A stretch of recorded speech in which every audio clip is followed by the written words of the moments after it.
Tomorrow will never be the same. There is so much hope in our hearts.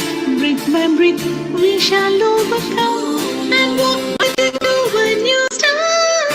Welcome to the brand new world. Give the children of our Mother Earth. Reach out your hands. Let us lead our earth together.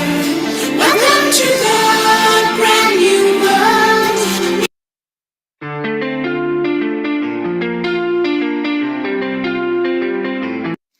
Global Namaste. Please join us this Sunday on a free global online episode, Integrated Health, Transforming Healthcare.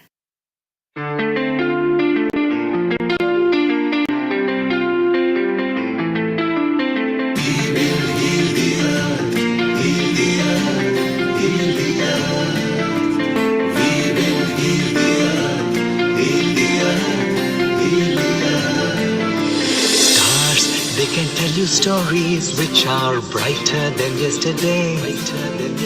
The streets have never been so quiet. The squirrels found a new hideaway. Tomorrow will never be the same. There is so much hope in our hearts. Breath by breath, we shall overcome. And walk right into a new start. Welcome to the brand new world. Give the children of our Mother Earth. Reach out your hands. Let us lead our earth together. Welcome to the brand new world.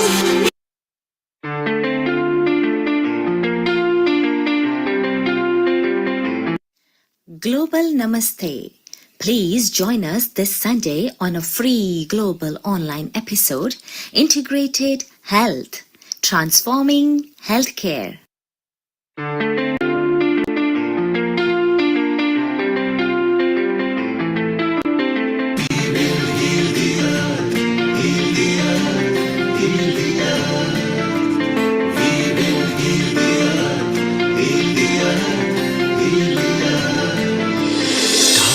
They can tell you stories which are brighter than yesterday.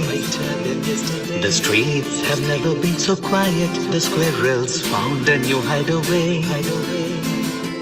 Tomorrow will never be the same. There is so much hope in our hearts. Breath by breath, we shall overcome. And walk right into a new start. Welcome to the brand new world. Give the children of our Mother Earth. Reach out your hands. Let us lead our earth together. Welcome to the brand new world.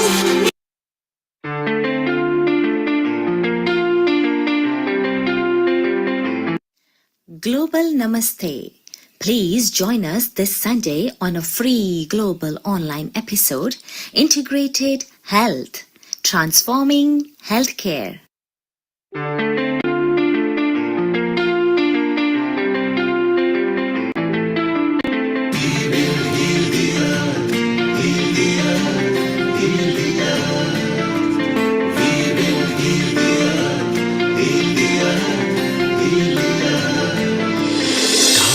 They can tell you stories which are brighter than yesterday. The streets have never been so quiet. The squirrels found a new hideaway. Tomorrow will never be the same. There is so much hope in our hearts. Breath by breath, we shall overcome. And walk right into a new start. Welcome to the brand new world. Give the children of our Mother Earth. Reach out your hands. Let us lead our earth together. Welcome to the brand new world.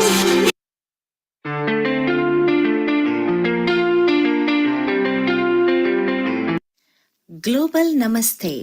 Please join us this Sunday on a free global online episode, Integrated Health, Transforming Healthcare.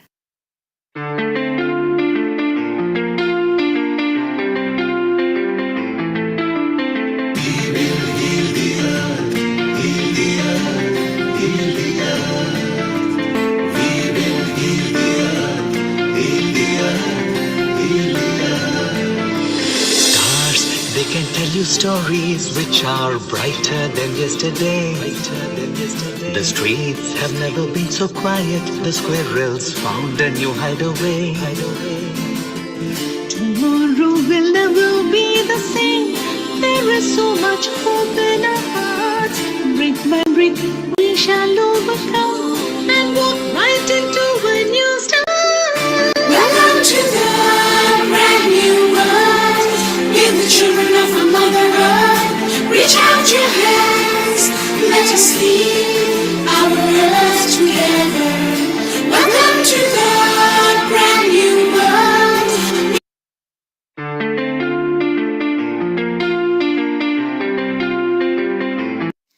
Global Namaste.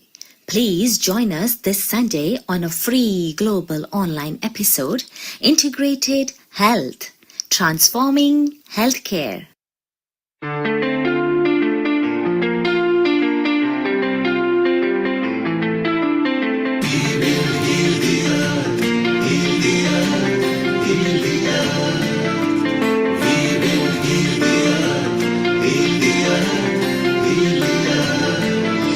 Stars, they can tell you stories which are brighter than yesterday. The streets have never been so quiet. The squirrels found a new hideaway. Tomorrow will never be the same. There is so much hope in our hearts. Brick by brick, we shall overcome and walk right into a new start. Welcome to the brand new world. We're the children of our Mother Earth. Reach out your hands. Let us lead our earth together. Welcome to the brand new world.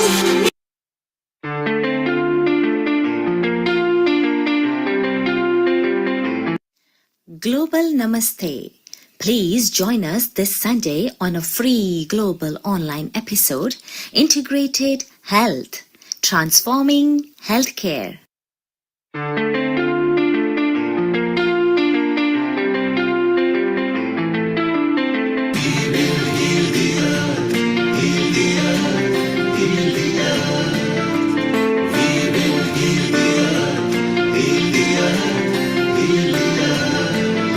Stars, they can tell you stories which are brighter than yesterday. The streets have never been so quiet. The squirrels found a new hideaway. Tomorrow will never be the same. There is so much hope in our hearts. Brick by brick, we shall overcome and walk right into a new start. Welcome to the brand new world. We're the children of our Mother Earth. Reach out your hands. Let us lead our earth together. Welcome to the brand new world.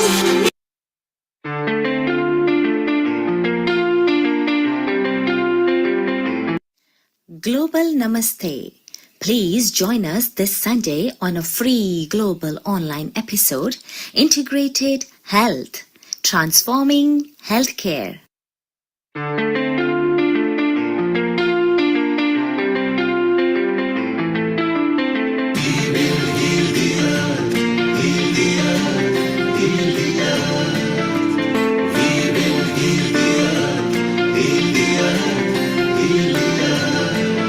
Stars, they can tell you stories which are brighter than yesterday.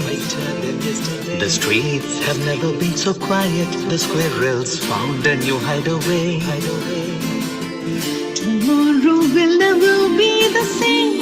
There is so much hope in our hearts. Brick by brick, we shall overcome and walk right into a new start.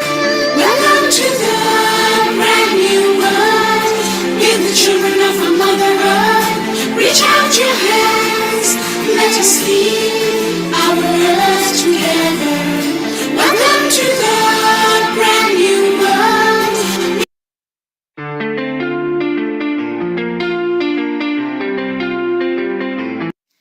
Global Namaste. Please join us this Sunday on a free global online episode, Integrated Health, transforming healthcare.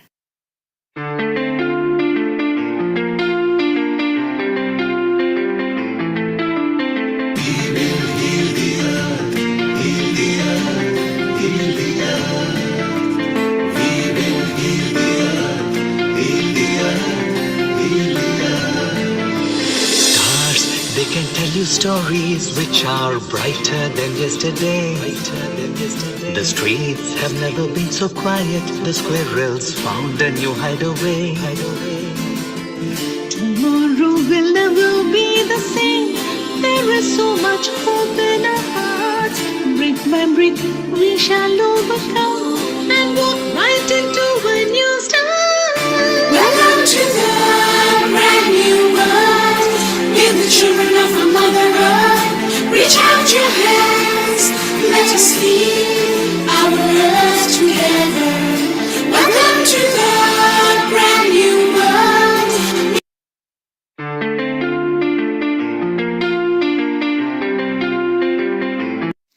Global Namaste.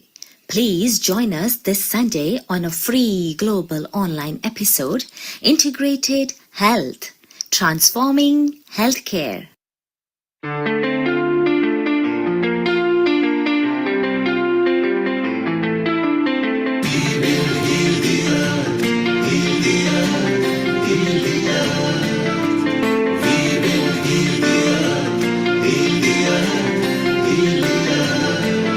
Stars, they can tell you stories which are brighter than yesterday. The streets have never been so quiet. The squirrels found a new hideaway. Tomorrow will never be the same. There is so much hope in our hearts. Brick by brick, we shall overcome and walk right into a new start. Welcome to the brand new world. We're the children of our Mother Earth. Reach out your hands. Let us lead our earth together. Welcome to the brand new world.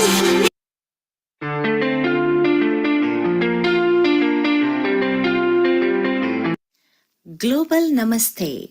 Please join us this Sunday on a free global online episode, Integrated Health, Transforming Healthcare.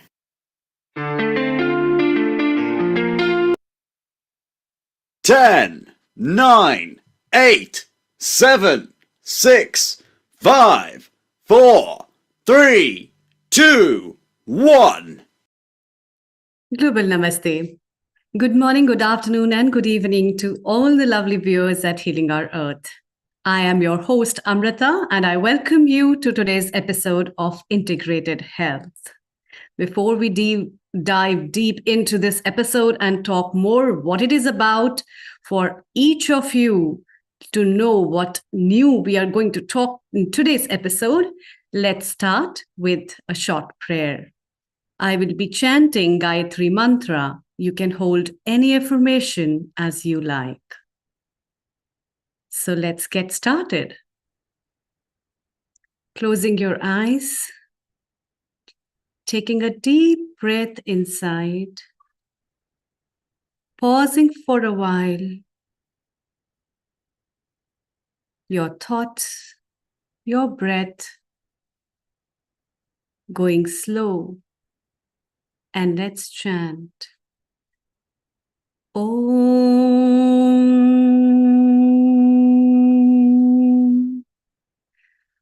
Om Bhurbhuvaswaha Tatsaviturvarenyam Bhargo Devasya Dhimahi Dhiyo Yo Na Prachodayam. Om Bhurbhuvaswaha Tatsaviturvarenyam Bhargo Devasya Dhimahi Dhiyo Yo Na Prachodayam. Om Bhurbhuvaswaha Tatsaviturvarenyam भर्गो देवस्य धीमहि धियो यो न प्रचोदयात्।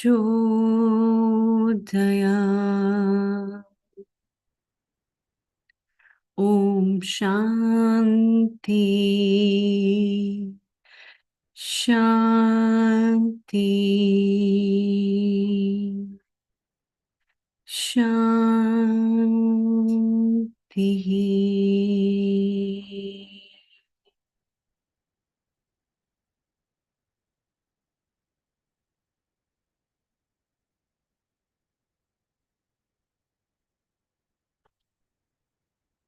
With these words that always hold us and the peace that we integrate in our life not just comes from the physical realm of our life, but also from many other places.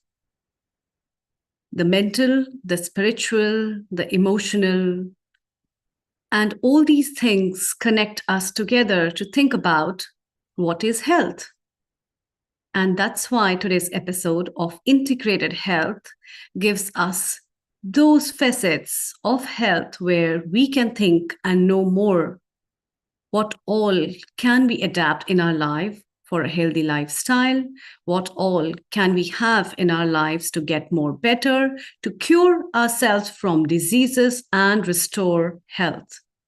And that's why we bring to you quite often this episode of Integrated Health, where we have experts from different domains and health professionals that talk about their expertise in the field of health, holistic healing, and wellness and well-being.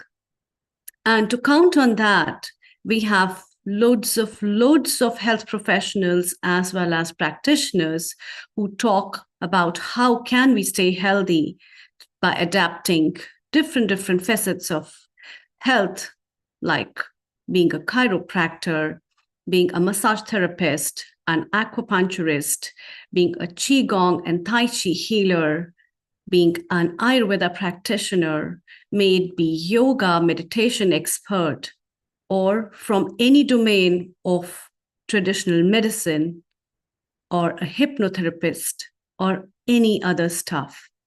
We need these things. And the more we know about them, the better we can get and use these facets of life, which the integration of which can help us in knowing about ourselves and filling our lives with happiness in physical, mental, spiritual, emotional, and lot many domains.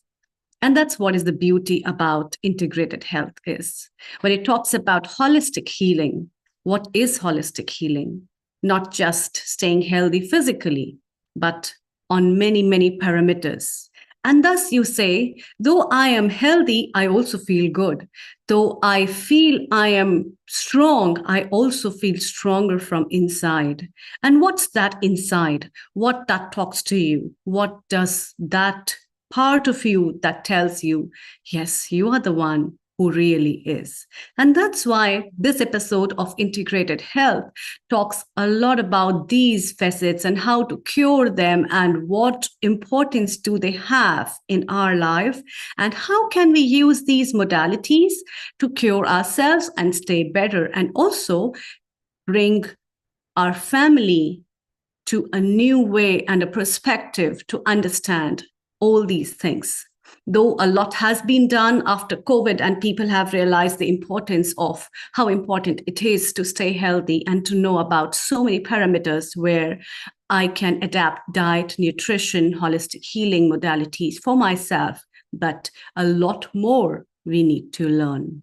And that's why today we have our episode producer, Dr. Rajiv Gupta, who has produced today's episode, and he will be taking up other guests. We'll be talking more about integrated health forum that has been taken up, and what all new things are coming up in this episode and in the field of integrated health.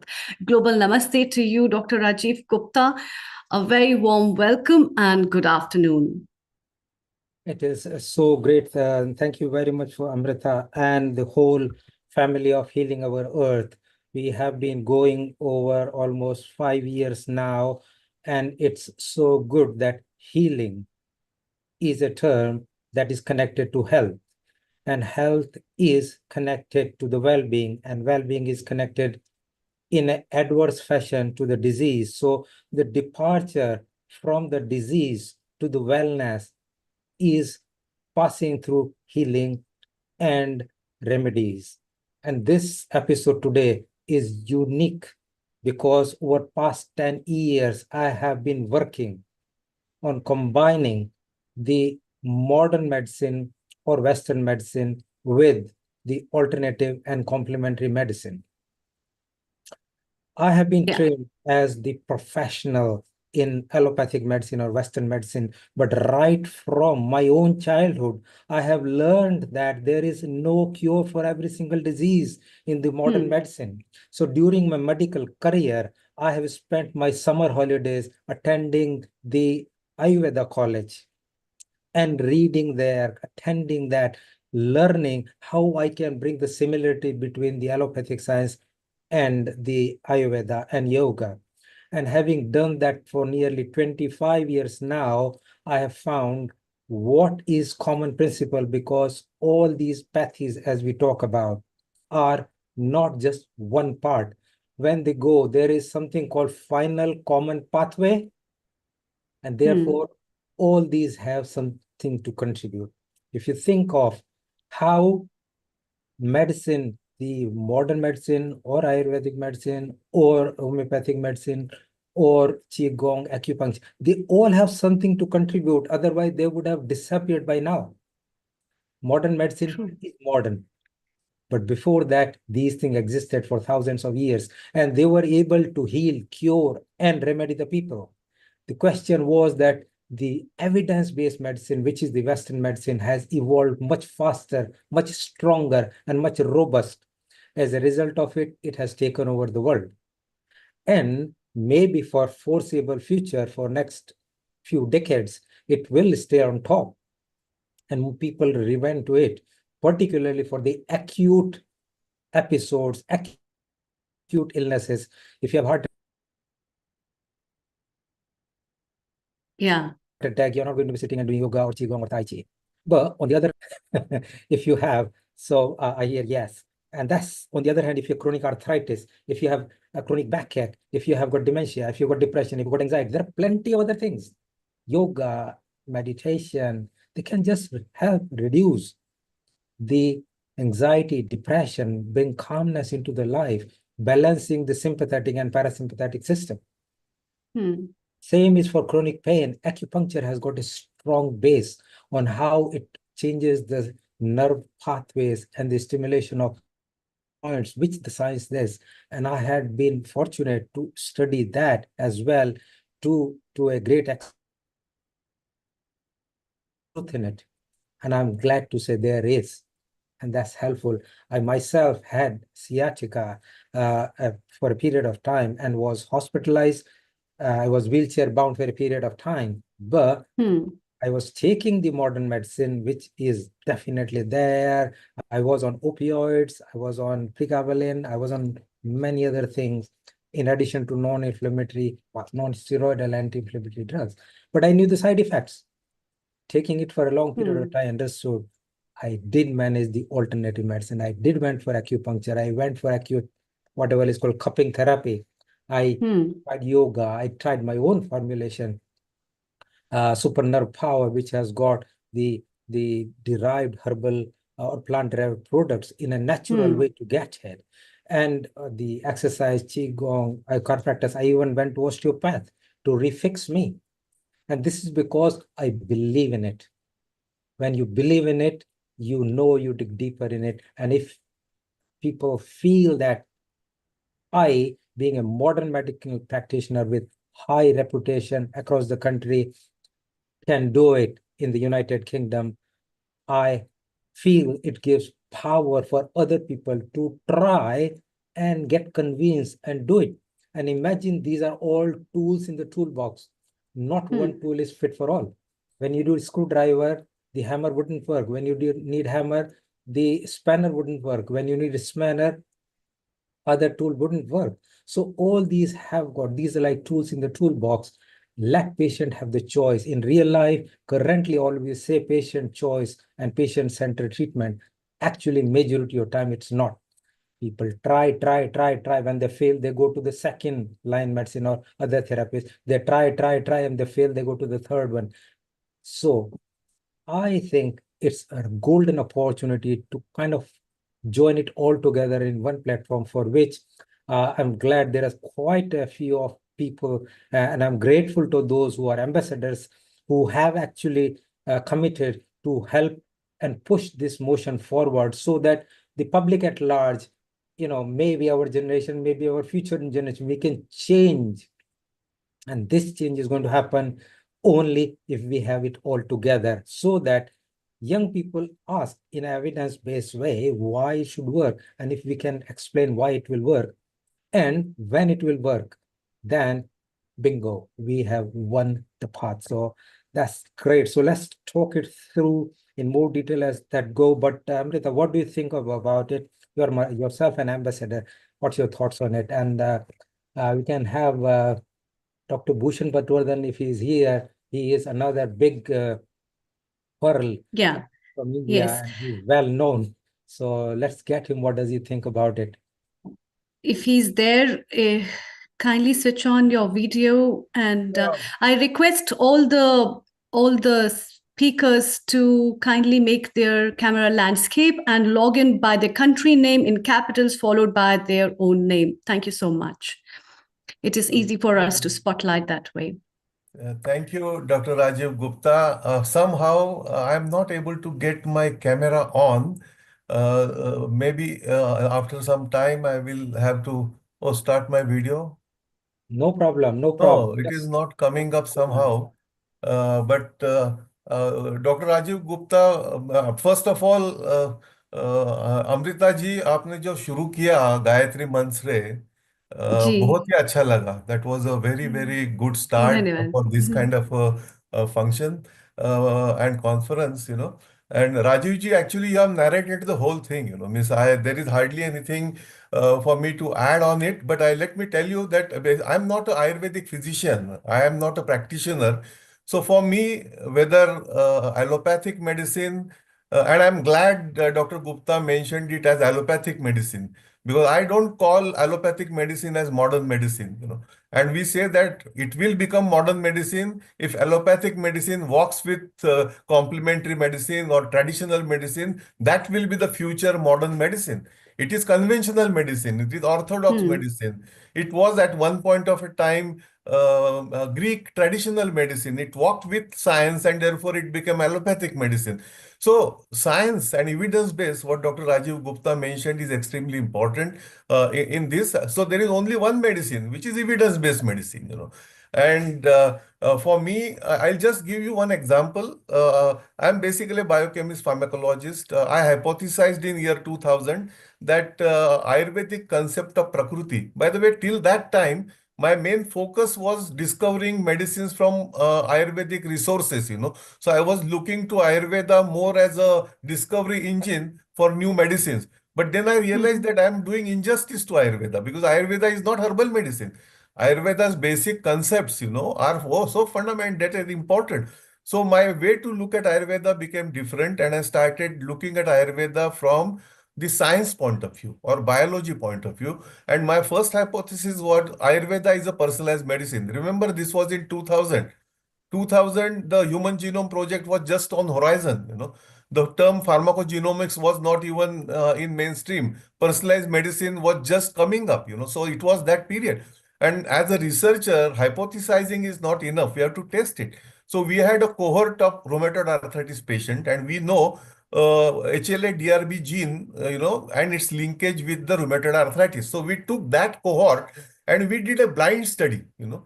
Rajiv ji, I have talked with him. In this blind study, what we did, we distributed our patients into three groups: Vat, Pitta, and Kapha. As you know, Ayurveda classifies our population into three broad groups called Vat, Pitta, and Kapha.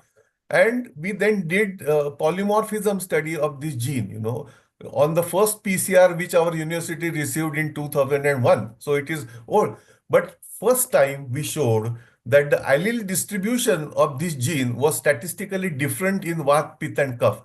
This was presented before Cold Spring Harbor Symposium on Pharmacogenomics in 2005, and subsequently a new discipline has emerged now known as Ayurgenomics.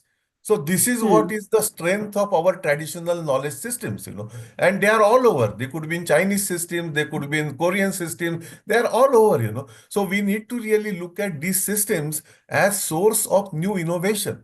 What is happening today is we are trapped and we are being told repeatedly that you will get health by taking medicine, which is not true. Health depends on 4 determinants of health, which we teach to our public health students, and they are nutrition, lifestyle, environment, and genetics. These are like 4 pillars.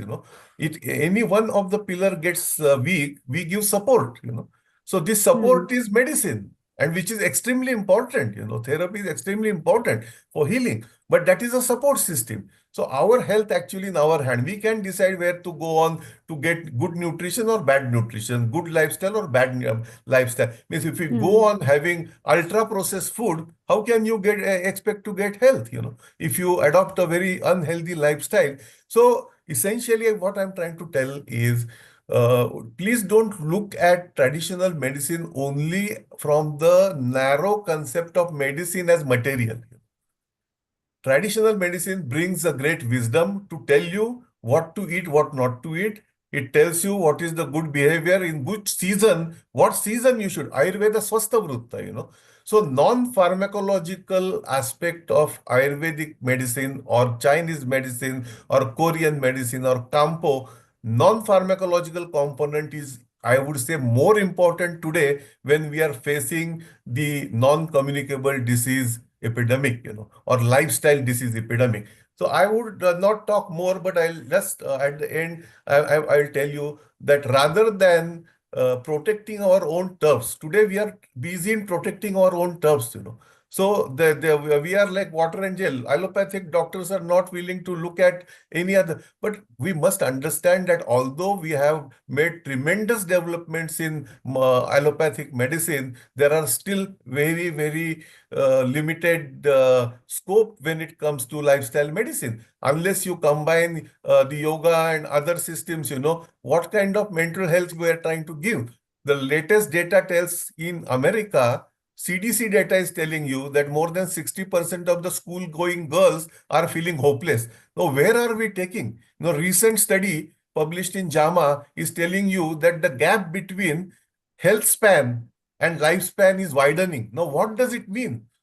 Is this the development and advances of medicine? No, we have to look back, and really think what kind of trajectory we have taken.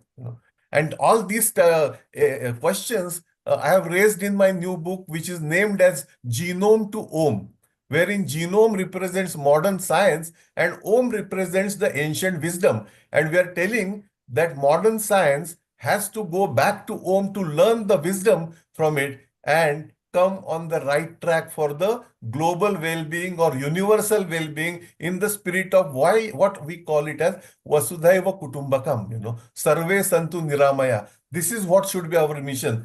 Thank you very much for inviting me, Dr. Rajiv, and it was a pleasure to get connected with this wonderful group. And thank you, Amruta ji, again. Thank you. Amazing, amazing. So great. It was Yeah. lucky we were together in one of the summits, and we exchanged our books. It's like, Genome to Om is quite popular. My book, which is the integration of the modern medicine with yoga and Ayurveda for better patient care, is again so well recognized and is really appreciated, because this is the way everything needs to work together. So again, thank you so much, Bhushanji. I am thinking is that one of the interesting thing is that, and my vision is that a reimagination and the reimagined concept of the patient care is to prioritize individuals' health and overall well-being over the treatment of symptoms, because treatment of symptoms come here on the right side, while prevention of the symptoms, maintaining the health and preserving health is the more important part. And the second concept of this whole integrated health is the patient-centric approach. And that encourages a deep dive into the patient's lifestyle, environment, mental health, and the emotional health being alongside their physical health. And that is the part, that's a complete package. It's the holistic part of the package.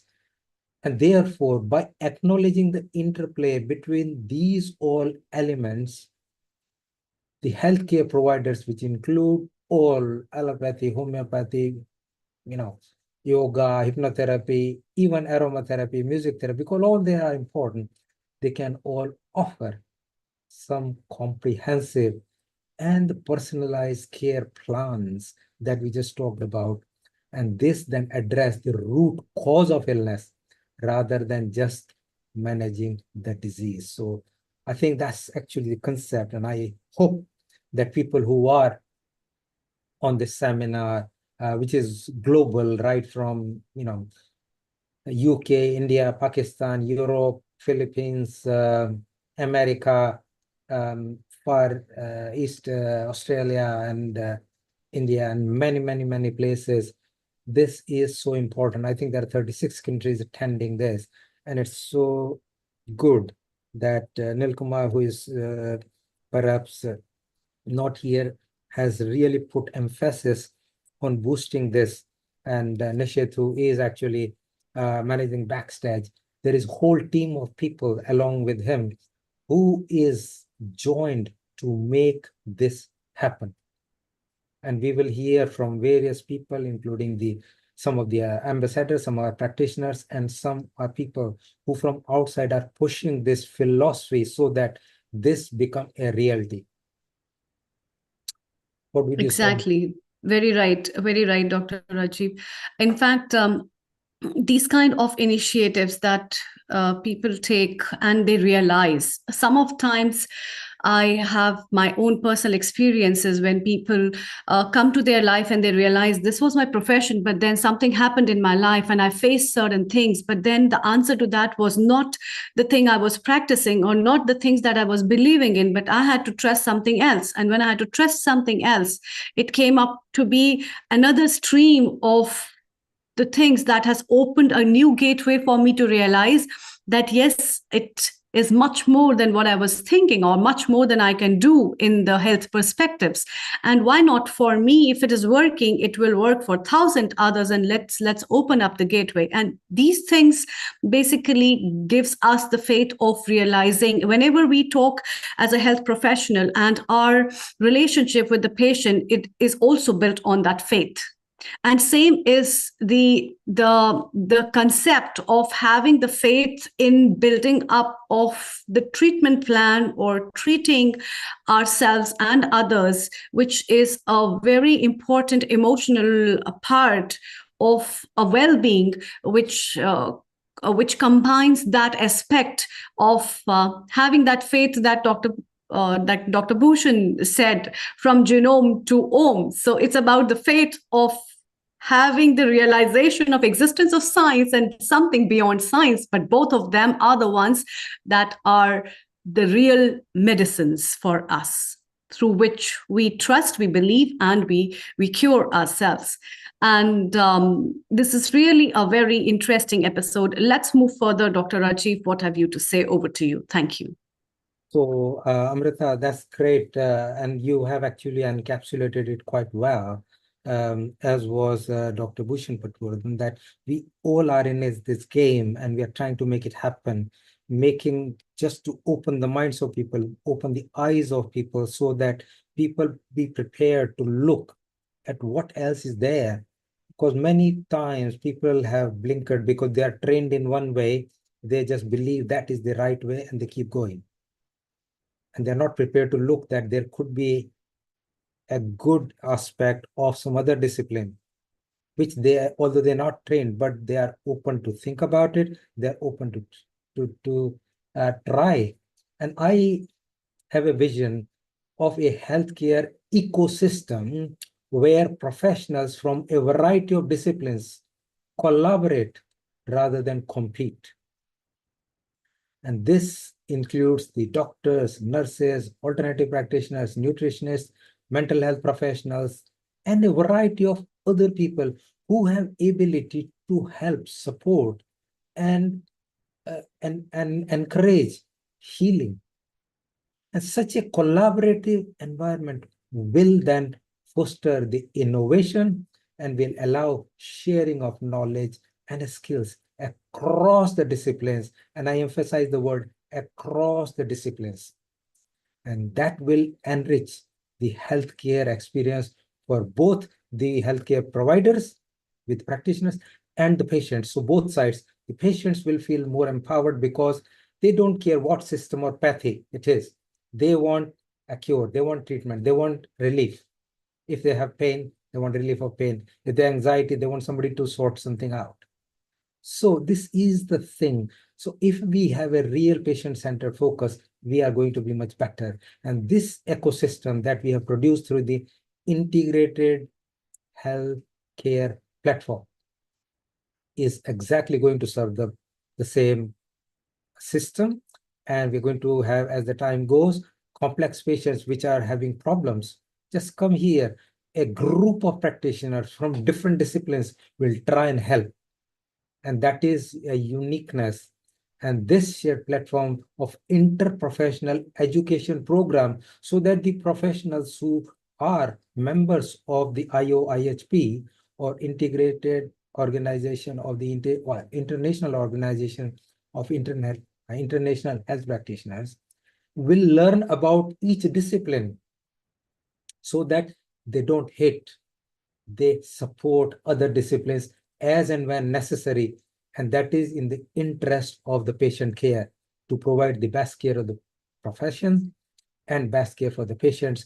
And we would have some policies that would encourage the integration of these practices. So I think that is amazing. I think we have got Professor Rajan Patankar as well here. So I don't know if you want to help, and Anupul Goswami, who is in India as well, is traveling. But yeah, if you throw some light, and then we'll move on and get some more views. Rajanji, you and I have talked multiple times, including today, and you firmly believe you have been doing some part or some aspects of it, both the nanotechnology into Ayurveda, and you believe that these should work together. And so would be good to hear your views. What would you like to say? Yes, as you said, we have talked so many times, and integration is nowadays need of the patient, not need of the hour, I should say, because each and every doctor or each and every professional should understand the strength and weakness of each science. That is, in my opinion, most important, because every science is not a complete science. So if we come together, definitely it will help the patients or help the to maintain their health. Because Ayurveda says prevention is better than cure. Swastha se swastha rakshanam is the tagline of Ayurveda. So that's why, in my opinion, we should and we must integrate to give a good integration support to all the patients all over the world, I should say. Because if we get together, as Rajuji said, acupuncture, definitely there are strong points there also. Then the Chinese system of medicine, there are also strong points. So if we come together, it will definitely help a lot. I work with one of the famous cardiologists, Dr. Rammurthy, for 6 months. After, when I said to him, I want to start my own practice, he said, yes, but keep in mind two things. Your science, that is Ayurveda, is a complete science, but in my opinion, should be evidence-based. Our science is on trial and error. So that's why yours is complete science, and you have to or you must practice Ayurveda only. And second tagline was expert doctor or expert Vaidya must follow this rule. Minimum medicine is maximum results. Because nowadays in our college also or any of the young practitioners, they prescribe minimum 5 to 6 medicines. And in my opinion, that is not correct. To integrate, we should follow that also. Minimum medicine is maximum results. And for that, specific diagnosis is most important. And with allopathy, we can do that. So integration is must. And as Rajuji said, I am manufacturing nanomedicines for last 17 years. And patients are benefited because so many of our Ayurvedic gold preparations or metal preparations, which are, there is a question mark all over the world. But not I am as a Ayurvedic physician, there is no question mark.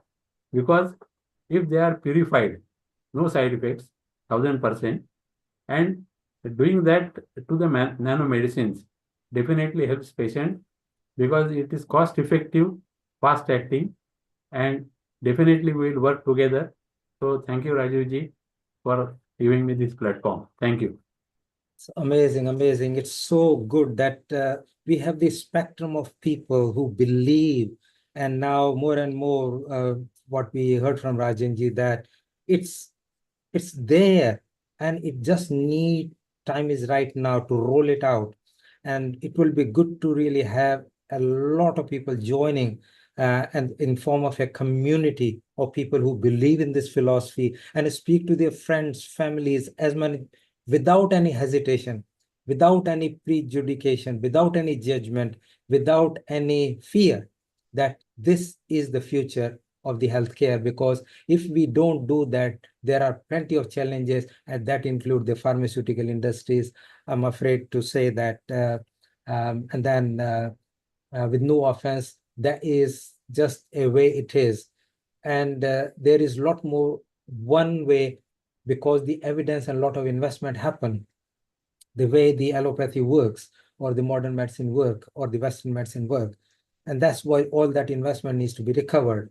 And in this revolving world where money is one of the important factor that happens. But as Dr. Rajan Patankar said, that money is not the only driving factor. Money is not the driving factor. In fact, our conscience, our heart, our ability, our contribution, our ability to reach to the center of patient-supported care, it should be the driver. And I'm glad that that community is now formed, and I'm glad that right from that, across the generation, we got like Abhista. He is one of the very young person, but he think it's a noble cause. It must happen, and their generation and their future generation will immensely benefit from this type of noble cause. And so, Abhista, do you want to talk about how this community is going to work, and what's kind of your thinking on it, how we can make this more widely publicized, and how we can make it happen in real life? So thank you. Let's hear. Thank you, Dr. Rajanji. It was nice hearing you. Please stay around. Thank you so much. Yes, Dr. Rajiv Gupta, who have we lined up next? And it's a good integration of people where we are talking and discussing a lot on the facets of different parts of understanding how integration of health and the perspectives in different domains are important. And it's time to invite our next guest. Over to you. Thank you. Abhista Vishwamitra, commonly as Vish, is one of the young generation, and I think Double namaste. bubbling with the enthusiasm on putting his energy into bringing this. And I'm glad that there is across the spectrum.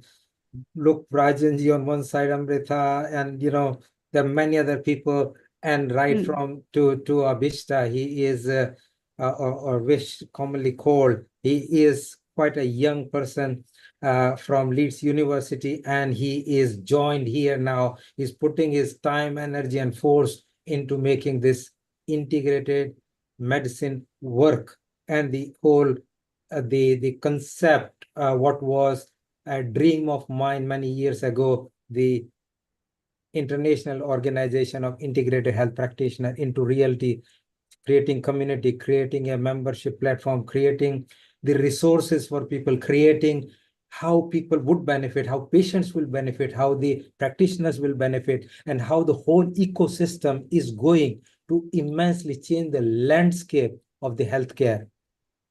Over to Avista. I hope I'm audible to everyone. Yep. Yes, very well. Fantastic. Namaste to everyone. And firstly, Namaste. thank you. Firstly, I thank the organizers for giving me this opportunity, and I thank Dr. Rajiv Gupta for inviting me here. So quickly introducing, Dr. Rajiv has already given a lot of information. So I'm a business consultant, and yes, you can all call me Vish. So I would like to tell the story of how I got connected with IOIHP. It was a random day, and I was at this event called India Day celebrations here in Leeds, UK, and Dr. Rajiv also happened to be there. So we just bumped into each other, and casually we were exchanging synergies. And then Dr. Rajiv immediately said about his work, and he also sort of put across the philosophy of integrated medicine. He also shared his book with me, and that's when I realized that, well, this has to be a thing, isn't it? Because I'm in my early 20s, fortunately, unfortunately, and then I could resonate with the concept and the philosophy because I had my grandmother who was suffering from arthritis herself, and she could not find a solution for almost 2-3 years from the allopathic medicine.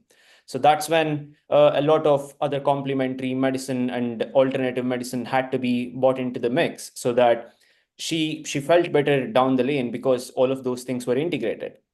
So somewhere, although I had my experience in it, I never saw this as a philosophy because I'm from a non-medical background.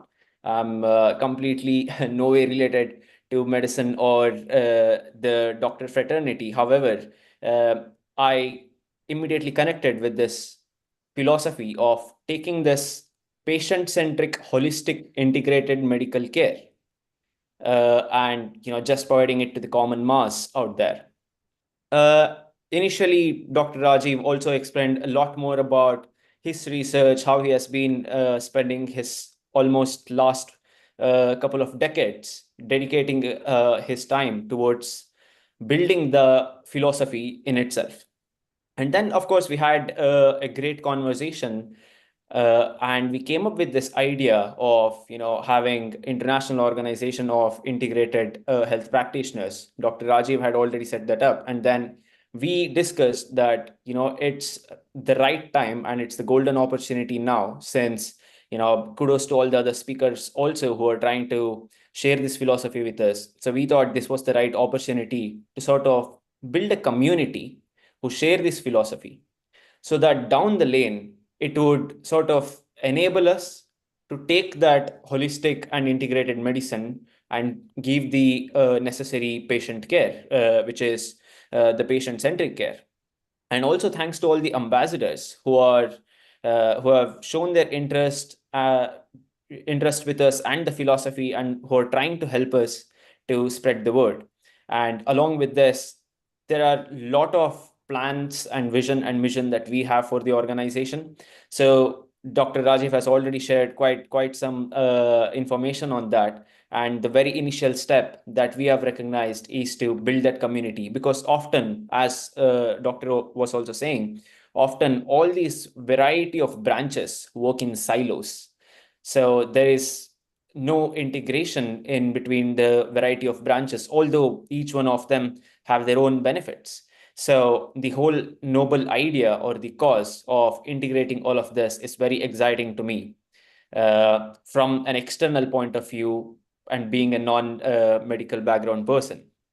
So with that note, I urge all the members who are here to, definitely reach out to us if you have any questions, become a part of the community and support the philosophy, so that we have lots of things planned up, as Doctor was saying. We want to sort of raise the awareness inside the community first, allow a lot of health practitioners and medical practitioners to learn about other forms of alternative and complementary medicine and therapies.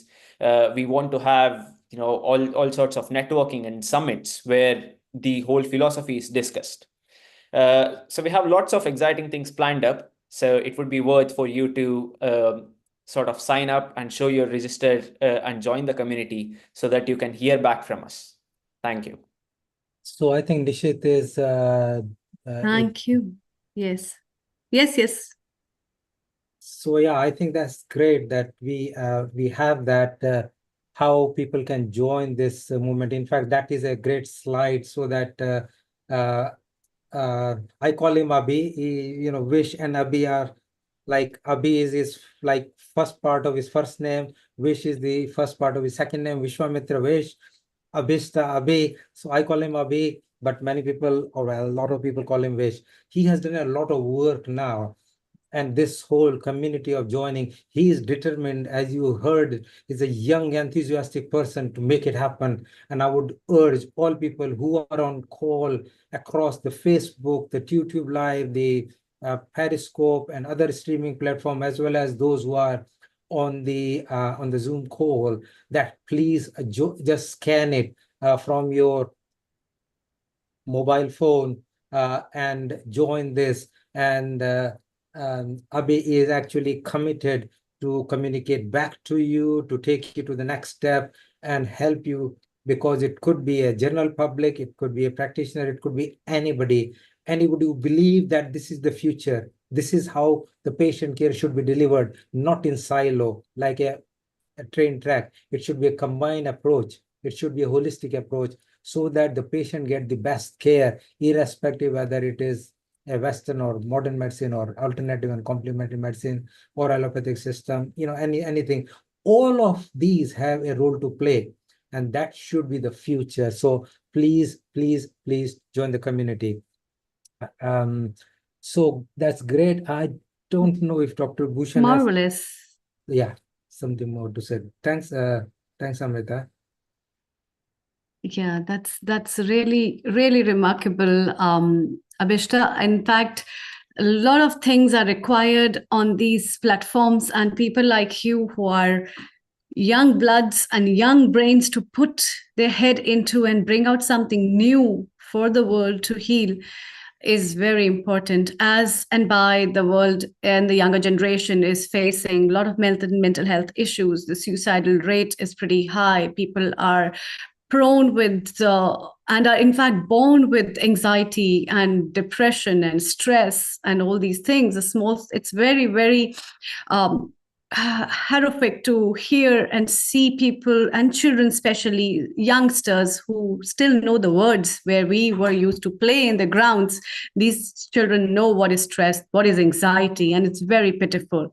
And then for the word to come out of it and the generation to look into a more brighter aspect of life, it's very important for each one of us to integrate and bring these facets out in the schools and various other institutions and in those community lobbies where children are involved, so that these younger generation come to realize and know how important and what all things are. And moreover on that, I would stress, because being a practitioner, I realize when patients come to us or when we go to a doctor, it's pretty late. Unless we don't have pain, we don't take an effort to go to the doctor.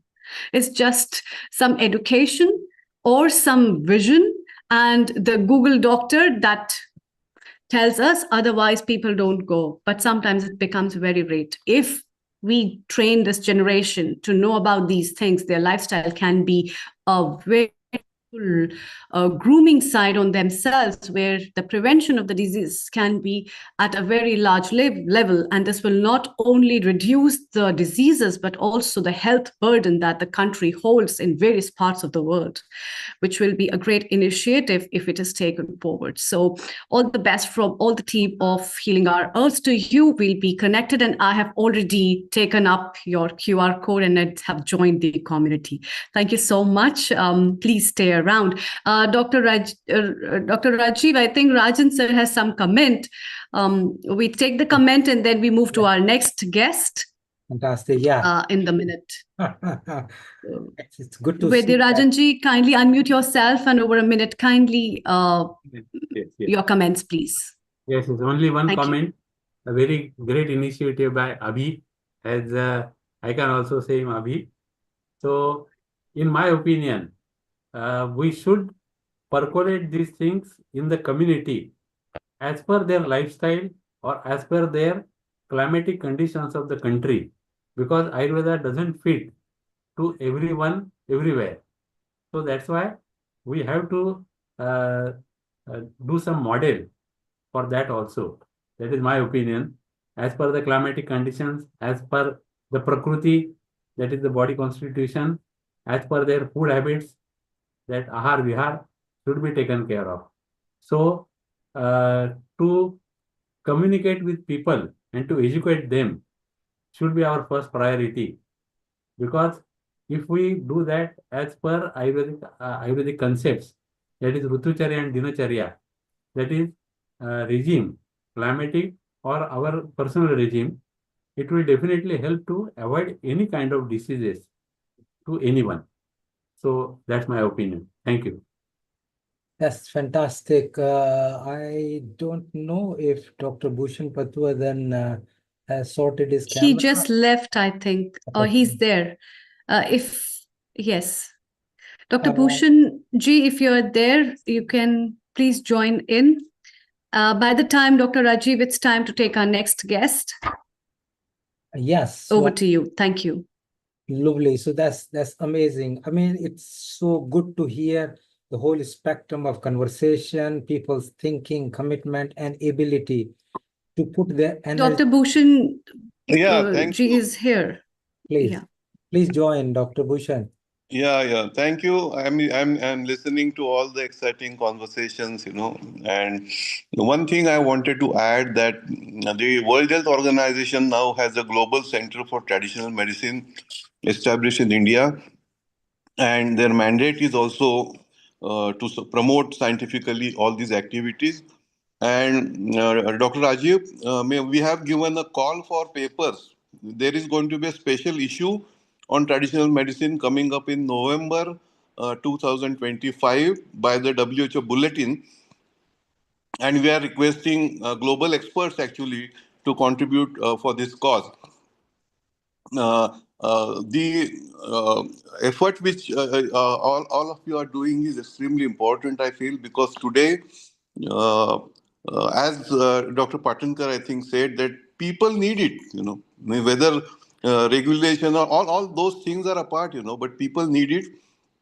And we must come forward to deliver in the best interest of the people, So the patient-centric approach, what you have seen or what you have been promoting, and what examples actually you have narrated in your own book, these are based on your own experiences. And in India, I must tell you that during COVID-19 time, we have implemented this integrated approach very, very successfully. If you go to PubMed, you will find at least 60 papers in good journals which have come across which show that these integrative interventions have helped COVID-19 prophylaxis and mild to moderate treatment also. And for example, in our double-blind clinical trial, we showed that hydroxychloroquine was inferior to ashwagandha. So we have so much of evidence and so much of data telling us that if we go together in integrative fashion, in scientific manner, there are definitely advantages. And this group actually, I think, is very well equipped to do that. Amrita ji is steering it so well that the articulation which she is presenting, this is what is needed. The kind of language, Dr. Gupta, you are speaking, is needed to convince others to come into this. So thank you very much for making me part of this. I'm going to be here in the group for another 10 minutes or so, and then I will sign off silently. Okay. Thank you very much. Amazing. Thank you very much. Thank you for your opinion as well as guidance. We look forward for your support, and please stay around as long as you can. Dr. Rajiv Gupta, it's time to take our next guest, and over to you. Amazing. So I'm just thinking that Thank you. we got Dr. Khan. He is the other medical practitioner, and he has brought into this all mix of the allopathic or modern medicine along with the Ayurveda and other alternative medicines in real life. He's practicing in Bradford, and he is actually doing. So while we are a platform, are proposing, and I have done the work for nearly 10, 12 years, but I myself stretched too far to actually do the real life implementation in every place across the world. But within the UK, here is an example where he has brought into the real practice. So it will be good to hear his experience, particular diabetes. And his motto is not controlling diabetes, reversing diabetes. And if we have, and although I have taken the examples of many of these things, the scientific principles, and I have done through the yoga, and I'm myself a yoga trainer, yoga teacher. I have done the qualification in Ayurveda. I've done even a diploma in homeopathy through somebody called Mamalil Homeo Mission, and that was like 20 years ago when I was that's wonderful. Yeah, Dr. Rajiv, that's wonderful. Let's welcome Dr. Abdul. Global namaste to you, Dr. Abdul. A very good afternoon. Namaste, everyone. Namaste. How are you, everyone? Thank you, Rajiv Bhai, for the introduction. And it's a small efforts which we, as a team, we have a team of doctors, as I said, as you have clearly mentioned it. I'm trying to bring different healthcare sciences on a single platform, and bringing that, and in search of basically cures. Basically, if you see the modern conventional medicines, we have lost the touch of basically what the meaning of actual cure is, So we are trying to search the cure. So I'm starting something called Uncoding the Cure, the small booklets at the same time, where we're trying to understand what science brings what, So our vision is, if you see the bigger vision of our platform, is to basically to search cures and to implement the same thing and convey the same message to the doctor at the same time, bringing them to our fold, and at the same time asking them to go for a commitment of cure, basically, right? So that which is lacking there, you see that. So if you come back to diabetes now, which is one of my favorite subjects, which I'm already helping a lot of people to come off medications. It's very interesting to know, like most of the specialists and super specialists, which I'm talking to doctors, especially diabetologists across the world, and they have been kept, to be very frank, they're just following the pharmaceutical version of cure, I can say, which is not the cure, which is just a management. So it doesn't make sense to them to create a cure pill, isn't it? They want a management pill where they want to sell it again and again. So that's the problem there. And unfortunately, whole medical sector has been hijacked, I can say, by the pharmaceutical version of cure.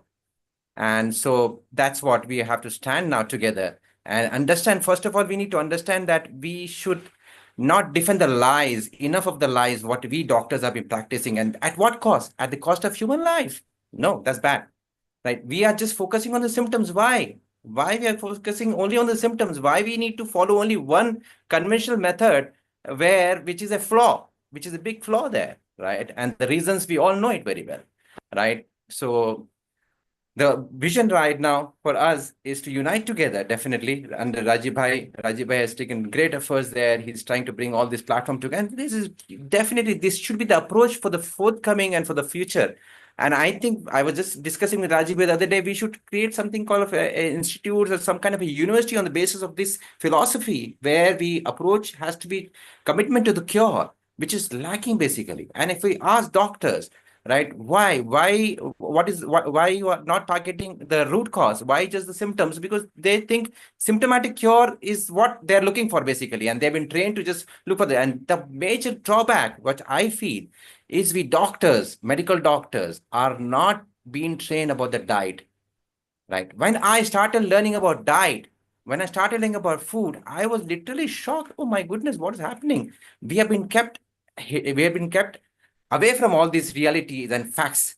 And so I started bringing different sciences onto a single platform. And then I realized it's a very great opportunity for us to help a lot of people there out there. And at the same time, if you see the burden on NHS, right? This burden can be relieved if we just bring all these alternative solutions on a single platform, and we offer them some kind of offerings to them, right? So I have some cases which I like to share with you, very interesting cases. I have some cases where autoimmune disorders, we have helped autoimmune disorders as well, just with diet, just eliminating few things. So we are basically focusing on two programs. If you see, one is diabetic reversal program and an immune repair program. Like diabetes reversal program is what we are doing in the diabetic reversal program is we are focusing on the root cause. If you see that metabolic components, that's very important, that we need to understand, that we need to see the diabetes under the perspective of metabolic syndrome, not per se as alone, right? If we see under the umbrella of metabolic syndrome, the solution is there for us, right? And solution is there for us, and our patients will get 100% relief. This is what patients think us to a different level. They think that for Indians, for example, in India, they think us as a god, right? So we need to at least act like that, at least give something which is valuable to them, give them a route where they can find a holistic journey. And holistic journey cannot be approached, cannot be achieved with just only single approach. It has to be an integrated approach always. So this is what I realize now, because integrated approach is the future, and it has to work. We need to work together. We need to work. I think we should join hands together, and strongly we should raise this voice. Like stop defending the lies. Enough of the lies at the cost of human life, right? So the thing is, type 2 diabetes, which is 80%, 85% of the patients I have seen who have come on my platform, we have helped them come off the medication in just 2 to 3 fortnights. That's it. Just within couple of weeks, we can bring up them off the medications, and they were hooked to medication for almost 20 years. Right? I have some patients who have NHS patients. With NHS patients also I help NHS patients as well to come off the medications, and they stopped taking medication. They were even put on insulin. How can insulin be given? That's a big question. How can the insulin be even thought to be given in type 2 diabetes when the problem is hyperinsulinemia? But the problem is, this is the problem there. So we need to understand this. The whole approach has to be corrected there. So there's a big lacunas, there are big issues there, Dr. Saab. So I think one has to be careful. We should not criticize anyone. Yeah. It's just people are doing what they are doing at their best, but it may not be best for the patient. So if we Yes. look from the patient point of view, we should expand the view and add bits and bobs, and maybe at times navigate or direct, so that patient is the focus, patient get the best benefit. That's what. Perfect. So that's great. You are doing a fantastic job. Yeah. So we have so much of patients. I'm telling my super specialists, I'm telling them to, okay, fine, you follow your symptomatic approach. Fine, it's okay. But you send us any complicated cases we feel the patient needs some help. So we have some patients, Dr. Saab, where we are helping them. For example, we have some patient of very severe for 20 years. She was a methotrexate, right? And she was in Celsep. And we have even helped her to come off those medications. It's mind-blowing, actually, to be very frank, because we just told her to just diet. We just told her to remove the triggering factors from her diet. The GMOs, which is a big issues, right, currently. The big issue currently is the GMO. Like, that is one of the, I think, all these autoimmune disorders, what we are seeing, like graph, like rising like this, diabetic and autoimmune disorders, all because of this wrong guidelines, one wrong guidelines, which we have been given by the diabetic associations of US American Association, given wrong guidelines to us till 2016. They said they were anti-natural fats, basically. They said avocados is not good. They said they were saying, like, that, and the carbs, they told us carbs, you should have 60%, 50 to 60% of the carbs is okay. So if you see this whole dynamics have changed because of the wrong guidelines, and the whole world has seen the whole rise of diabetic epidemic. You can say we are living in an epidemic currently, and just because of the wrong guidelines now at 2016 they have corrected a little bit there, but in 2016 till 2016 it was they were anti this good natural fats, because without any scientific evidence, they just said, and there's a lot of reasons are behind that, definitely. And as Dr. Rajiv Saab suggesting me not to criticize it, but I could have taken the whole journey of criticism, actually, to be very frank. And the people who are sitting on these guidelines, who are deciding what to eat to the human people, to us, general people, they are having influence with the pharmaceutical industries, right? So I don't want to discuss more on that now. So back to our discussion. So we help a lot of patients, doctors have. We help a lot of patients to come off these medications. Also, like type 2 diabetes coming off medication, and we help a lot of patients, especially Hashimoto thyroiditis, like celiac disease, So what do you SLEs. use for, say, for example, diabetes? Because I think if we focus on diabetes, and Hashimoto and anxiety, say, for example, these three conditions. So tell us, what do you use for diabetes in your Yeah. practice, and how do you reverse? So Yes. that Yes. people understand and they can try. Yes. Because one of the Yes. other aim I have is Yes. replicability. Yes. Because Yes. if people Yeah. can Fantastic, sir. I'm going to tell you. So, for reverse. example, if it's a pre-diabetes, you must have heard a lot of people, all doctors are here, most of them doctors. So we all know like pre-diabetes can be reversed, right? So it's possible, right? So what, on the basis of what? So all doctors suggest, okay, for pre-diabetes, now it's a new guidelines. They say like, low carbs diet. Okay, low carb diet is a very good option to start with. Exercise, sleep, stress, all these things has to be managed. That's very important, because everything comes under, because metabolic disorder, the issue which come metabolic disorder, all this related with everything which is all these things which I just mentioned has to be taken into consideration, just not the symptomatic cure. That's what I'm trying to say. So when we do that, so what we do is, first we do the assessments for the person who wants to treatment from us. So we'll do the assessment. After the assessment, we do MDT meeting, right? We bring everyone together, all our teams. So I have a team of Ayurveda specialists. Then I have homeopathic doctors with me. Then we have a doctor from functional medicine side. We all come together, we discuss. Now we have the own protocols are all ready now. We have protocols for diabetes is ready. But if you have diabetes with associated comorbidities, we bring everybody together and we give a systematic approach. And most of everything what we offer through our approach is the diet. The diet we focus is the low carb and high fat diet. Why we focus very low carb and high fat diet? High fat means very good quality of fat. I'm not trying to push saturated fats there. Only unsaturated natural fats is what we are promoting them.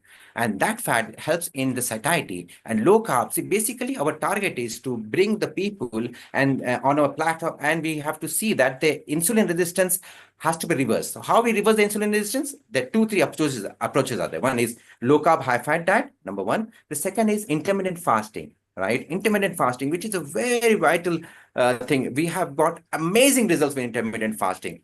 And that's one thing. And then, of course, we have added yoga to them. Okay, yoga to them. And on the basis, I'm going to start now something which I was discussing with my team. Since last week, we're having a lot of internal discussions. We want to bring this analysis of Vata, Pitta, and Kapha also once we start giving them the diet and food to them. So this is what we are trying to do from the coming weeks now, very soon. So we are starting to do, then again, we are trying to do a reassessment. So we're working on the reassessment of the whole thing, how we want to reassess that. And the thing is, we're getting wonderful results. When I'm thinking of when we bring this integrated approach, already we're using yoga for our patients. When we bring this assessment part also in that thing, fantastic. I think nobody can beat us. That's what, because the thing is, integration is the key there.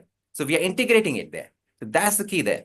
So we help so many people to reduce the HbA1cs and the blood sugar. And first of all, it need a guided approach. Pre-diabetes, we're giving them the do-it-yourself document, DIY document. They just go there on the website, download the document, what they're supposed to do, how they're supposed to eat, what time they're supposed to eat, and what they're supposed to avoid, and all that. Everything is there for them to just follow it. But for people who are medication, they need a guided support, right? This is what all the clinical trials have mentioned. So they need the guided approach. So we give them the guided approach. We put them, first of all, we create a group for them in a WhatsApp group. So in that WhatsApp group, we have a doctor, we have a dietitian, right? In that group, then we have yoga expert there. And my yoga experts are not just yoga. My yoga experts are doctors there. Ayurveda doctors who are giving the yoga, who learn the yoga, what exactly yoga is in the universities, not on the YouTubes, right? So we bring all this together. And then that's what we're doing is we give approach, then we give them the meal plans on a weekly basis, meal plans, right? And we suppose weight is the problem there. So we keep a track of the weight every week. And depending on the week, depending upon the response, we change and alter the diet plan. So weekly meal plans is what we give them. And meal plans are basically low carb and good quality of fats. Okay, because the reason for that is Why are we giving this low carb and high quality? Is because low carbs will not trigger the insulin release in the body, right? So we need to see that when keep that, and we have something. And another interesting thing, because a lot of people are not be interested for intermittent fasting. We have something called fasting mimicking diets. Fasting mimicking diets, and these fasting mimicking diets is a very low carb and good quality of little bit of fat is there. That does not trigger the insulin release. So once you start taking, so usually we put everyone, because they sign the CM, they're on PubMed now. There's a lot of research done, a lot of clinical trials are done on FMDs now. It says like any person who's doing this FMD 5 days in a month, they can avoid lot of metabolic related diseases. They can avoid even cancers also. It has wonderful results in reversing your metabolic issues. So we put everyone who are coming on a platform, for 5 days, we give them a FMD diet, that's fasting mimicking diet. So in that diet, we see that the insulin is, our diets and every approach, we focus on the hormonal level. We don't focus on the symptomatic level.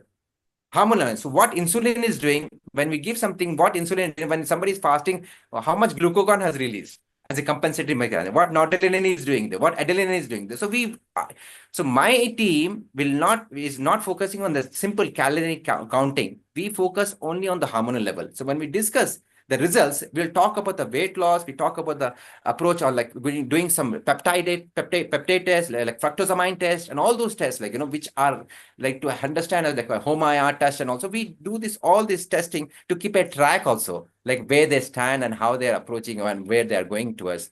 So on basis of that, we alterate and we support them. And this is what we are actually giving them. And we give them 24/7. Even we help them in pantry support. The problem is even doctors doesn't understand that.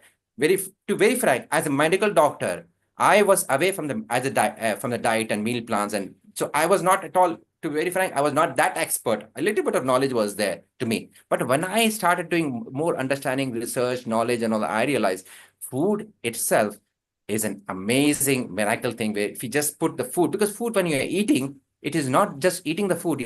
You're sending the information inside you. What that food gonna go and act, and how it's gonna act.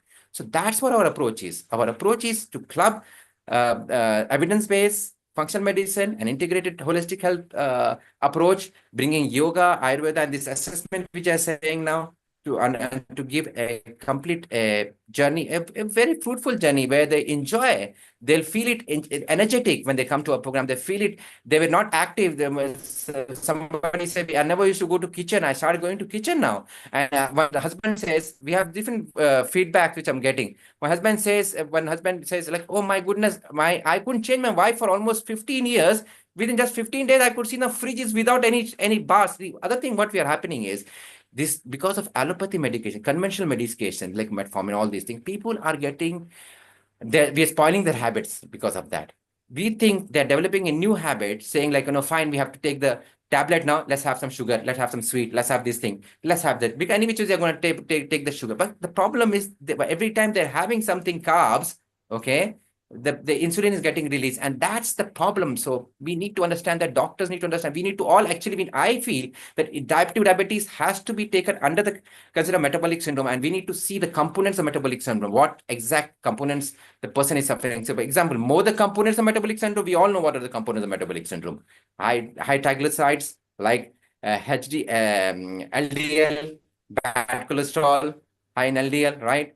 And obesity, that's another one thing. Insulin, this is part of metabolic syndrome, hypertension, metabolic syndrome. So we need to understand, we need to bring that together. That's only, I think, the approach will go from the symptomatic cure to the approach focusing on the root causes. So I feel integrated medicine has to be a future. Why? Because that will bring the reversal, the opportunity to reverse the diseases, that will bring the opportunity to work on the root cause of the disease rather than the symptomatic cure. Wonderful. That's great. Thank you so much.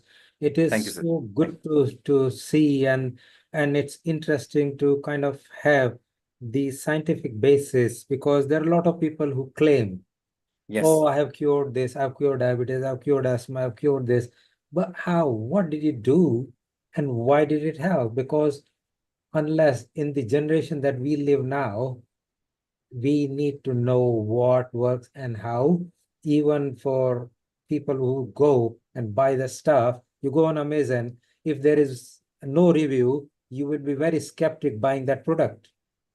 And the same thing is true in medicine as well, that if you don't have any scientific basis, any evidence, or any surety of it's going to work, who is going to take risk for their own body? Because you got one body in this life. Definitely. Depending on you believe in rebirth or not, that's a secondary matter. But even in this life, you've got one body. You wouldn't want to put the things through into your body which you do not believe is going to be helpful. And hence, it's so good that if we combine the things and bring selectively what we know is going to work and why, we can, it's like ice cream, isn't it? You can have a choice of flavors, and the same flavor you may not like again. And same is for the same disease at some other point in time, the same medicine may not work. And therefore it may need different. And instead of people going and shopping different practitioners of different disciplines, it'll be good that all can be given in one roof. Yeah. And then patient gets the benefit. And that's the patient-centric care, which we have been talking about. So amazing. Thank you so much. Thank you for the opportunity, sir. Thank you for the opportunity, Rajiv bhai. Thank you everyone for listening. If anybody have questions, I'm ready to answer. Yes. So if you have any questions or comments from people, because we have got a lot of people who are ambassadors. We have got Elaine, please. Elaine is one of person from our Silver Tree Health Network, where I've been part of this for nearly 4 or 5 years. And she is also one of the persons, she delivers health, and you will hear in a little bit more detail, but here's a question or comment. Elaine, go for it. Dr. Rajiv, before we go ahead, I have a special message I was asked to share. So, oops.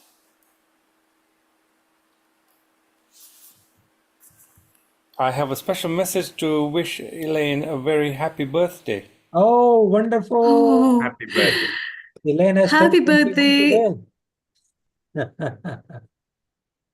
Happy birthday, Elaine. Kindly unmute yourself. Okay. Let's try and do Please give us a moment. By that time, we can have a lovely birthday song for you.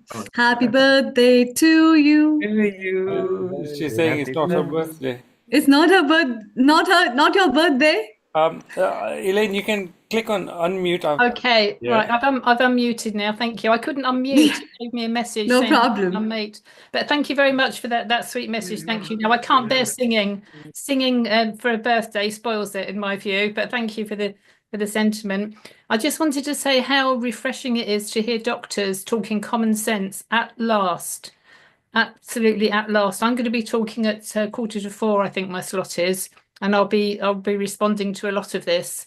The integrative method is the only way. There's taking the best of the national health for acute treatment. Yes, absolutely. Let's not bash the doctors or the health system, because when you're in an accident or something like that, we really need the medications and the support. But on a day-to-day basis and for prevention, for goodness sake, people, just wake up. The world, wake up, please. Come on. We've had all these wonderful Ayurvedic and yoga and meditation and all the rest of it for thousands and thousands of years. We've only had the Western medicine for the last, 150 years?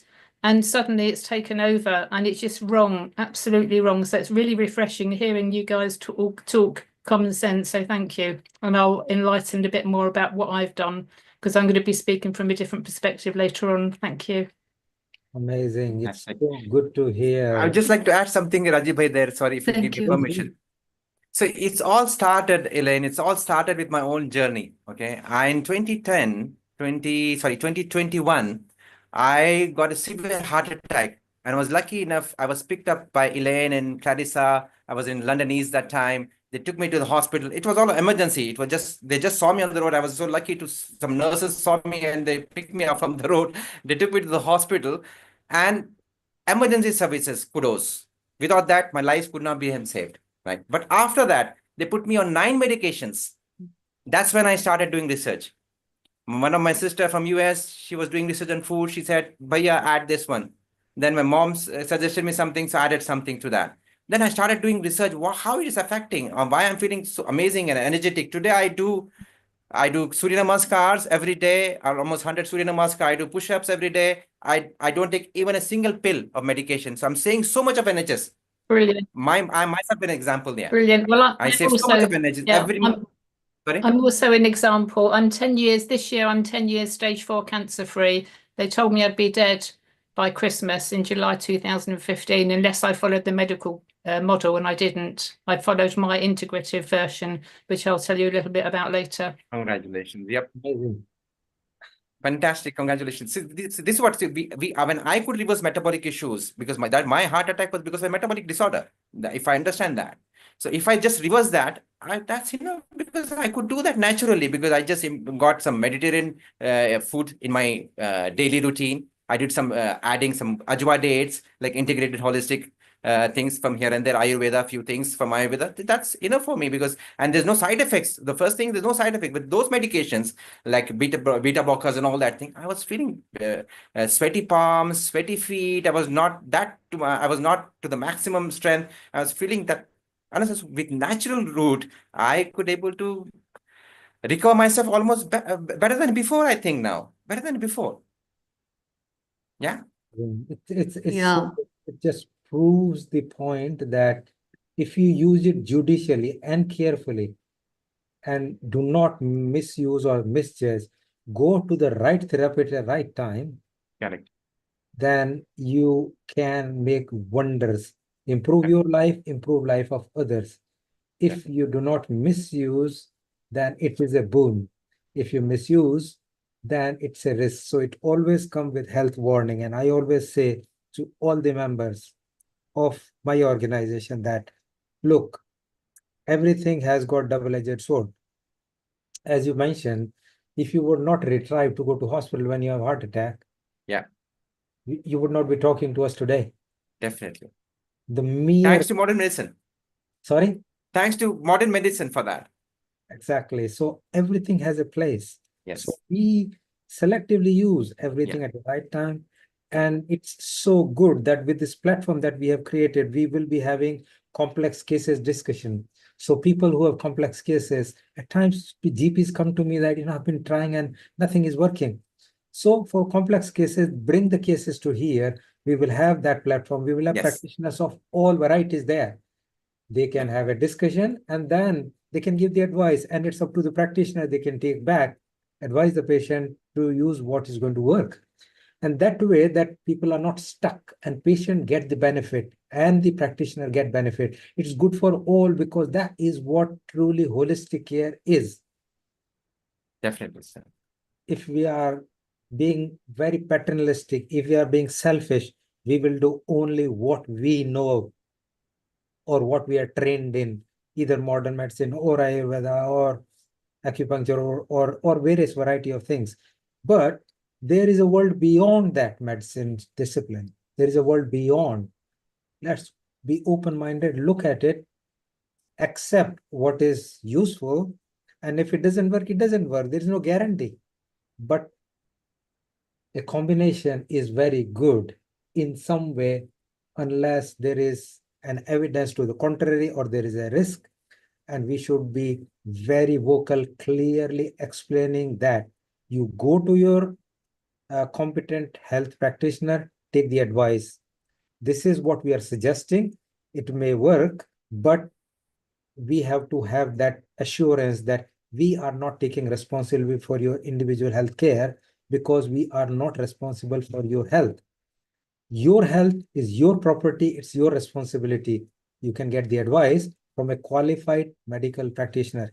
It could be allopathy, it could be Ayurveda, it could be any discipline, but go to somebody who knows what they're doing.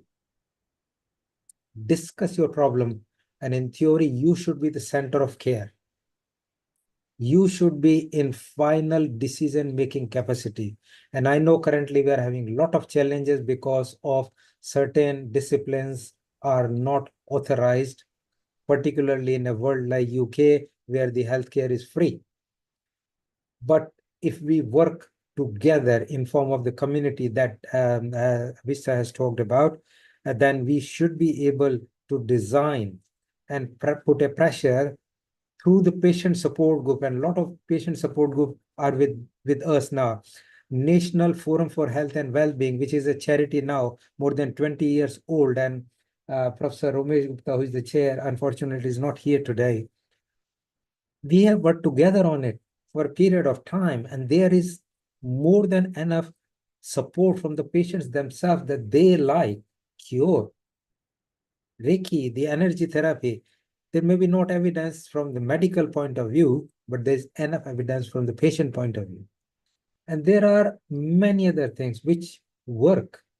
And you all know that when you listen to nice music, when you're stressed or have anxiety, you can actually have relief. So you don't need evidence for it. So it's like one of those things which is a bugbear.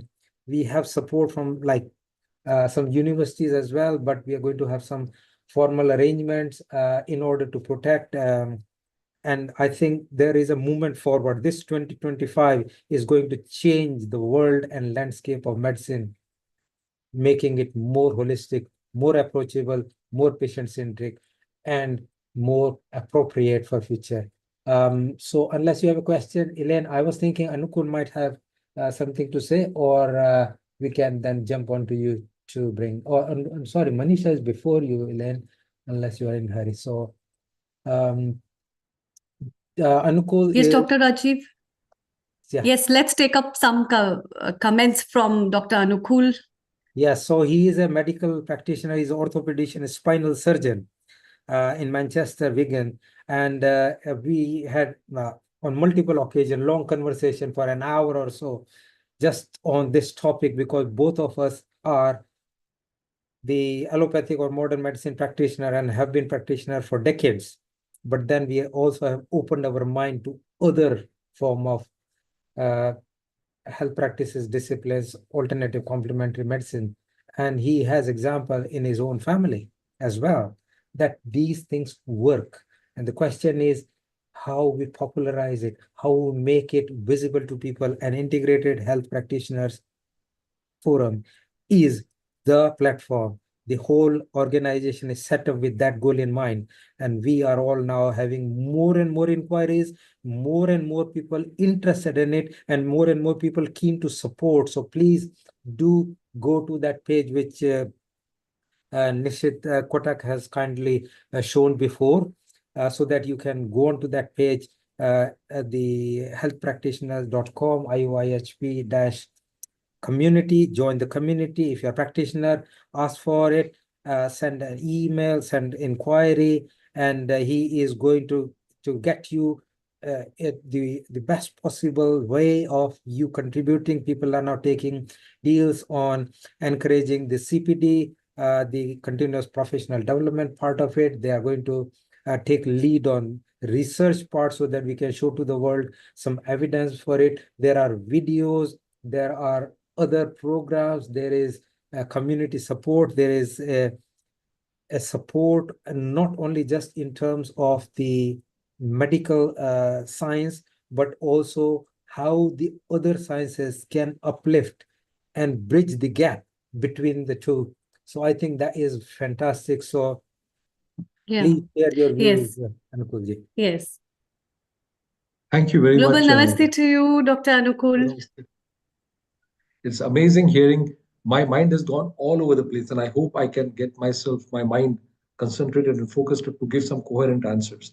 There are a few nodal points, and then I will try to see how I can link them and come up with some subtle and very important questions which are vital for our future. I don't know. First of all, the concept of silos. I must thank to bring on this particular issue of silos. That was my major dissertation and thesis work for my master's in law program, and in that really helped me. And I brought to the fore the fact that breaking up of specialties is not a very good idea, because we have it in orthopedics. As an orthopedic surgeon, as of now, there are 43 subspecialties. That includes, now we are going to be having a little toe subspecialty as well. So I'm just joking, but the reality is people do not talk to each other. And the result is patients with a no, I don't like to use the word patient. There are people who will go around from place to place, surgeon to surgeon, waiting for 6 months, 9 months to get an appointment, being told, no, it is nothing to do with your hip, it's something to do with somewhere else. You'll have to see, go to meet somebody else to find out. And that is very sad that we are not, the very idea that we think we know it all is a myth. And it did not take me long to realize that despite having studied and got medals or whatever it is, you soon realize that it doesn't work that way. It doesn't work by just reading some books or seeing some patients and coming to answers. You have to go to various people to understand it. And I understood it first when I was in the army in the Himalayas. And our nearest place to evacuate the patient used to take normally about 7 or 8 days if it was on stretcher or on vehicles, or it was very hard. So I used to be across a particular borderline with the Chinese, and we used to have a white flag march and take some of my difficult patients, which I did not understand what is going on, and or the medicines would be difficult to get. And I used to go to the opposite side Chinese doctors, no language connections, no nothing, and and he would feel, and after that, and he would give some acupuncture treatment, and I was absolutely blown up by the fact that these people got sorted. I said, how does it happen? In the same area, if you see in a place called in Arunachal Pradesh, they use something called Mishimi Tita. It's a root and it's very bitter. But the reality is, I used to have a lot of patients with malaria, falciparum malaria, and lots of mental issues because of that. And these patients used to be, everybody would be having large spleens. But the Mishimi Tita that is to give would sort these patients out. And I said, it is not a part of my what you call chest of medicines that I carry in my clinics. So I often looked at these issues in a very big way. Considering the fact that the acupuncturist did a fantastic job, I went on and did acupuncture course stealthily, taking my annual leaves, going to Calcutta to something called the Kutnis Memorial, so that nobody would get to know that I'm doing acupuncture behind the scene. But I learned that. But then it was not very easy to practice. But I did manage to treat many patients with sciatica, back pain, and various kinds of other issues. But I was surprised over there, they used to be treating with optic atrophy, gastroenterological disorders, and God knows what all things. I said, goodness heavens. And of course, I used to take assistance of acupuncture for managing patients with pain and reduce the amount of anesthetic because I used to be also the sole anesthetist while treating the patient in the peripheral area in the Arunachal Pradesh. So it was quite a thing for me to learn that we don't know it all. That's number one. Number two is, as I told in the Masters in Law, we felt one of the dissertation work was that creating silos reduces the quality of care. And that is one of the, and it also not only reduces the quality of care, it increases the cost of care, and it is definitely a negative impact on the what do you call, on the healthcare system.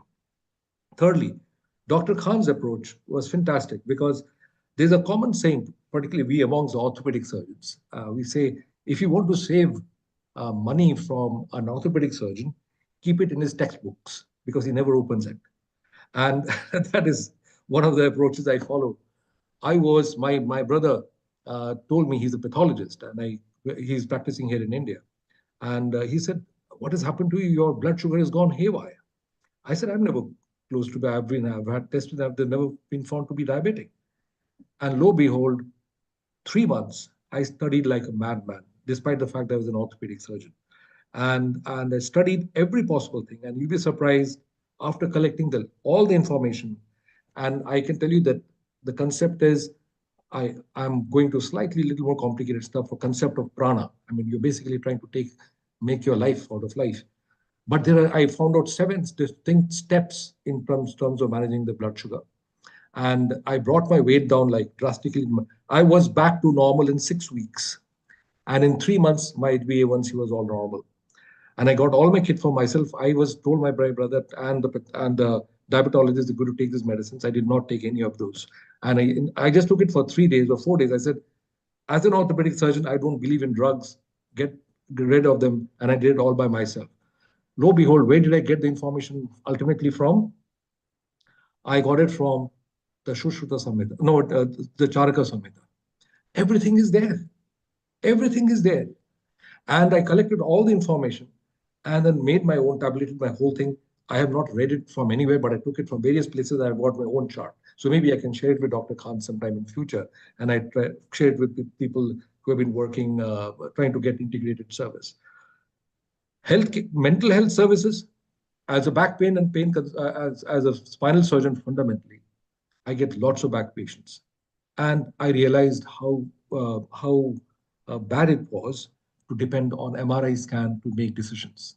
And an evaluation of amount of pain the person experienced and our decision based on the MRI scan, I found only 19% correlation, because I used to put endoscopes and find out where the pain was coming from. And that correlation was completely threw me out of this field. I said, I don't trust any decisions I make unless I hear the patient fully. And you'll be quite surprised. I found that the matters were much more, not merely spinal, but there are many other issues to be addressed. Once you address those issues, I think this also would get resolved. So I think I will keep my mouth, I'll keep myself shut a little further, because it's an enormous field. And it is very bad to really put in all this together to talk so much. But I've got two issues, simple, straightforward questions. And that is where I think we will have to be focused, and that's where I seek all the assistance. Number one, there is, of course, you know what Neil Bohr said about finding out atoms and the things. There is something called the Drik Drishya Viveka. I don't know, I mean, all those people, many other people who understand. It's a relationship between who is seeing and what is being seen. And the fundamental relationship between Drik Drishya Viveka is that we are being judged, or all the people who are doing this other systems, non-medical systems into the system, they will be judged by a particular system. So you have to have these glasses. And the question is how to make all the systems to be possibly correlated in such a way that it could be understood by others as well. So how do you develop a right type of scientific methodology to be able to make it possible for us to express to everyone? And number two is a very, very subtle part. Other medical systems do not make a diagnosis entirely based on the same concept as our traditional, scientific method, so-called, tries to see. Our science in Ayurveda is interestingly far more rigorous than the conventional system, which takes into account only what is externally calculated, but not internally felt. And that's a major issue in the healthcare systems. And how do we get that things together? It's a very, very complex process. And I'm not very sure how we're going to introduce that system in a big way, unless we use the methodology correctly.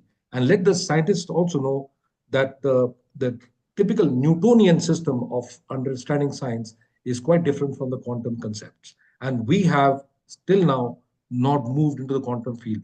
And that is a tragedy. And that's possibly keeping us away from making advances. And I think we need to do that. Thank you, Dr. Gupta. So good. It's so good. And I think, it's just interesting to see it all coming from your heart, because you do believe in it. And this is so good to have so many people who have their heart and into it and making a full contribution to this integrated health practitioners organization, a reality. It's not just a myth. It's not just a platform. It's not just an existence. It's a reality. And there are challenges, as you expressed, bringing all these together, people being trained in a different way, people being given a different concept. It's not easy, but if we put our heart and soul, it's going to happen. Anything you want to say before? I'm just conscious Yes, of want to bring yes, exactly. Dr. Gupta, I had one small thing that in my research on disc pathology and what was causing pain, one of the major questions is to come is what type of genetic changes are bringing about producing different type of cytokines and prostaglandins in causing pain at neural levels. And my next question is to be, what is bringing about that change? And I suddenly found it could not only be just the genetic change locally, but the genes can be made to change differently by conscious thinking, number one. But more importantly, things like the particle physics that you're coming with, the bhasma, the studies on bhasma. And I'm amazed to see so much of this going on in terms of this kind of understanding. And I'm sure lots of things will come in like that. Amazing, and we would love to involve you because there is a research group within the IUIHP, the Integrated Health Practitioners Organization. And I'm glad to bring also Manisha, who is a researcher in herself and working on a trial called April Trial Ayurveda for promoting recovery in long COVID.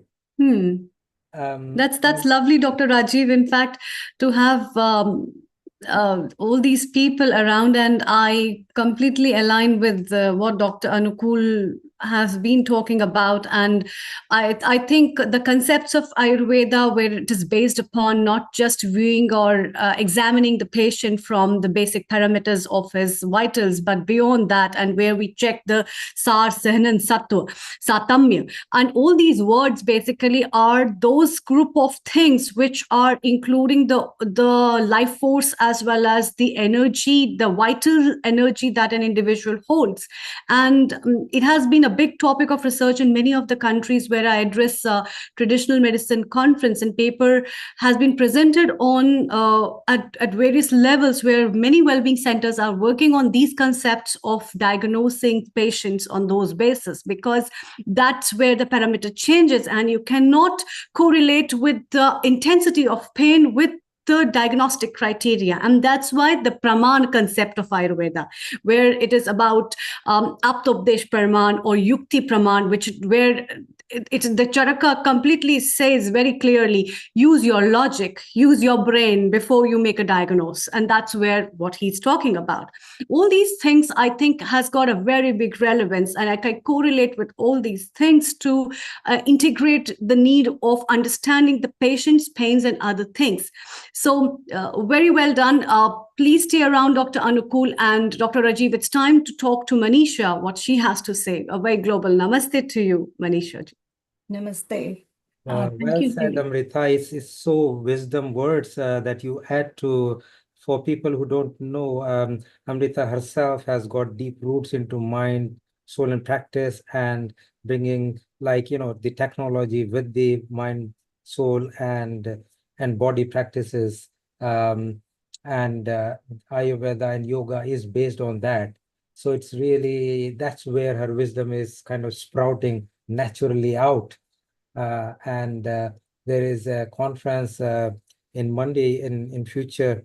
And if unfortunately I'm not able to go, and I promise you, sorry, I've been snowed in the work of variety of things, as you know. I would send you some paper. I wouldn't be able to come, but at least I had a long chat. So Dr. Anukul Goswami might be able to represent us and the organization. But that is something, a concept. We need to work together. More people work together, more organizations work together, more it is going to come into reality rather than just talking.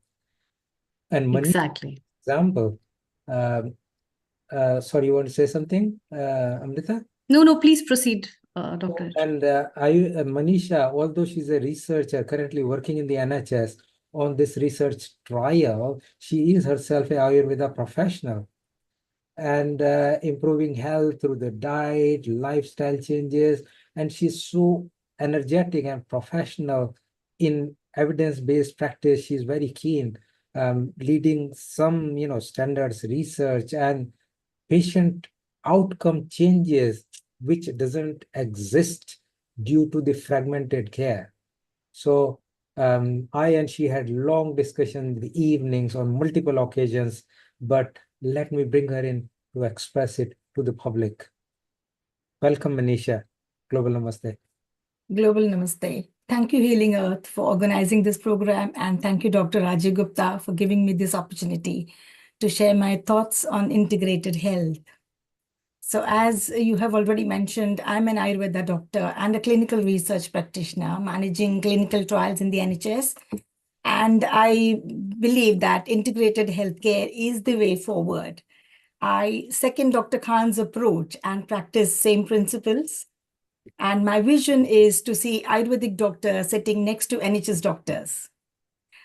People on this forum and in the society will say or will ask a question, is it possible but I think it is. Yes, we can do that by encouraging equality and inclusiveness, and I believe by sharing knowledge and practices also. So and I truly feel that we can achieve this by having something what you have already shared, interprofessional integrating program. And I would like to take an opportunity before I go on and share something more about research and what I'm doing. But before that, just to give some more focus on what that idea is about interprofessional integrating program. So I would like Ayurveda professionals or complementary practitioners to become a member of the International Organization of Integrated Health Practitioners and to get themselves enrolled in this program, what we are thinking of, which is an interprofessional integrating program.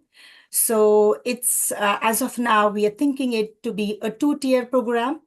So tier 1 would be becoming a member of this organization to get a platform to join like-minded people to discuss or to access, gain access to events or to access medical and scientific journals and take advantage of the online library, which we are thinking of planning to improve your knowledge and to keep yourself up to date with what's happening around in the world of medicine, in the world of integrated health, and overall, what we can say is not only just physical health, but health, mind and soul and body, everything together.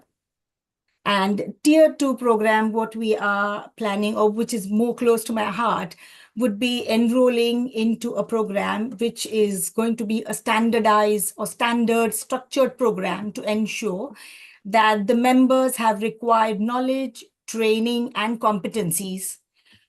So that you can be very well included or accepted by the NHS doctors. So what we are looking at this program is to include mandatory NHS trainings to the professionals taking part in this integrating program. For example, mandatory NHS training such as informed consent, GDPR, information governance, simple basic life support, because we do understand, or we have come across professionals who were trained few years or few decades ago and are practicing privately here, but are not aware about current BLS NHS standards. So keeping everyone up to date with the current NHS training, thereafter learning basic principles of other branches of alternative medicines as discussed, because we would like to bring all the professionals under one umbrella and everyone together, so that when we are having patients, we can discuss those patients and see which medicine branch can offer, for example, correct treatments or best alternative or best care. So for that, we need to understand each other's practices as well. So offering some basic principles of each other's branches of medicine, understanding what are the changes happening in medicine. For example, NHS has started encouraging health and diet, lifestyle changes, but we can take it further and include Ayurvedic principles, diet and lifestyle along with that, and encourage people to follow those diets according to season and their prakriti. So we can take that NHS diet and lifestyle advice one step further by including this and by understanding the principles. Apart from that, we also are thinking of developing evidence-based practice. That is by having standard pathway of examination, assessment, evaluation, and documentation, because as we all know, documentation has got great encouragement and emphasis in NHS, because we all know that in NHS we say, if you have not documented, that means it did not happen. So this is what we are trying to do. We are trying to encourage and put all these skills together so that we can have a structure or an organization which can bring all integrated medicine faculties together to offer a platform where we can treat people after to support or to fill gaps within the NHS. So we are thinking of having this basic training And these are, once the person completes this training, then probably there'll be an assessment for every individual. And after that assessment, we are also planning to provide accreditation. This way, organization will ensure that all practitioners have appropriate qualifications, knowledge, and training to follow standard practices and procedures, the same way how they are followed in the NHS. And then every year we will have CPD training programs, and we'll make sure that the accredited members are practicing and planning treatment and care as similar to after MDT meetings, as similar to the NHS standards. Perfect. That's very wonderful. And Manisha, in fact, yes, and please. apart from, and this is one part of developing a community with integrated medicine, and along with that, we are also aiming to develop community awareness by approaching societies or cultural organization or medical forums to increase awareness and making people realize that they need to ask their doctors for alternative treatment options. If they don't ask, the doctors are not going to guide them towards the integrated society or integrated doctors. Yeah, perfect. This was just a short thing about the integrated program. And then very quickly moving on to research. NHS believes that today's research is tomorrow's treatment and encourages research. And that's how I also got an opportunity to be a trial manager for the trial, which is known as April. That is Ayurveda for promoting recovery in long COVID. And this was, or rather is, a randomized double-blind trial using ashwagandha for recovery in long COVID patients. So here, what we are trying to do is we are trying to establish ashwagandha not as a supplement, which is over-the-counter freely available, but we are considering ashwagandha as a drug. So this trial has passed all the stringent regularity authorities of the MHR, from the MHRA to the research committee. And it is currently recruiting patients through NHS GP doctors. So as mentioned by Dr. Goswami, everything is there in Ayurveda Samhitas, and we need to share it with the world in the language they understand, which is through clinical trials or through evidence-based practice. So we need to develop evidence practices by conducting randomized controlled trials and by providing safety data and evidences on Ayurvedic medicines. And for that, I think we need to also encourage Ayurvedic pharmaceutical companies to prepare Ayurvedic medicines using good manufacturing practices, standards, in order to get accepted as medicines and not just herbal supplements. And I'm sure this will change allopathy doctors' mindset, and they'll be more inclined to accept and include other medicines to have a holistic approach in treating patients. It's very helpful, Manisha. That's very wonderful. Sorry, Amrita, go on. Yes, Dr. Rajiv, I think it's really wonderful. What all things she has put forward is those concepts that we all have been talking about in India related to Ayurveda, promotion, globalization of Ayurveda, standardization of Ayurveda. And over and above, I would like to add on this that there is a question that is also in the chat box. Can an Ayurveda doctor speak about importance of potency and safety of Ayurvedic herbs and medicines? Yes, that puts on with the same answer that Manisha has said.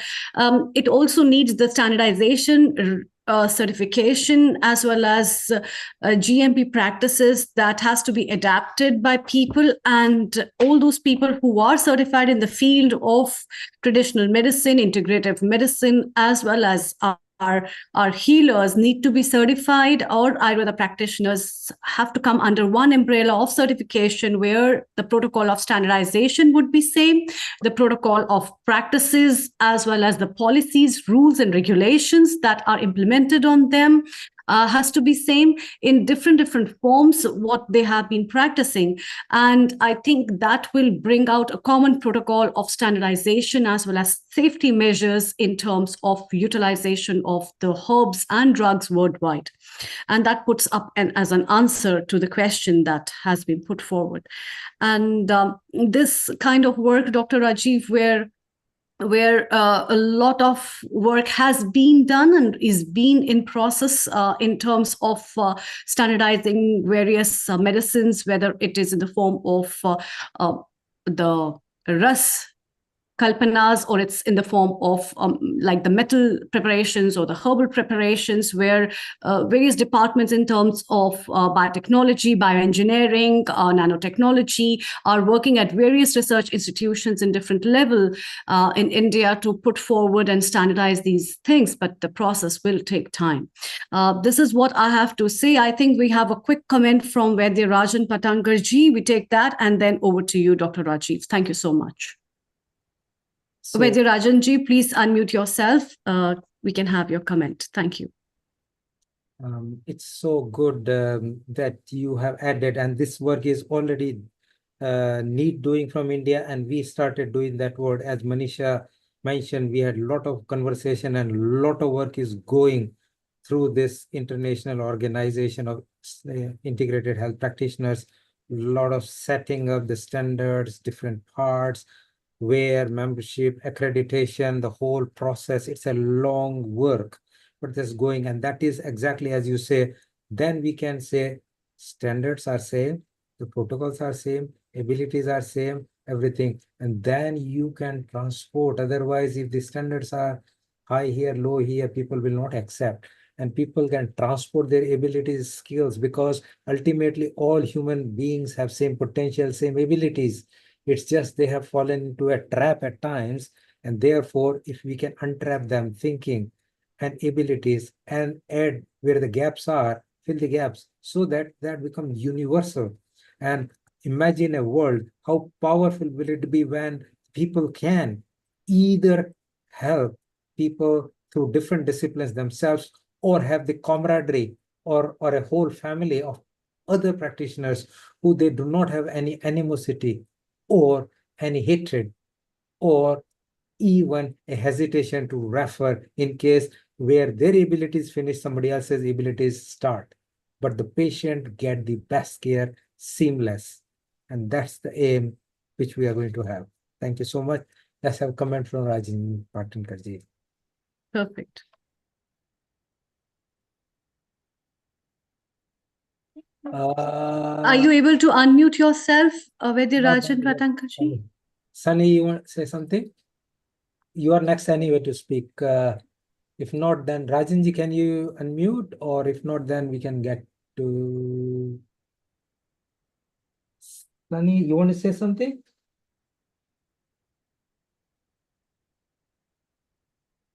Go on, Sunny, go for it. You unmute yourself. You are still mute. Can we do at our end something, Nashid, to unmute Rajanji and Sunny? Looks like they're muted.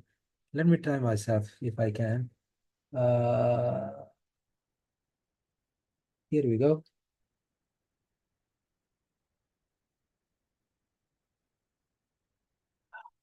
What is happening here? Okay. Yes, yes. Thank you, thank you. Only one thing to add, as Manisha ji has said very perfectly. But in my opinion, nowadays, the standardization of the herbs is also important than the manufacturing process. If it is not done as per the Ayurvedic text, it also has got side effects, because side effects are there in Ayurveda. If the processing is not proper, and the herbs which we are having, especially in India, if they are not proper, and the processing is, in my opinion, utmost important thing. So, thank you. Thank you, Manisha ji. Very well said. We're going to bring Elaine in, but Sunny, any quick comment? Yes. Yeah, hi everybody. It's been absolutely a wonderful session so far.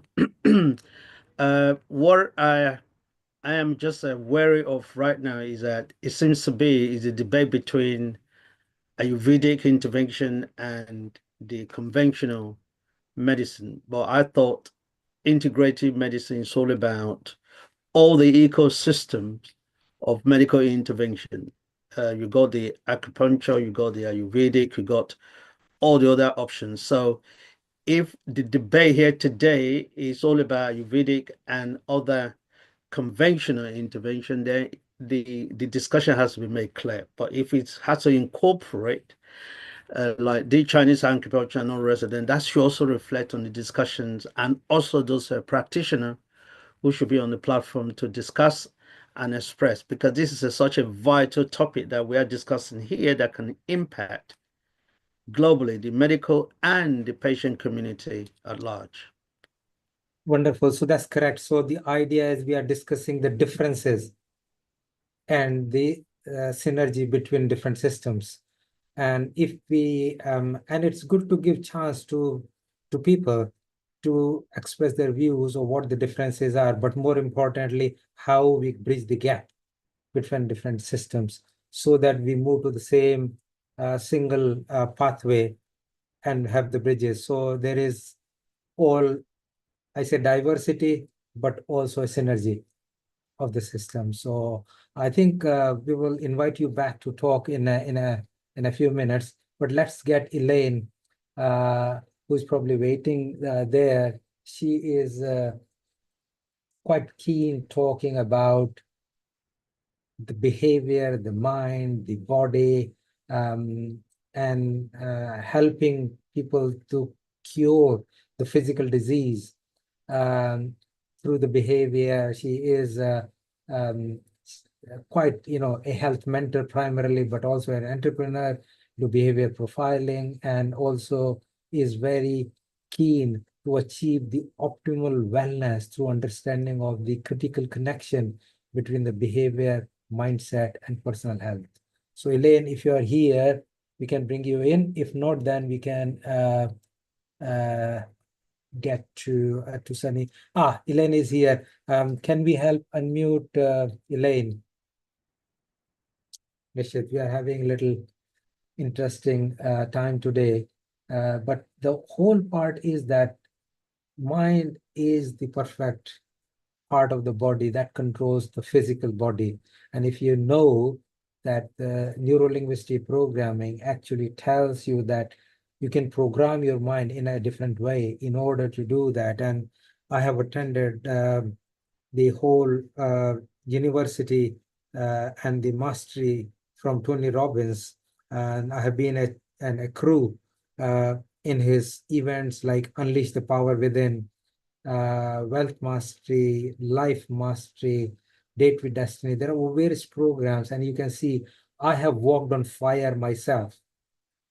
Being a medical person, neither I could believe earlier, or my colleagues still don't believe I could, but I have walked barefoot onto the burning coals with 230 degrees centigrade, and I did not have any burn. On 2 occasions. Then the third one, my state broke, and I ran to try and get camera so that I can show to my colleagues that I could do it. We are not supposed to take our cameras. It broke my state, and I had a blister in my foot. And that is just a proof to myself that if your state break, you have a problem. And if you are all aligned in your mind, body, and the whole universe together, it's unbreakable state, and you don't have any physical illness. So if we have managed to get Elaine, we can move. How do we do that, Nishit? Can we unmute Elaine? Here we go. I just need to share my screen, please. So if I've got permission, the host can help me share my screen, please. That would be very good. You can keep talking while Nishit try to do that. Okay. Cool, that's lovely. So I'm going to be coming from a completely different angle. So I'm not a doctor. I am a trained nutritionist and a biohacker, and I've got a lot of experience in the corporate world and how the impact of poor health affects industry and office workers and so on and so forth. So I'm going to be coming from that angle. Let me see if I can share my screen yet. Share. No, I still can't share my screen. Hopefully that's going to happen shortly. Talking, Elaine. I'll keep talking. Okay.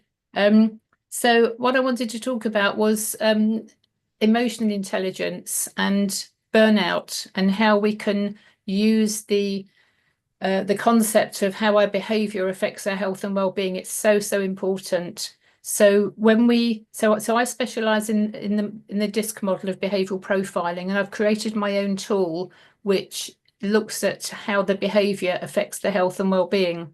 So I draw from the DISC model. So the DISC model is very popular in the world. It's one of the most widely used. If you Google DISC, DISC, you'll come up with direct, inspiring, supportive, and conscientious. They're the key words. I use slightly different words, slightly softer words, and I've created. No, still can't share my screen. I've created a link between our behaviour styles and the types of illnesses that people are predisposed towards. And this isn't my idea. I've just kind of brought it into this century. It started with Hippocrates in 400 BC, and I'm sure you all know about the Hippocratic Oath. And he was a doctor, so he identified the 4 humours, and it's now turned into the personality styles. And there's loads and loads of tools, but the one I have created, I work with students to help them to identify what their behavioural characteristics are, so they don't go into organisations and roles that don't suit them. Because if you've got a day-to-day behaviour pattern that doesn't suit who you are, if you're not being authentic, that will cause health challenges. And so that will, that's not a happy place for anybody to be in. So we end up with the over medication. Somebody's anxious, somebody feels bullied, all these things in the workplace. A lot of them are avoidable, and it's simply the mismatch with the personality styles. So I've created a way which brings out a 22-page report. We talk about emotion intelligence. Emotion intelligence is about being aware of who we are, what our key characteristics are of behaviour, and then managing ourselves. Somebody mentioned earlier on about health is in our hands. We should not go and outsource health to the doctor, turn up, say, fix me.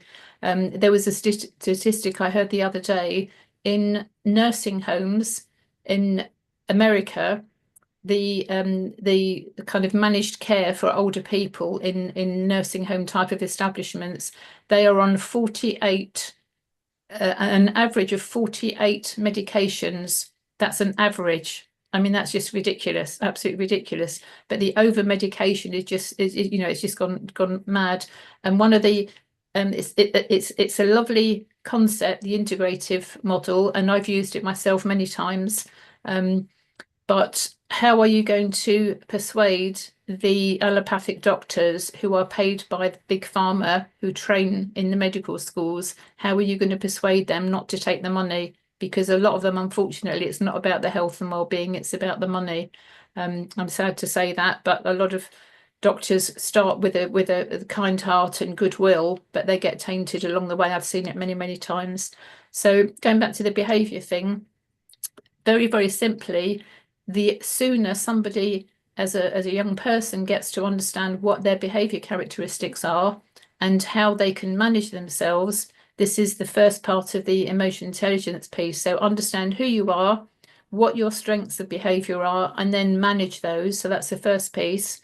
The other piece of the emotional intelligence is noticing how you differ to other people and how you can manage that relationship. And that has an impact on your friends, your family, your work colleagues, doctor-patient relationship, whatever industry or sector in. I would do a lot of work with lawyers and accountants, and I work with the leadership teams to help them to understand how their behavior is impacting on the people in their team, because 9 times out of 10, the people in the team who are doing the work, they are a completely different behavior pattern to the leadership team who are supposedly leading, but all they're doing quite often is causing chaos and confusion, which then ends up with the people in the team being ill, thinking they're being bullied, but they're not necessarily being bullied, but because they're kind of more sensitive, softer behavior characteristics, they take everything on, they internalize things. So we end up with people who are extroverts displaying certain characteristics and health challenges. Typically, it would be burnout, taking on too much, thinking they're superhumans, as I did many years ago. And the kind of more gentler styles, they would be internalizing. So they would be having conditions where you're holding on to things. So internal gut issues, migraines, arthritis, that kind of thing. Whereas the style that I have is more burnout. So I've created a model that can help with all of this. But the key is to be yourself. So be authentic. When we're not presenting as ourselves and we're presenting as a mask, behind a mask, how do we know when we're meeting somebody whether we're meeting the mask person or the real person? We don't know. There are some ways that we can tell, but generally speaking, you can't tell unless you get to know somebody. So this is a quick way on finding out, and it's just a simple questionnaire. It takes about 10 minutes, roughly speaking, and it's behind my website. So I use that with students in schools in Nottingham in England. And the reason I do that is because I wasn't happy at school. I was a sports person. That kept me going through school. I hated school. I used to bunk off in the days when it was allowed and we weren't tagged, and goodness knows what they do to the kids these days. But I was continually told, put up, shut up, sit there, don't ask questions, don't be curious. And I probably would have one of these newfangled labels if I were to be bothered to go down that route, which I'm not going to do. So it's about being authentic, and the more authentic you are, the happier you'll be, the healthier you'll be. You won't be creating all these problems within your body. So it's all about prevention to me, and taking control of your own health and well-being, not outsourcing it. Be your own person. But I have experienced the integrative model myself. I've had 2 breast cancers. My first breast cancer was in 2009. I had another one in 2011. And then in 2015, as I mentioned earlier on, I was given less than a year to live with stage 4 Hodgkin's lymphoma. And each time I've dealt with the challenges, I've used an integrative approach. I've never gone down the whole medical model because I didn't trust it. I didn't believe it was going to work. I've done my own version of things, and with the studying I've done over the years as well, the qualifications. But also I was born with a kidney disease. I'm told, and if you Google it today, it apparently, according to the medics, it's still an incurable disease, medullary sponge kidneys. And I was a competitive swimmer all my teens, so it got kind of hidden by the chlorine in the water. Oh, it's the waterwork infection again. It's the chlorine and so on and so forth. It's the chemicals.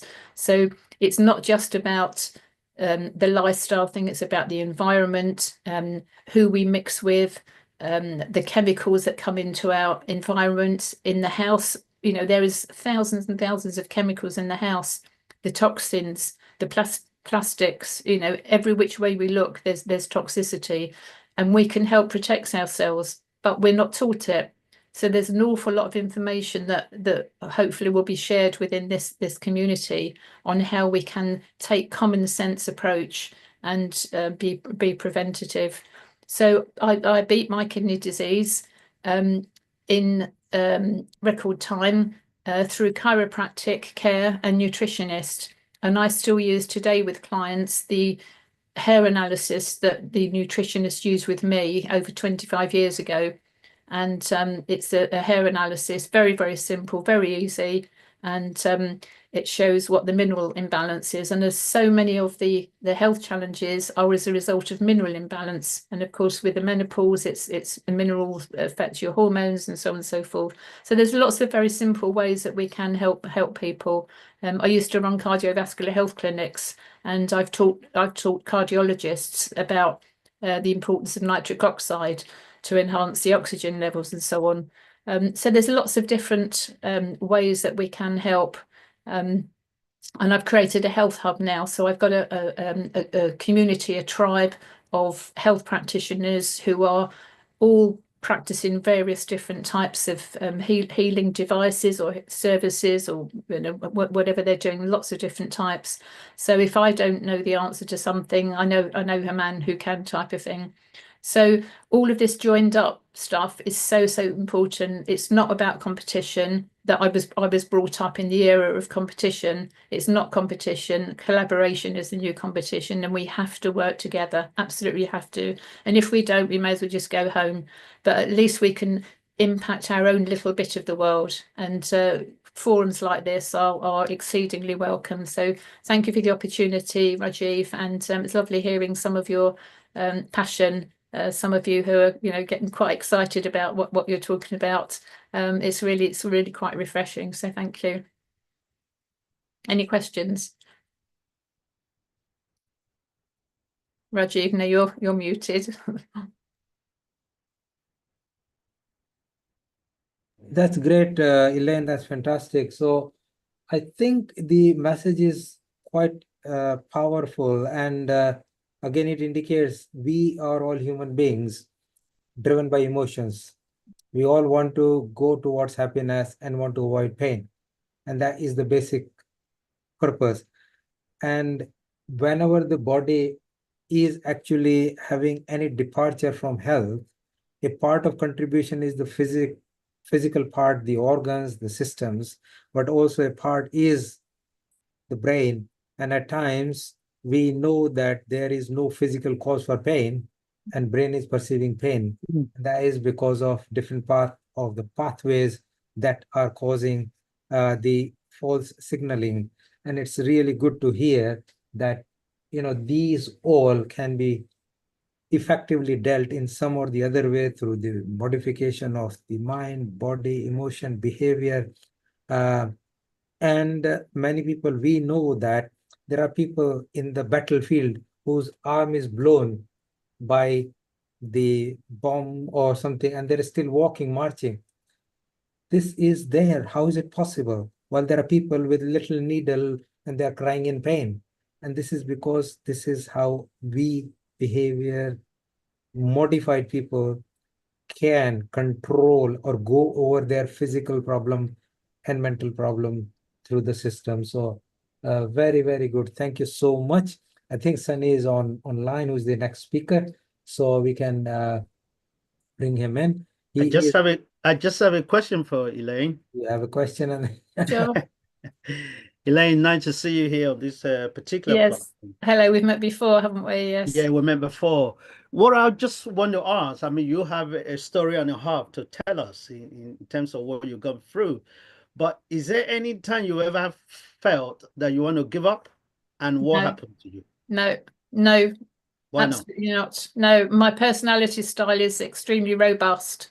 And somebody tells me not to do something, I'll do it twice as much. So somebody tells me I'm going to die, they can, as my late mother would say, off is the second word. You can guess what the first one is. Very good. Excellent. Very inspiring. Cool. So I think that is amazing. Thank you so much, Elaine, for speaking from your heart and actually bringing these two different spheres, connecting them, and to that you would have a great contribution for this integration process, because that is quite important, that we have different spheres and they all connect, so that what is a small ball that a human body or a system actually has connection all around and become a snowball effect and percolates and goes across the universe as it is. And through healing our earth, we are trying to do it in this aspect. But let me bring Sunny, who is actually other very vibrant person and has got a variety of things. It's interesting to see that, he is expert in bio-natural medicine, and that is something very innovative and interesting to bring the natural healthcare together. And he also has a chartered accountancy, so that parts of that. But in other aspect, he's also a social entrepreneur with like almost 4 decades of experience. And when I talk to him on multiple occasions, how we can improve the health through a variety of things, and nutrition is a different part, and we can have different type of treatments, but also we can have a variety of supplements because our diet is different now, stress is different, and there are preservatives in food. So all that is there, but mind, body, physical health, all can work together. So let's hear from him, and then we can open up for some more questions. Over to you. Okay. Hello, everybody. Yeah, if I made a co-host, I'd just like to share one or two points. Yes, so keep please. talking, and Nishit will try and see when the Yes, so as Dr. Gupta had just mentioned, it's been an amazing journey, and to put this together is no joke. So a journey of 1,000 miles, as the saying goes, starts with the very first step. I think the new beginning had just started. Well, not started now, but many, many years ago, but it's all about building blocks. Yes, I qualified as a chartered accountant many, many months ago, about over 40 years ago. And I practiced in the accountancy field before moving into health and wellness 22 years ago. But my own health had, my own research has actually gone into so many aspects of health field, but particularly how technology, emerging technology can impact health provisions. My current specialization is mental health and clinical research as a psychologist in the process. Yes, I've been through so many trajectory in terms of education and training and research, but it doesn't stop.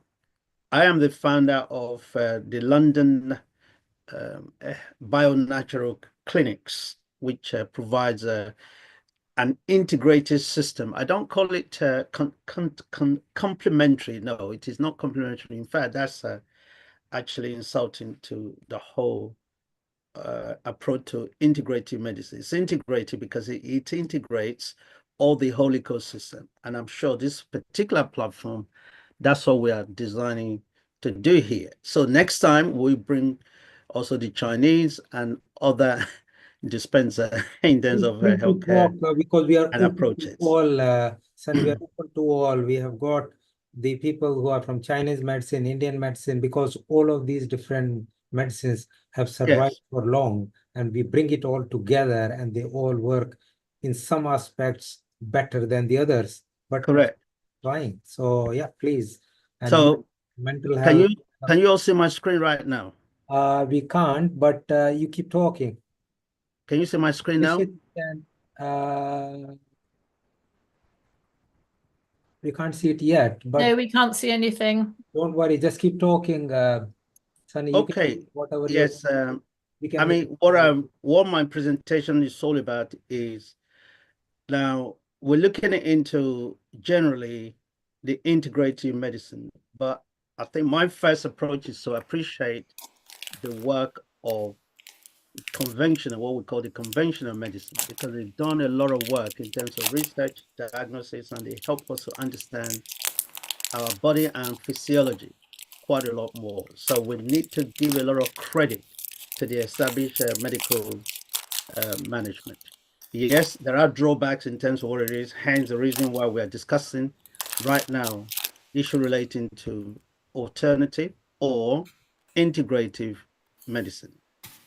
Now, what is my presentation all about?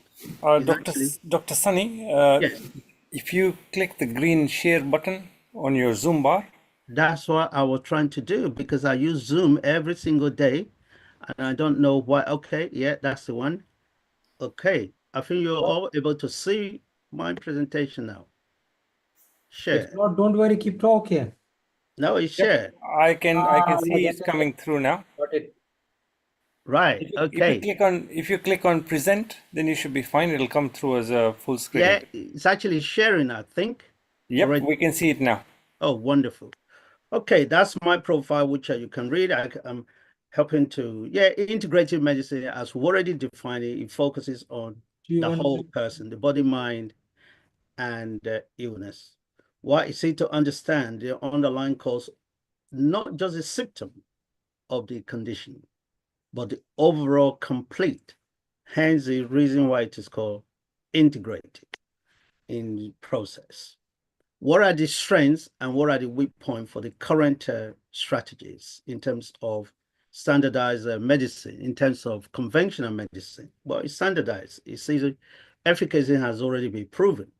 Strong in diagnosis and research, backed by advanced clinical research.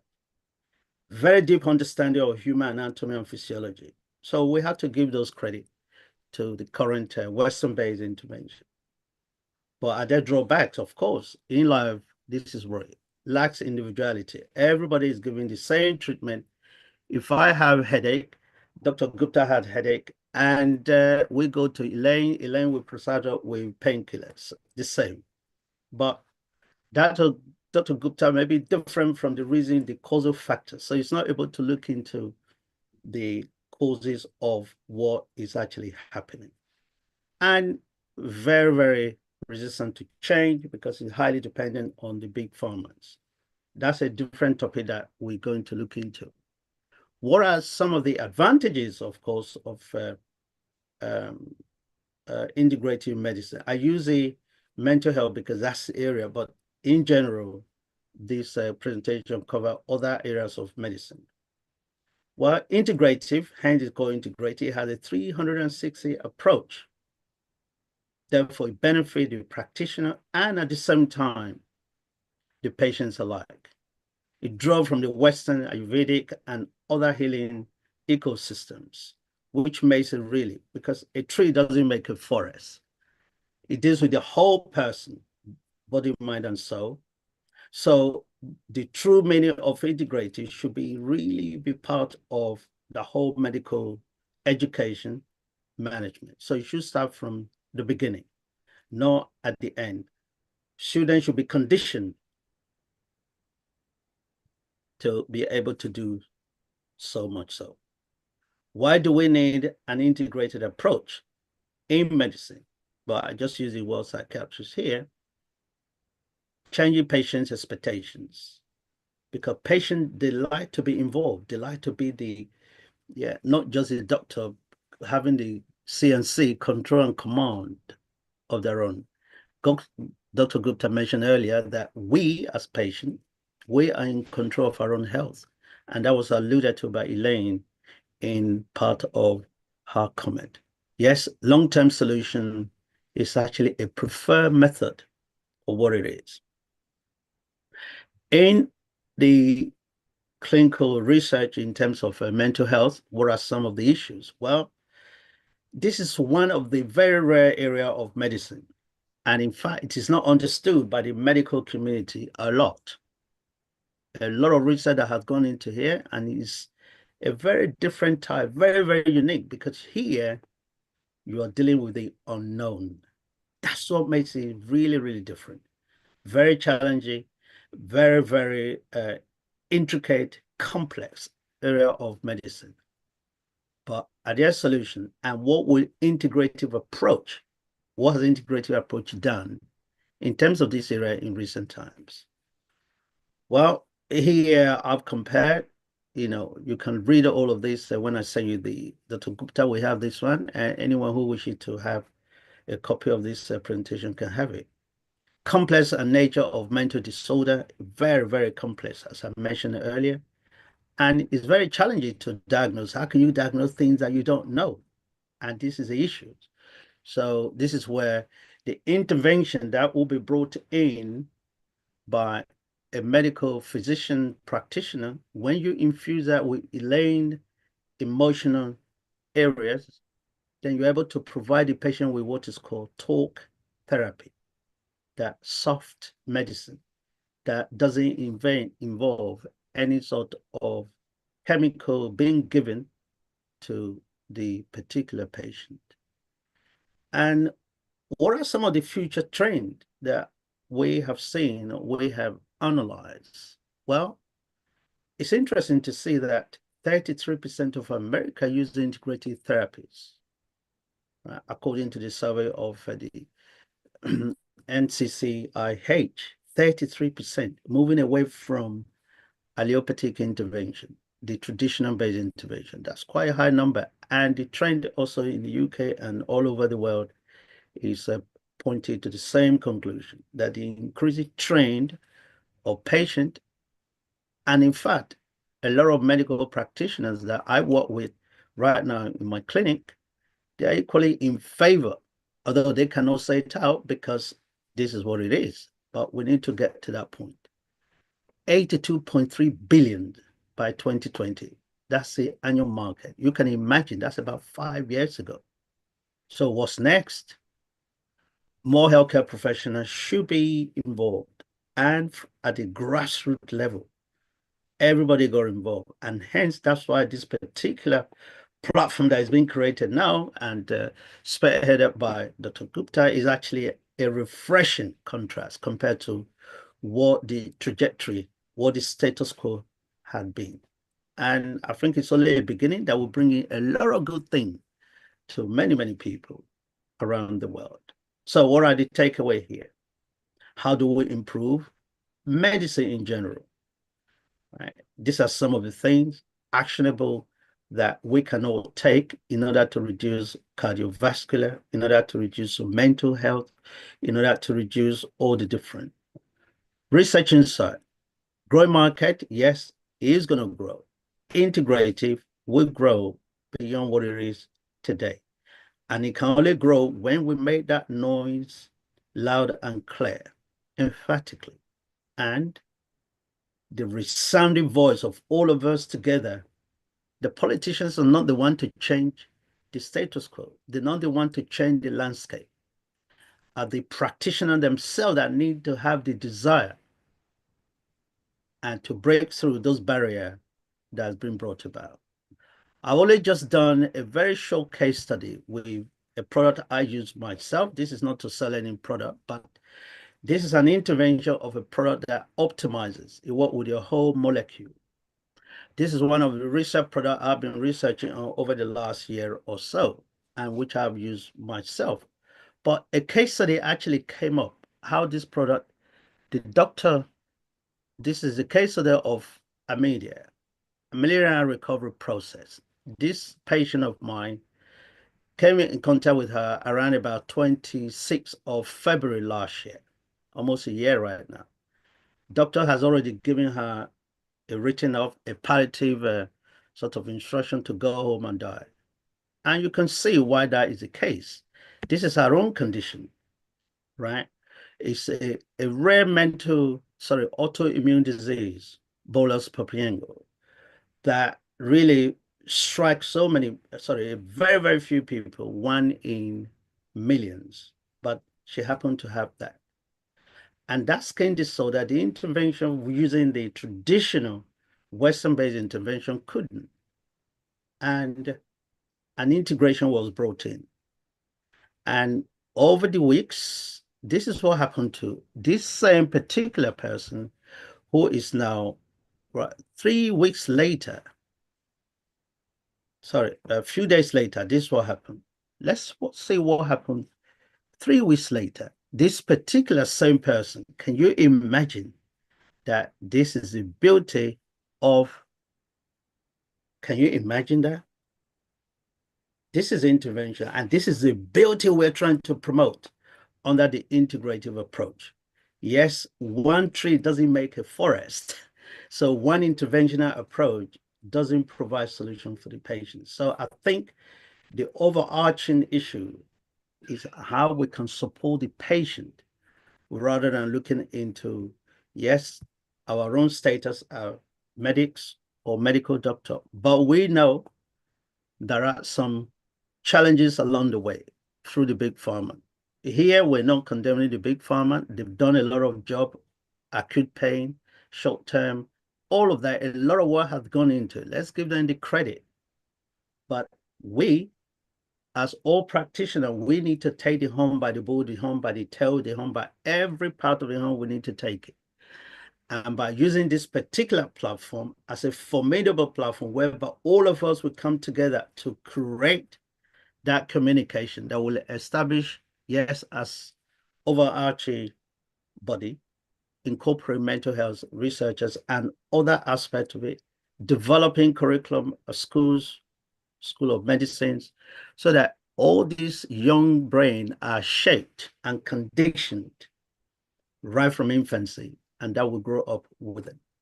So a journey we started, and let us all come together and make this a reality, louder and much louder and much more. Back to you. Amazing. Thank you so much for the wonderful, wonderful wisdom and the concluding thought as well. And I know we have talked on multiple occasions, and Sunny is very, very dynamic, and he's going to be he's one of the ambassadors for the IOIHP, the Integrated Health Practitioners Organization. And this is an organization which needs to grow, and he's very keen supporting the organization, growing the members, engaging the community, engaging public, so that this mission continue. So please, please, please join the movement, join the Integrated Health Practitioners community. And so here's just scan this barcode for those who are at different ends, or send email to community@thehealthpractitioners.com. And the whole purpose is that gradually we have a critical mass of people. Each of you believe in this philosophy. It's not a movement for us. It's a movement for all. It's a collective movement, so that we can make not only our generation, but the future generation more happy and healthy. So thank you so much, Sunny.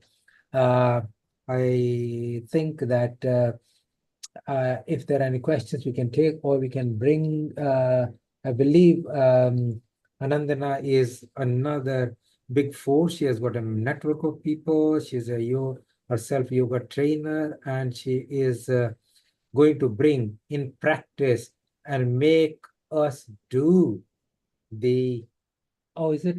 Yes, I think she's before you, Sarah. That's great. So she's going to demonstrate how to do the yoga in real life.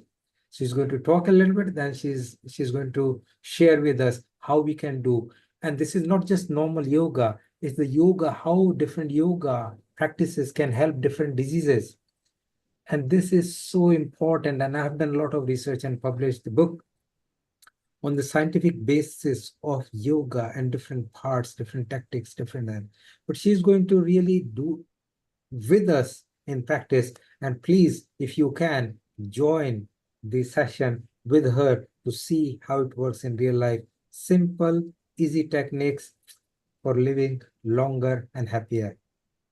Over to Anandana. Namaste everyone, I'm Anandana here.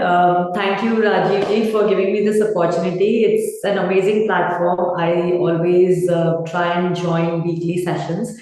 I think there's a lot of knowledge shared, and there have been some amazing conversations, and it was really nice to hear everybody out. But I thought you've been doing this for almost 2.5 hours and everybody needs a little break. So before I talk something, I thought we all could just it's just one asana that I'm going to practice, just letting you know that how obviously alternate medicine, one being yoga, can help us in our daily lives. And diabetes being one of the major problems across, there's just this one asana that we are going to practice today. So if you have any space and you are able to get onto a mat or just on your carpet, if you have, it'll be good. If you just don't feel like moving, then no problem. Maybe on your chair, you can try. So what we're doing today is Ardha Matsyendrasana, which is half spinal twist. So obviously, because we are engaging more of our abdominal organs, we are working towards the better functioning of the pancreas and the liver. And this is where diabetes starts, ends, everything. So just this little practice every day can change everything for you. So just sitting in any comfortable position. If you do want to take a wall support, please do that. Or if you're on your chair, just cross your left leg over the right knee. So if you're on the chair, you can do that way. If you're on the floor, just cross it over. Try and keep your foot flat. If you're unable to sit comfortably on the floor, then you can also elevate your pelvic muscle and sit on something. So that's another option. Again, important to see wherever you are, you begin your journey from there and you can go forward. So it doesn't matter. Wherever you are is great. Okay. So folding in and with your right hand, because the left knee is over, I'm going to hug in my left knee. So if you're on the chair, just try and pull the knee closer and twist over to the left. So I'm looking over my left shoulder. Now what am I trying to do here? I'm obviously trying to keep my posture straight. So in that process, I'm nicely stretching and twisting my abdominal organs. I'm igniting the solar plexus, which is the Manipura chakra, right here between the core. So obviously it's helping me open up my chest and twist at my spleen level and move. So this helps me obviously make improvements in my metabolism, which is improving and reducing my diabetes. So I'm really twisting here, trying to make sure that I'm sitting straight, grounding my foot perfectly. So just this much while I'm breathing, focusing, looking over the left shoulder as I'm twisting to the left. So if you've done this on one side, and we come back, straight in, and we go to the opposite side. So right going over. So if you're on the chair, please do that. Right over. Again, hugging the knee into your chest with your left hand, and then right hand goes over. I'm going to look over the right shoulder. Again, the same thing. It feels amazing as you twist near your abdomen, and that is how it's helping my pancreas and liver to work more efficiently, improve my metabolism, and then obviously work on not having diabetes. So twisting over and looking over the right shoulder. So you can do this, like I mentioned, sitting on the mat, or you can do it on the chair as well. So this is how I work with my students, obviously giving them a little more detailed description of how every body part is involved in yoga. From my personal experience, I have had 2 children, and for all the women out there, it's quite a journey. And so I did not take any epidural during my labor pains. So I did everything. I was doing pranayams on the table. So I practically applied alternate medicine with my delivery and made sure that I did have a successful delivery without epidural. So I did not harm my body, but at the same time, I had a great delivery. I did have long labor hours, so I did endure the pain, but that was because I was very actively involved in pranayams. So I did use all of that in my favor and made sure that I don't harm my body. So I think it's I've heard so much information. I know we all are in support of integrative medicine and care and everything. And I really hope that we are able to bring Ayurveda, homeopathy, all those things within NHS, along with a lot of doctors who are also now yoga practitioners, like Dr. Rajiv is also one. I am an accountant, so I work with doctors as well, and I know there are lots of doctors who are yoga practitioners because of obviously the benefits that it's bringing to the community, and people are seeing it. It's more evident, and hence all the more reason that we need to make sure that we are actively involved and supportive of this concept, and hence it's amazing to be a part of this community and support. That's all from me. Thank you, Rajiv for supporting, and I hope you did manage to do the Ardha Matsyendrasana, half spinal twist, and do practice it every day, and please share. Fantastic. I think it's so good that we have got a variety of people, and Anandana is I like the name. Ananda means bliss and pleasure. Anandana. Thank you. It's good, and each part has to play a role. As like, say for example, you're twisting your body and your pancreas in the center of your tummy. If that is being squeezed, your insulin is going to come out. And same is like also in Mandukasana, when you're sitting forward and bending it, you are squashing it to squeeze the juice out of it. There are certain asanas which work, and if we understand why it works, we are more going to believe, and anything you believe in is going to become a fact, and that's going to become a reality, and that will be giving you much more benefit than if you don't know. Because if you don't know, you go half-hearted, it doesn't give you relief.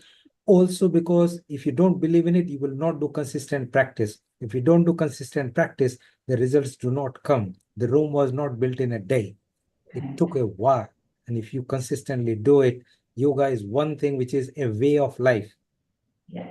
So just adding on to Rajiv's point, so other than asanas, we also have something called mudras, which are hand gestures, which are just so powerful. It's unbelievable that people do not want to practice a free thing which is available. So with the five elements being on our five fingers, we can do so much to just simply work on diabetes itself. We have like 4 5 mudras just to do that. Linga Mudra, Prana Mudra, Surya Mudra, Apana Mudra. So they are so active, and if you just practice just sitting comfortably with just the movements, with just touching your fingers, it can just do so much miracle. It's just about practice. It's just about sharing the right information across.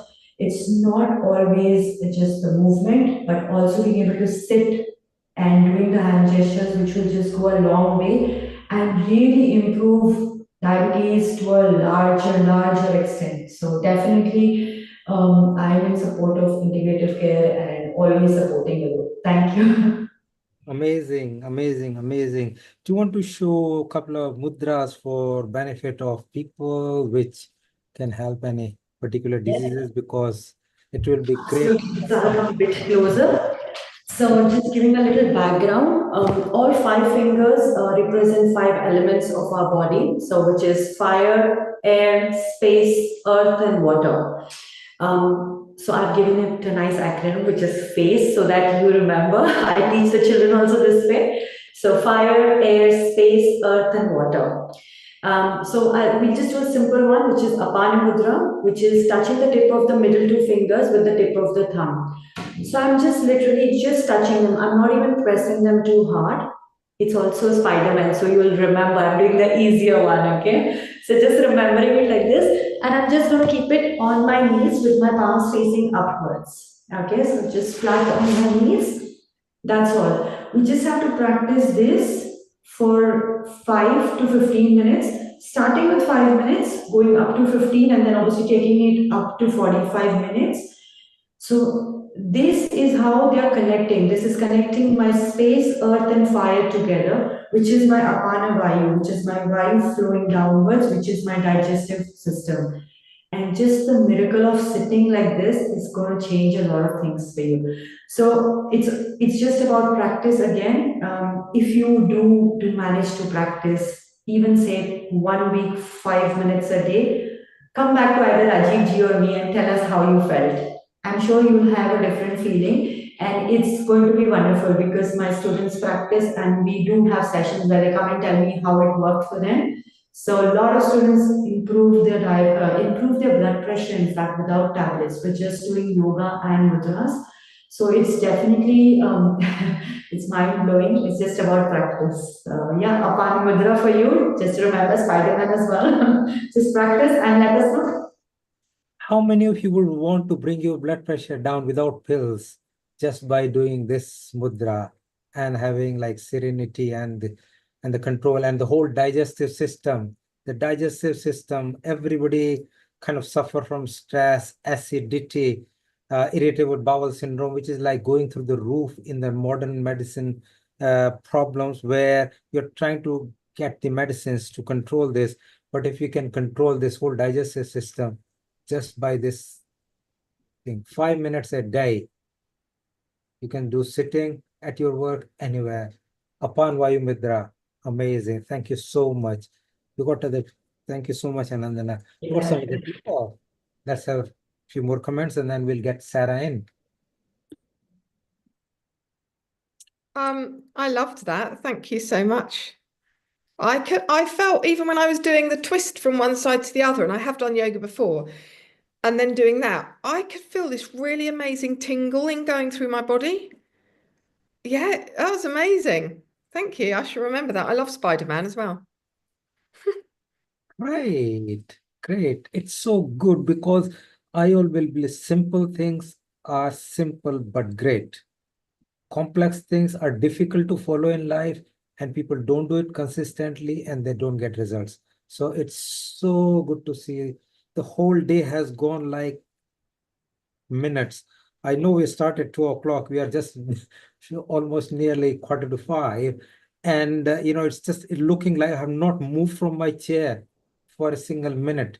And it's like you want to be glued to hear more and more and more and more. It's like so powerful energy in the system today. The speakers, the listeners, the universe is combined into one alignment so that we can bring, and health is the outcome of what we do. The physical body, and those people who believe in physical body, but also there are multiple layers, Annamaya Kosh, Mahamaya Kosh, and there are variety of things there. But real life is that you can pierce through, and we are reaching near to the core now. It's just so glue that I want to hear more and more and more and stay in the system, because the integration indicate combining, joining, and the whole day, every single minute has given a new message, and subliminally it has been aligning our body and our soul, our mind, and aligning to the universe. And I think universal energy was pouring on us all the day so that we can even heal our body now. And the people who have been sitting all the day here can find they are more energetic now than they were before starting 2 o'clock. So thank you so much. Global Namaste, Rajiv. Yeah. Rajiv, Global Namaste. Thank you very much. You've been doing a sterling job, and Ananda brought her energy in a simplistic form. You don't have to do exercise yoga. You can do mudra yoga. You can do it sitting. You can do it while you are driving and stopping at the traffic lights. You can be doing at the work. And Dr. Sunny mentioned very simply that let's not call it complementary. Integrated health, what it is actually merging in. There are some ailments that we do need the normal surgeries and things, but then we can go the integrated way. Rajiv, you mentioned as well, mind over matter. You gave an example that an army guy on a war might have lost a limb, but his will to go on and protect his country, mind over matter, is more powerful than somebody who looks at an injection and faints as well.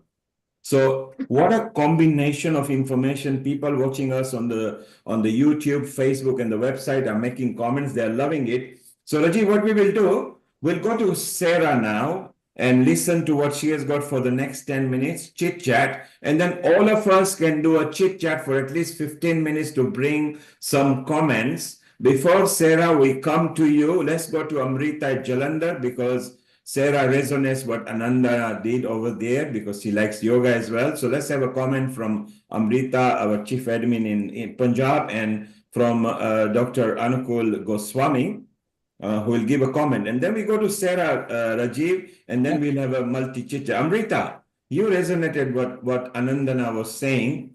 Simple, very simple. She was just showing the mudras, which you can, if you learn where to pressure your thumb and your finger and which finger and what point, you can do it sitting anywhere in doing any work, and you can be doing that. Amrita, your comment on that, we'll direct comment from Anukul and over to Sarah.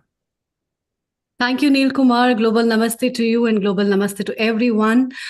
Anandana, it's great connecting and seeing you after such a long time.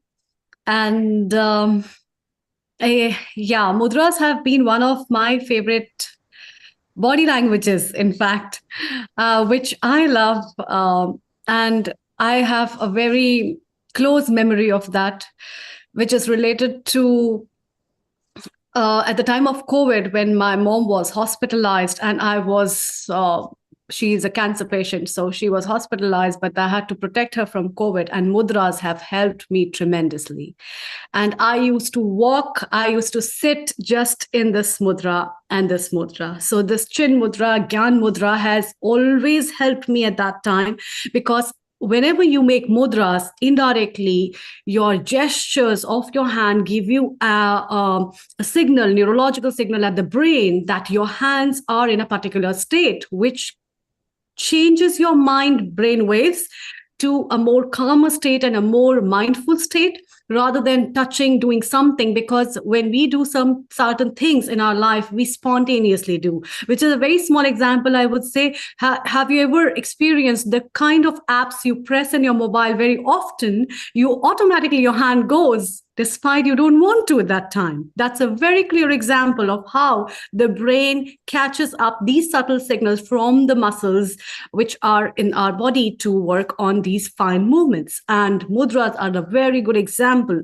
not only just to meditate and synchronize yourself, but also to bring a mindfulness among yourself. So me practicing it in a hospital where I had to avoid my contacts with people gave me a very good resilience to understand myself and being mindful. And your connection of these things with 5 elements, yes, has got a wonderful way to deal with things, as well as their pressure points, their acupressure points as well, and also certain marma points that can get pressed. And these vital points, when you press them, it helps you to vitalize many neurological signals and bring vitality to your body and mind.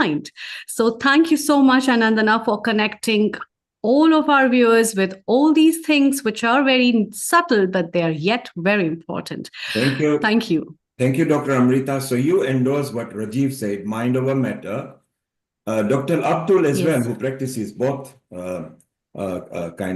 integrated and from medical world, and Dr. Sunny. So we are all saying, and Elaine earlier said that she actually trusted herself and integrated methods better. And she is a proof of herself, how she has come out when she was on stage 4. So isn't that fantastic that we are all endorsing that you don't ignore your medical doctor, don't ignore them, but have a faith and a belief in self. The power of mind is so powerful, it can control your immune system if you allow it to. So don't give up on that. Anukul, you are an expert surgeon, a pediatric surgeon, but you started practicing integrated health in a big way. A quick comment from you, and then Rajiv and Sarah will take over for 10 minutes, and we come back to Multijet. Over to you, Anukul. Thank you so much. Thank you. Namaskar, Nilji. This is, I think there are 2-3 very important comments I wanted to make, and it does come along all the time. Is control over the 5 senses. It is not a small thing to do, but it's something that you have to learn very early in life. And therefore, I'm one of those proponents of the Gurukul system of education for children. Number 2 is to try to train people toward a sense of duty rather than rights, because the number of people who come to the clinic and say, I should have got this, I should have got that, or complaining about this issue or that issue, I think it does sometimes show a mindset that I have got no role to play. It is for you to make sure that it is all goes right for me. So it is not a very easy thing to understand that mental makeup, and that happens only when those kids say, yes, I take control of my life, I take control of my 5 senses, I have my duty towards myself and do the things the way that I want to do. And lastly, not possibly not the least, is that we have now to find out some means of communicating what everybody said. I think Dr. Amrita said some fantastic, the concept of mudras and how it changes the various thought processes. how it affects your various organs, but we have now to generate evidence. And I'm sure the evidence is available. And in that term, I do not know how you're going to convert Patanjali Yoga Sutra into the conventional medicine. I'm not very sure that will be very easy, because while conventional medicine only takes into account the hard physical realities, the other systems of medicines does take into account, as in and Patanjali Yoga Sutra, various other ways of validating those types of evidences which are not so-called physical, but it does alter your systems in such a way that it can actually might be felt only through a much more internal realization. And how can we produce that? I still don't know. And I seek assistance. Anakul, let's find how we can produce that. Stay around. We'll be back with you. Let's go to another expert. She's part of Healing Our Earth and Integrated Health as well. The Art of Winning. Rajiv, tell us more about Sarah and bring it on. Yeah, so I think it's so interesting. I and Sarah have worked together for now several years, and I have found her very inspiring in the way that, and she's so flexible, so adaptable. And at times I feel that, look, she has got so much to give. And we have talked about this whole integration, because real life is that there are so many components of it. And I have been expert in the gastroenterology and nutrition from the medical field, qualified. She has done so much more in terms of mentoring, in terms of the nutrition. And I think she's very meek, very simple, but I found her very, very inspiring, a successful woman who has made it to the top through her own personal efforts. And she does live in the world of nutrition. She breathes nutrition, she talks nutrition, she eats nutrition. And she advises, and it's very, very useful. And I think it's good to see. And she believes, like many of us, that nutrition is an important element to it, and therefore healthy diet. And we do together a 30 days healthy living program, where we take people through one day each day on 30 days, and people learn the habits. And majority of you might know that if you do anything on a regular basis for 21 days, that becomes a habit. So learn to live healthy, learn to be happy, and learn to live longer through changing the habits. And Sarah, living example. Welcome to Healing Our Earth. She has been on us, but now, here you go, share. Thank you, Rajiv. Thank you, Neil. Thank you, Amrata. Thank you, everybody. I absolutely love this forum. And I love the fact, that, the passion and the belief in everybody that's part of this for really changing the world. One person, one thought, one vibration at a time. And I know there's always amazing energy vibration on these calls, because we have got this combined belief and power, and also so much knowledge and expertise here. I'm overwhelmed by it all. Absolutely amazing. Thank you. And yeah, it's been a pleasure to know some of you over several years now. But I am a health and wellbeing mentor with over 15 years experience in, I call it holistic wellness. I've always been interested since a young person in all the different modalities that there are involving health and nutrition, whether that's Reiki or acupuncture or all the different things that we've got. But I'm passionate about, really now, in the work that I do, in helping people understand the powerful connection between what we eat, how we think, and how we live. And this has already been alluded to by some of the other speakers here, because this is an extraordinary room of expertise. But I'm really here speaking to a bigger global market of people that may be out there listening across the World Wide Web, but just to inspire people to want to make those powerful changes that will help you feel amazing every day. And it seems really simple, and actually it is. It doesn't have to be complicated. We truly are what we eat, and what we eat affects everything. It affects our energy, our sleep, our stress levels, our immunity, our longevity. And by integrating the different modalities of medicine with a holistic nutrition and lifestyle habits, we can create a life that is honestly not just about surviving, but thriving. And our nutrition is fundamental to our wellness and the integrated medicine philosophy of that. And I feel really sad when I have many friends that have had many illnesses. And it's often only been when they've had quite a crucial diagnosis that they've decided to then think about the food they eat and cutting out things and bringing in other things. And actually, our body wants us to feel like that every day. We shouldn't wait till we're ill to want to start to feel better. We can continue. So what I want to share with you, just some very simple, it's a massive subject, so just some simple things over the next few minutes, is based on my experience. It's based on my clients' experience. And it's based on being part of one of the world's leading healthy living movements that I've been part of for more than 45 years. Not me myself for 45 years, but the healthy living community I'm part of has been in the approach of helping people flourish with sustainable healthy living, with products and programs and leadership support. And that's where I've learnt my knowledge from. So I have to say, if anyone has any existing conditions, please do consult with a medical professional. There are many of them here, by the way. Because my recommendations are not meant to cure or treat, but they are definitely helpful, healthy alternatives, which I know for sure, because I have seen firsthand myself, to help to boost optimal health. So I have personally been a vegetarian for over 35 years, and I've been solely plant-based for more than 10 years. And up until this stage, I am plus 60. I have enjoyed exceptional good health, and long may it continue. And ever since a small child, I was adverse to eating animal products. It was just naturally inside me that I didn't want to eat those. And so, when somebody else was saying, trust your intuition, trust what your gut's telling you, do it. If it doesn't feel good, if you're eating something that's making you feel tired or stressed out or unhealthy, then quit it. Your body wants to be healthy. I always advocate the 80-20 rule because, in short, that helps us to balance healthy lifestyle. 80% of the time, do the best you can. The other 20% of the time, you're probably going to fall off the wagon, and that's okay.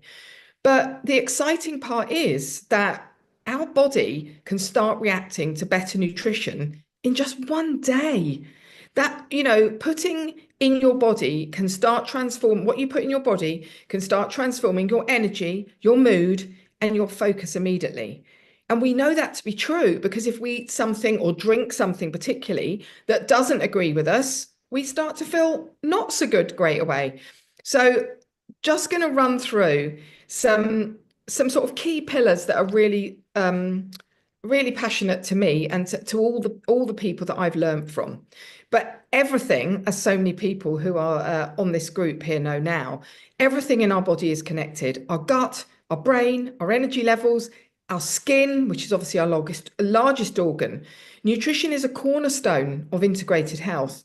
And a plant-based nutrition-dense diet can be a game changer for our vitality and our longevity.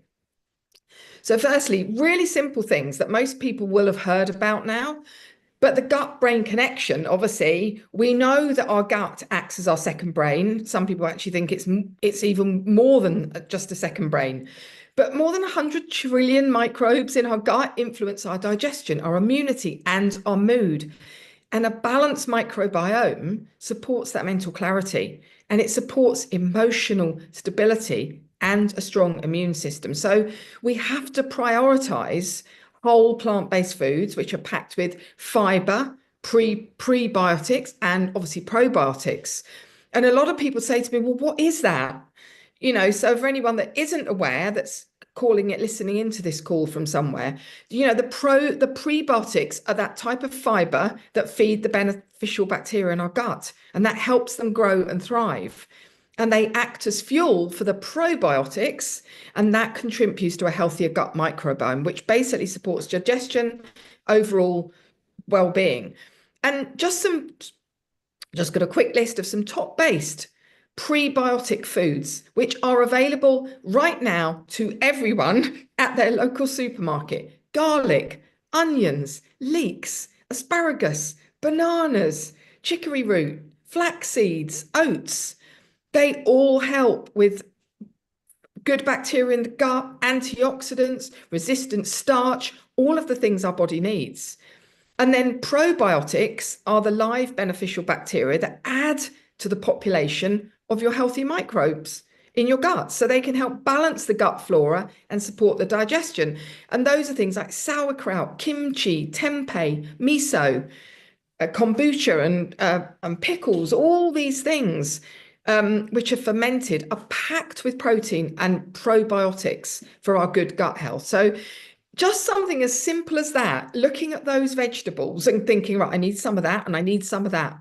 And then avoiding processed foods wherever possible, because they are packed full of additives that, guess what, disrupt our gut health. And then obviously to hydrate well, our body needs water to support our digestion. But then the second thing is to think of food as fuel and not just a filler. And so many people grab stuff to eat because it fills them up. But the food we eat is either fueling us or draining us. And we know that because we know how it makes us feel. And a nutrient-dense diet rich in vitamins, minerals, and antioxidants can and will transform your health.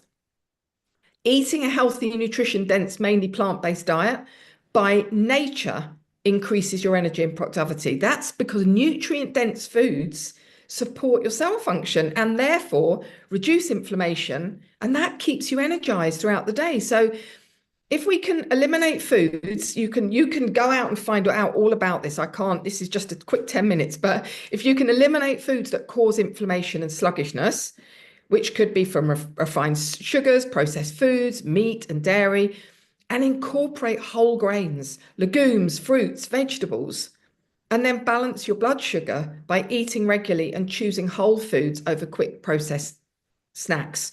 And that can really supercharge your diet daily, with really powerful anti-inflammatory foods. Like every day, I include turmeric, cinnamon. That can be sprinkled on anything. It can be sprinkled in your smoothie or your shake, in your coffee, in your tea, flax seeds, and even just one, I don't know if you know this, but even one Brazil nut a week has been proven, right? Not by Sarah Mills, scientific papers have been written on it, has been proven to lower your cholesterol, one Brazil nut a week.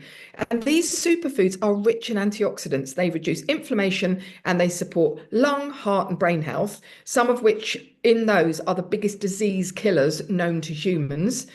And they also play a vital role in keeping our arteries unblocked, lowering our cholesterol, and boosting our overall vitality. So if you include things like whole nutritious beans, of which there are many types of beans, berries and all fruit, cruciferous vegetables like broccoli and cabbage and cauliflower and greens, and a huge variety of other vegetables, flax seeds and linseeds and nuts and seeds and herbs and spices and whole grains, and obviously drink plenty of water and healthy drinks. This is it's a wonderful daily dozen of things to think about. And that daily dozen is taken from Dr. Michael Greger, How Not to Die book and cookbook, which I highly recommend. And he is referencing there hundreds of research papers on the foods that we eat and the effects of our body and disease and prevention. And honestly, you'll be well on your way to a very happy, smiling, healthy body inside and out. And then lastly, that kind of mindset and energy, which is our secret superpower. What you think and how you manage stress has a direct impact on your body, as we've already heard here today from some other amazing speakers. And a positive mindset fuels success in both health and life. So we have to be mindful of our thoughts and our environment, what you watch, what you read, who you spend time with, how that influences your energy, and how you're going to find your 6 to 8 hours of good sleep a day. And doing a little bit of movement every day. Exercise isn't just about weight, it's about mental clarity and reducing stress and enhancing our overall health. So it's just some really simple winning formulas, simple steps for a healthy life. Making changes does not have to be overwhelming, which is why I share about this in a 30 Days to Healthy Living program. But 3 simple steps that anybody can start today is, it does take at least 21 days to form a new habit, and it takes at least 90 days for it to become automatic. So think about that. You've got to just push through with it. If it feels good, keep doing it. Don't stop. But start by swapping one unhealthy food for your nutrient-rich option every day. And maybe keep a food journal to check your progress and see how you feel.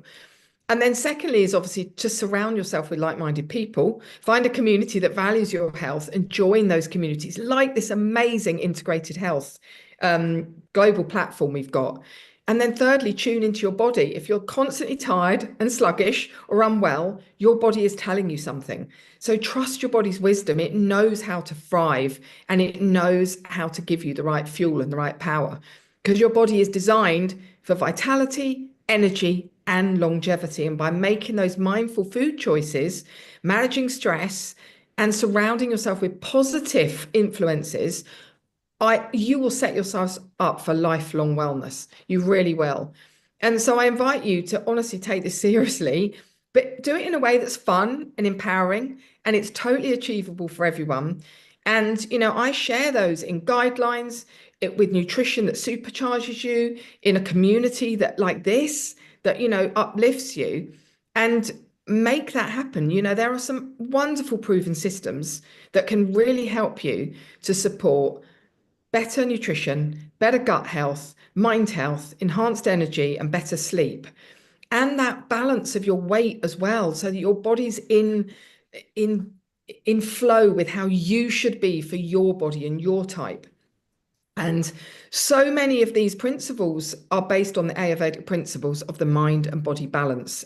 And our health is our wealth, and what we eat is the simple yet magic ingredient to how we feel, think, and ultimately thrive. So thank you so much. Thank you, Sarah. Rajiv, Yeah. Sarah has mentioned very simple thing here. Do it in a fun way. Experiment what fits and works for you. You don't have to be crazy. And simple stuff. She mentioned cinnamon, turmeric. Ananda proposed a bit of yoga. Dr. Sunny said that, look, go for it. Elaine is an example how she took her life, her control. Stage 4. I mean, stage 4 is almost saying, okay, thank you, you're written off. God has organized a space for you there. And Elaine said, fine, thank you. I'm going to go anywhere. Well, I'm going to live the best of the life. So, Rajiv, let's do something. Let's go around with each person and we'll go to the USA leg in a moment. If we take a comment of a minute or two from everybody who is present here, Manisha, Dr. Abdul, Dr. Sunny, Anukul, Danada is here, our Vedamela, Sharon is here, Amrita is here. Let's take a minute or two comment on overall from what Sarah has said and how the earlier contributors all integrated various methods that they have brought in. So let's start. Elaine, you are a very fine example of how you controlled your own life. You managed it, including kidney problems and stage 4. And I think it was, if I remember, Hodgkin's lymphoma, which is fairly common, and non-Hodgkin's is still they're discovering few malignant cancer stages as well. So Elaine, how do you resonate with all what others have said together with yours and what Sarah have said? Over to you, Elaine. So I think we're all talking the same language, aren't we? We're all on the same page. And it doesn't matter what qualifications anybody has, how old anybody is, what country they're from, we're all talking the same page. And that's really important, Sarah was saying about Jim Rohn, I think it was, the late great Jim Rohn. He said, look at the 5 people around you, and the 5 people around you, if they uplift you, keep them on. If they make you feel bad, they're not your people, then walk away from them, divorce them. It could be partners, it could be work colleagues, it could be anybody, friends, family, it doesn't matter. And I've helped lots of people to reverse stage 4 cancer and other horrible things as well over the years. And it's the emotional side of things that always gets in the way. People tend to do things to please other people. And if you're a people pleaser, you're not necessarily going to heal terribly well. I used to give talks to audiences when I was in the UK. I'm in Portugal now. And I would be able to look around the room and know instinctively from the behaviour of people who's going to heal quickly and who's going to struggle. if at all. Obviously, I had to choose my words carefully when I was speaking live in that situation, but it's not rocket science. Just So believe. Elaine, let's summarize your tip. Elaine is saying, don't suffer in silence. Don't impress others just because you need to be friends with them or in relationship. Don't stay around any negative energy. Walk away. Love yourself. Heal yourself first before you please others. Elaine, thank you very much. Yes, thank You have you. lived the talk as well. So that's beautiful. Let's move over to Dr. Sunny. Dr. Sunny, you resonated with this and you were very clear. You started with using the word complementary and said, hello, no, I want it to be integrated health because it is required. It is not an option that, hey, look, side dish. So what do you think, Dr. Sunny, after having listened to everybody who are in line with your thinking too, Dr. Sunny? Well, I think it's yeah, some of you don't know that I actually sing. It is a long way to go. It's a long. So it's quite interesting with what we're discussing here today. A very small group with a lot of potential profundity in terms of health and wellness. I think for any healthcare professional, their aim is to focus on their client or patient, the way. If you are able to save one life, it's a one life so many that bring you a lot of joy. No money can buy that. The initiative now that Dr. Gupta has brought about with all of it within the ecosystem, I think it's something that we all need to support. And this meeting should be a regular platform for education. It has been absolutely amazing. But one thing I wanted to just emphatically mention here is that how do we want to move as a community, as the initial stakeholders, how do we want to move this information forward? How do we want to influence people? And what real core rigidity, what real core product is the integrative platform going to be providing to practitioners? And what are the skill of these people? Platform like this, we all learn. Whether you're a medical doctor or you are a non-doctor, we're all learning all the time. I mean, I picked up quite a lot of information today, which I'm going to take back into my practice. It's been very useful. It's been very eye-opening. So my recommendation from here today is let's see when we're going to have another meeting and how many people are going to be there. In future, we're going to have face-to-face in terms of what it is. Bring on board a lot of practitioners with your connection, with my connection. We'll bring them on board. And it becomes a subscribed system where people will pay, I don't know, £50, £100, 200 a year to become a member and advocate of this particular platform because it's going to save, I'm telling you, going to save so many people.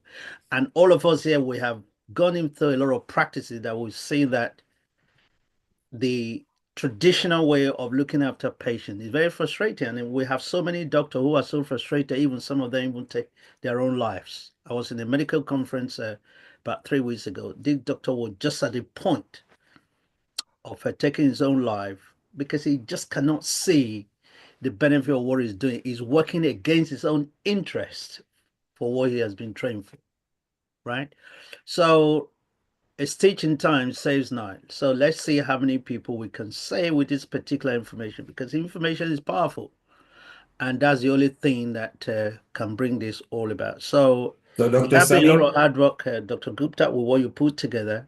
But like next time, I'm going to make sure that Chinese are going to be here as well so that it really become integrated. And I call it the balanced healthcare ecosystem approach. so Dr. Sunny, just for your information, this is a Healing Our Earth platform, which is a free community online channel Very that good. transmits into different country at a consumer level. So Chinese people, you'll meet the Tai Chi, Qigong, and all the alternative people on 23rd of this month. On Okay. Healing Our Earth is all different people on different parts of the earth. Rajiv Okay. will keep you in touch with Kit Sharp, who is doing that with Sharon and Rajiv. So we bring all different kind of sessions, and you hit the nail on the head. The time is right now. Yep. Where do we go from here? So Rajiv will tell you about a later part of the year where in-person conference will take place, where people can actually bring the ideas together. And as you say, a common platform or an association that can subscribe to, people can subscribe to and get alternative help. When we always get to, we get 3 or 4 quotes when we want to change tire and engine and a car and an insurance. Let's do that for our body, because we change the car tires, but we don't change our footwear, do we? That regularly. So our body also needs care. So Dr. Sunny, what's this space on 23rd of February at Healing Our Earth is all Tai Chi, Qigong, and Tai Chi and Qigong and Chinese related matters, which is coming. Thank you very much. And Rajiv, there you are. Dr. Sunny has pledged his help over here that let's carry on and we move the step forward in bringing this to the world.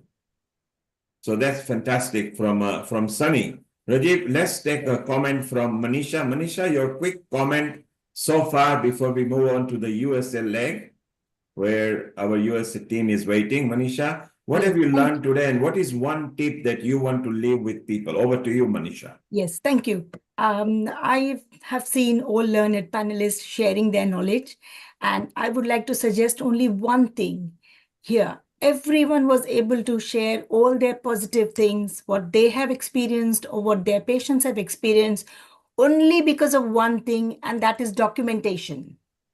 They documented what happened with their patients. They documented how the drug responded to their patients.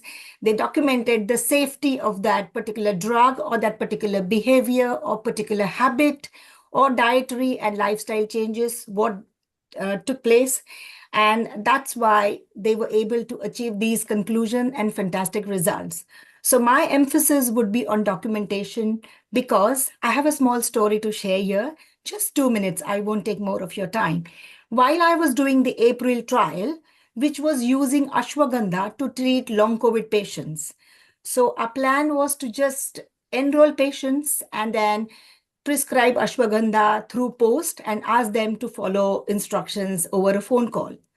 But because, everyone here will be surprised and shocked to know that we were not able, in spite of having Indian Ministry of Ayush in support with us, because the study was in collaboration with Ministry of Ayush, we were not able to produce ashwagandha safety data to the MHRA.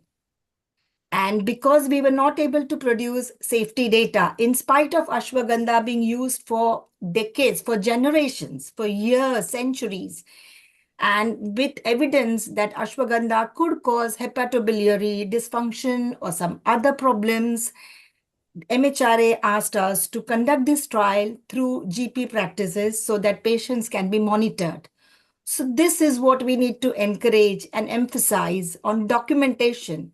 And that's why the integrated system here, what we proposed, is going to have emphasis and a standardized model to have examination and the entire process document and standardize, so that we are coming up with more and more evidence-based practice. And what I saw with April is NHS doctors are keen. My own GP is keen to include integrated medicine, because at the end of the day, all doctors want their patients to get better. But if we improve our communication skills, if we encourage them, or if we improve our language, and we make them understand in the modern medical language, probably they'll be more keen to embrace us and to go hand in hand ahead to make a better world. Thank you, Manisha. You hit the nail on the head there. Let us bring more documentation. And three of the people who will not be surprised with what you say are all from Ayurveda background. Dr. Dhanada Kulkarni in Texas in America, and Dr. Amrita Sharma in Jalandhar in India. Both of them agree with what you say, and they're working towards producing data, as is Professor Rajiv. He is very keen, because being part of NHS, he knows how to present, and he started several years back and also practices Ayurveda, yoga, and is a medical doctor. So it is very true. And Dhanada, your comment on what Manisha said, you agree with her that we need more data. Is that right? Absolutely. More, thank you. Global namaste to everyone, first of all, and very happy morning from the Dallas, Texas. And I totally resonate with what Dr. Manisha is saying here because integrative medicine is the need of the future medicine.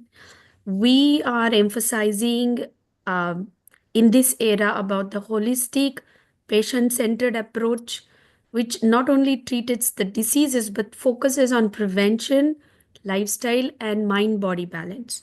And what Dr. Manisha is saying is bridging the modern technology to the traditional healing is the key to go alongside with the pharmaceuticals, big pharmaceuticals that they competing, and making the personalized medicine is going to be the future medicine. I believe that Ayurveda's preventive care, like what she was mentioning, often look very negligible to document into diet, stress management, lifestyle modifications. But if Ayurveda given the first line of treatment in Ayurvedic concepts to incorporate dinacharyas, the daily routines, and ritucharyas, the seasonal regime, which will help an individual in long-term well-being. And then we come to personalized medicine, which is utilize a genome medicine science and diagnostics tailored on that, which we call as a prakriti based, and combines the AI driven healthcare system with the from this ancient wisdom to a customized wellness roadmap, and show to the world that with the proper documentation it's possible to do the sustainable lifestyle plant based remedies can help people to maintain their lifestyle. And definitely today's topic about the integrative, there's so much we talked about the yoga, meditation, mudras, pranayam, obviously play a very integrated and very important role in managing stress and chronic diseases.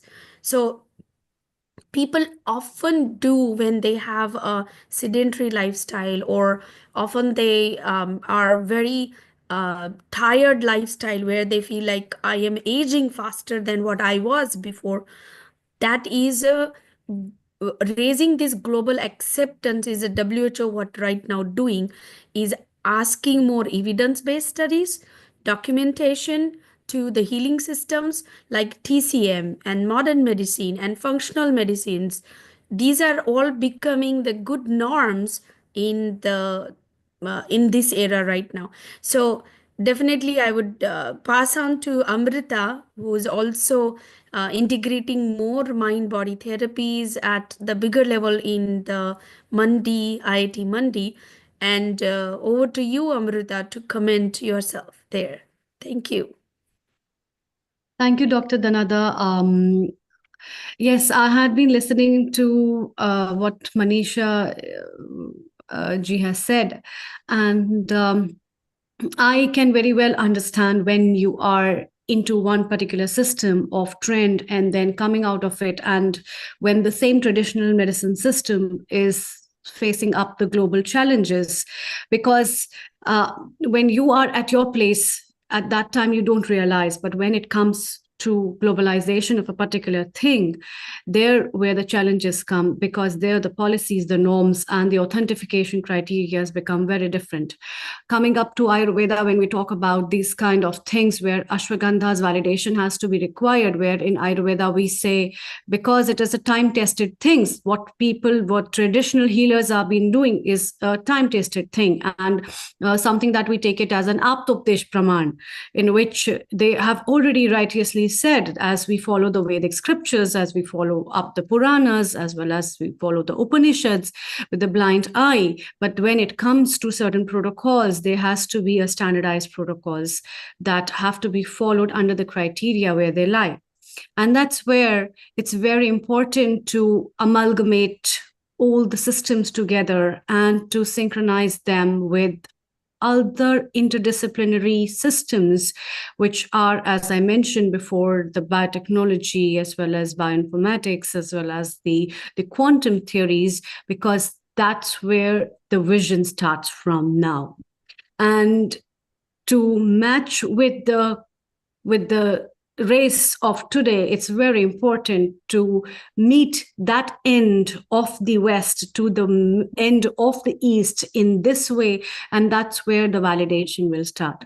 A lot of things have been done. Thank you so much. Dr. Amrita, your point again, matching with Dhanada and Manisha. So let us help the institutions of different countries like United Kingdom, USA, East Africa, who is slightly advanced now, and Mauritius, which has actually taken Ayurveda in the government and the institution. There, the data has got improved and they're doing very well. And we know the Healing Our Earth people are actually part of that.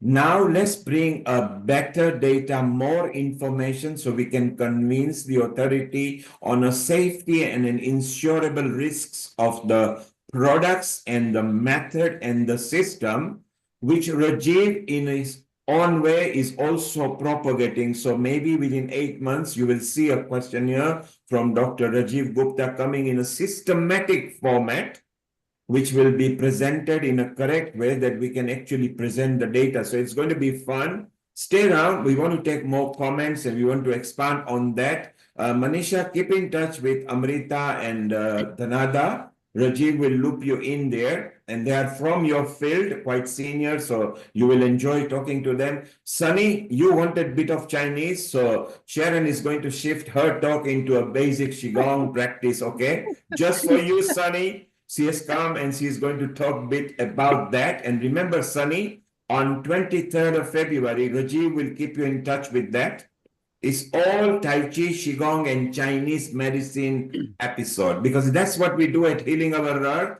At Healing Our Earth, there are no exams, no caste, no creed, no gender bias, no politics, simply good information, which is the art of winning. You know, Sarah might be smiling about it because she likes the art of winning. So that's very beautiful. Let's go to Anakul.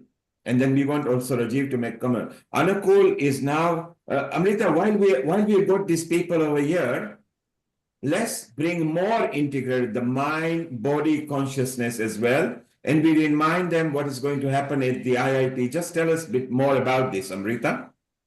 So if those who are interested, they can take part in it.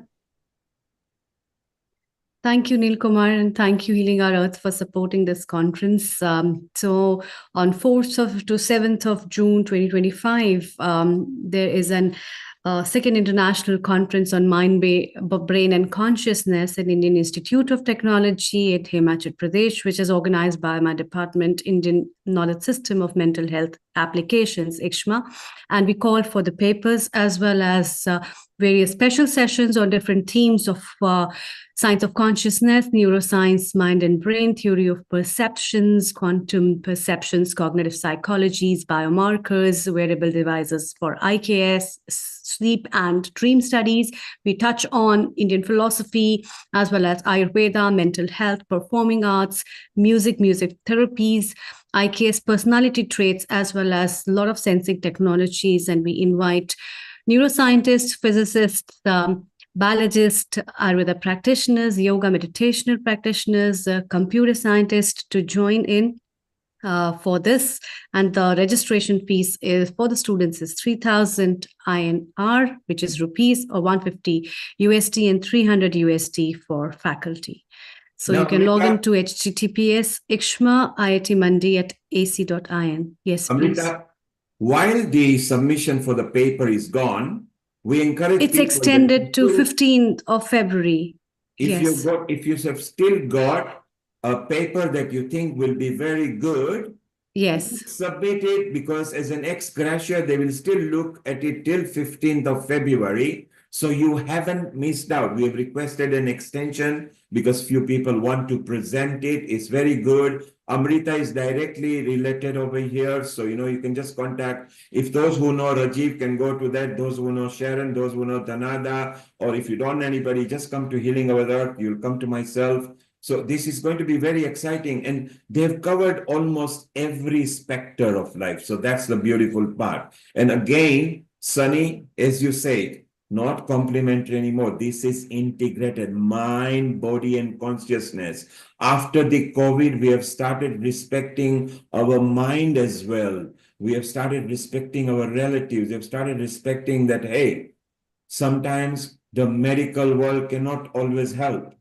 There is something beyond that, and we have realized that. So that's very useful. So, Anakul, let's come to your points. Not only are you a very senior orthopedic surgeon, but you also give rulings to the NHS for any legal matters, and you love and your affinity to India and Vedic knowledge and the Asian scriptures of India, and you like this conference as well. Your comment combining everything that we have done today. Over to you, Anakul, for next 2 minutes. I think it has been an amazing, amazing meeting. Every little word that I heard from everyone, I was connecting myself to it, and it is a lovely association of people. I also wanted to thank Dr. Gupta particularly, Professor Gupta particularly, because we had a long discussion as to how to make our system work in such a way that we are able to integrate the system in a language which is understandable to the modern medicine. And it is not an easy process, but our language is different. And I must say that there is a certain element of, must I say the word, an element of prejudice. Many of the people tend to simply ignore what is otherwise logical, and not to be able to hear what the patients are saying is something has become quite common, because it is not unnatural for us to sitting in the clinic, some patients giving some complaints and then say, well, that comes into that category, and put it in the basket and let us heal that basket, rather than trying to see the person as a whole. And that's where the need to get a holistic medicine is very, very important. I particularly would like to say that I do have, obviously, I did talk to Dr. Amrita Sharma as well about a paper that I will be presenting over there in the meeting. Same thing, I've also offered and extended my, this thing to Professor Gupta. Maybe I can make his presentation as well. I'm no good in, I've not worked in them, but I know how I would like to sort of put the things across, and I'll possibly learn how to make the presentations good that is acceptable to all. Finally, I think I would like to, every person who has given sentences over here have a set of sentences which I would like to just collect and make a paper of its own to say that these are the difficulties we face because we speak a different language, we speak a different way, and that should be something that should be encoded, and everybody should be able to add to those comments. And that will particularly add in supporting some people who have used certain other methods of treating the patients in a clinic, but they'll end up in a legal problem. And then the patient says, no, I was advised by the doctor to do it like this. And one doctor to do it like this, another doctor told me to do it differently. And then what should I follow? Things did not go right. So it must be the other fellow's mistake who gave me some other advice and not this doctor's. These are some of the issues that we will have to handle.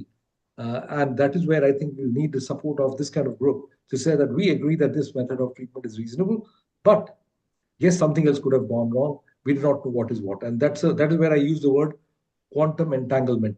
We have in our system, one particular drug will have one effect, but the holistic system has everything action that you take affects everything else. So let us not take just one thing at a time. I think that is my little. Thank you, Anakul. Anakul believes in this so much that he wants to go to Himachal Pradesh. He wants to go in. What a wonderful place it is. Amrita will be there for those who want to go there or want to know. Or if you are not able to go but want to know more about it, contact our chief admin at Healing Our Earth, Dr. Amrita Sharma, and she can furnish you with more information for that. Sharon, get ready for your basic Qigong knowledge and everything. We come back to you in 3 minutes. Let's go to Rajiv Gupta, who has been there before 2 o'clock, our episode producer here as well, and has made sterling efforts for those of you who are interested in the integrated health in-person meeting, which will be later part of this year and regularly from next year onwards. Contact Dr. Rajiv Gupta. If you don't have direct access, doesn't matter. Anybody you know over here knows Rajiv. Rajiv, today, mix of people, everybody agrees that integrated health is also required in people's life, body, mind, and consciousness. Over to you, Rajiv. What would you like to summarize before we go to Sharon and Danada, who is going to bring a different flavor to us? Thank you for that, Neil. I think it has been an amazing day. There has been not a single minute where there was lack of energy. It's full of energy, new ideas, new people. We have populated the whole system, and now is the time, which is repeated time and again. New era of health system has begun. A system that is compassionate, holistic, and sustainable. It does not disregard any other system, but pulling everything together to devise the integrated healthcare system, which is an ecosystem designing to begin the legacy of a new era, and a mastermind group which has worked on it for past several months in order to culminate today, which has captured the thoughts, and it's just in some way spreading across. So the way it has performed today of a group of people, many who are ambassadors or proponents or supporters, it's all the part of the community that is the baseline. And nobody has diverged from the ecosystem connecting these together. Currently, each of them are working in parallel lines, but they all need to work as a hub and spoke model. And there is no one science which is smaller than the other science. All of them are equal, and all of them treat or heal in some way or the other. And if you can combine, the power is immense. And we have seen it today, all of that, the science which Manisha has brought together, the system which we have heard from Sunny, Dr. Bhushan Patwardhan, who is a stalwart in himself, has initially talked about, and how he and I have talked together, we heard together how Om to Genome works, and how integration of yoga and Ayurveda about the book that I have written is going to be the future. But then there is other sciences as well, which we talked about as the acupuncture, acupressure, Tai Chi, Qigong, which is the other part, and I have been heavily involved. And I have been, Sharon might know, awarded in the World Tai Chi and Qigong or World Health Congress last year. No, sorry, 2023, not last year. The 2024 is last year now. And it is just in recognition of the contribution, in recognition of the hard work. But I think there is a lot more people who are doing the same work. There are a lot of people who are doing bits and bobs. The idea is to conglomerate our knowledge, conglomerate our thinking. And we know that not one person can do it. It's a mammoth task. We are against big giants. And now time has begun. You probably haven't heard. We had a very young guy called Abista. His vision, his thinking on how he thinks that future generation needs to have it as essential for changing the life. This novel system is going to work. And then we have done quite a few of these episodes, but each time there is more and more richness in it. And we have done a survey with University of Birmingham earlier that is specifically on awareness of the NHS employees, doctors, nurses, and other healthcare professionals, which we're going to publish regarding Ayurveda. But then there are other parts as well. So we're going to have a common platform, which is to bring the complex cases in order to help, because we are all here to help the humanity, to help healing people who are suffering. And then later part of the year, as you mentioned, that we're going to have a whole day conference where we will have different sectors and bring them together. how these work together, because we have got a single spine. So the word important today is we are a single spine. And now there are different spokes which are connected to it, so that if the spine is strong, it will sustain all other disciplines. And these disciplines could be yoga, Ayurveda, acupuncture, acupressure, Tai Chi, Qigong, aromatherapy, music therapy, dance therapy, hypnotherapy, all of these together combined into this integrated system. Let's make it happen in 2025. Thank you so much. All the contributors, all the speakers, all the listeners, all the viewers, all are to be congratulated for being part of it. And for the organizing team, back-end team supporting it, let's give a big round of applause to everyone. Thank you. And Rajiv is still not finished because we are still getting out for next half an hour. Exactly. The next Now we bring the Integrated Health episode is on 23rd of March. And for those who are connected to us, it is not just health we cover. We cover any subject, every subject that is generally common and good for humanity. So just to quickly tell you, next week is Valentine's special. If you know a poem or a song, Dr. Sunny, you sing, so you must come and sing as well. Or if you got a love, romance story, just come, let us share. If anybody wants to propose, they can do it live on Healing Our Earth. Let the world know that is beautiful. Sunny, this is the one for you, Tai Chi and Qigong. Dr. Gupta, Yes, please. if Sarah is going to be there, then I'll be there. Yes, and a lot of people will be there. You'll meet so many people from different countries, and the theme is harmony of Asian health cultures. So that is Sunday, 23rd February, and yoga and meditation for body, mind, and soul on 2nd March.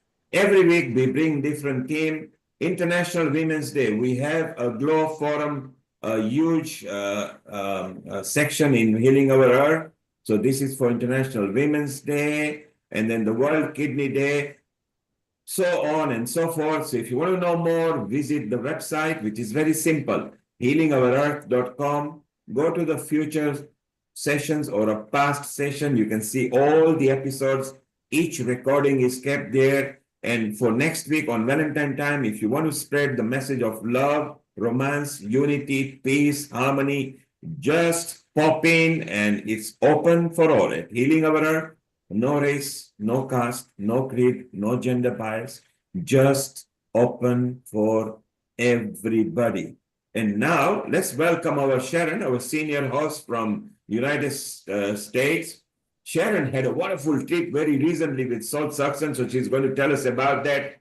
Sharon, of course, is a multifaceted artist and an educator. She's a very good documentary filmmaker as well, and an author, a composer, choreographer, and a master teacher in a world dance. And you will see it very soon, what a production that will be coming.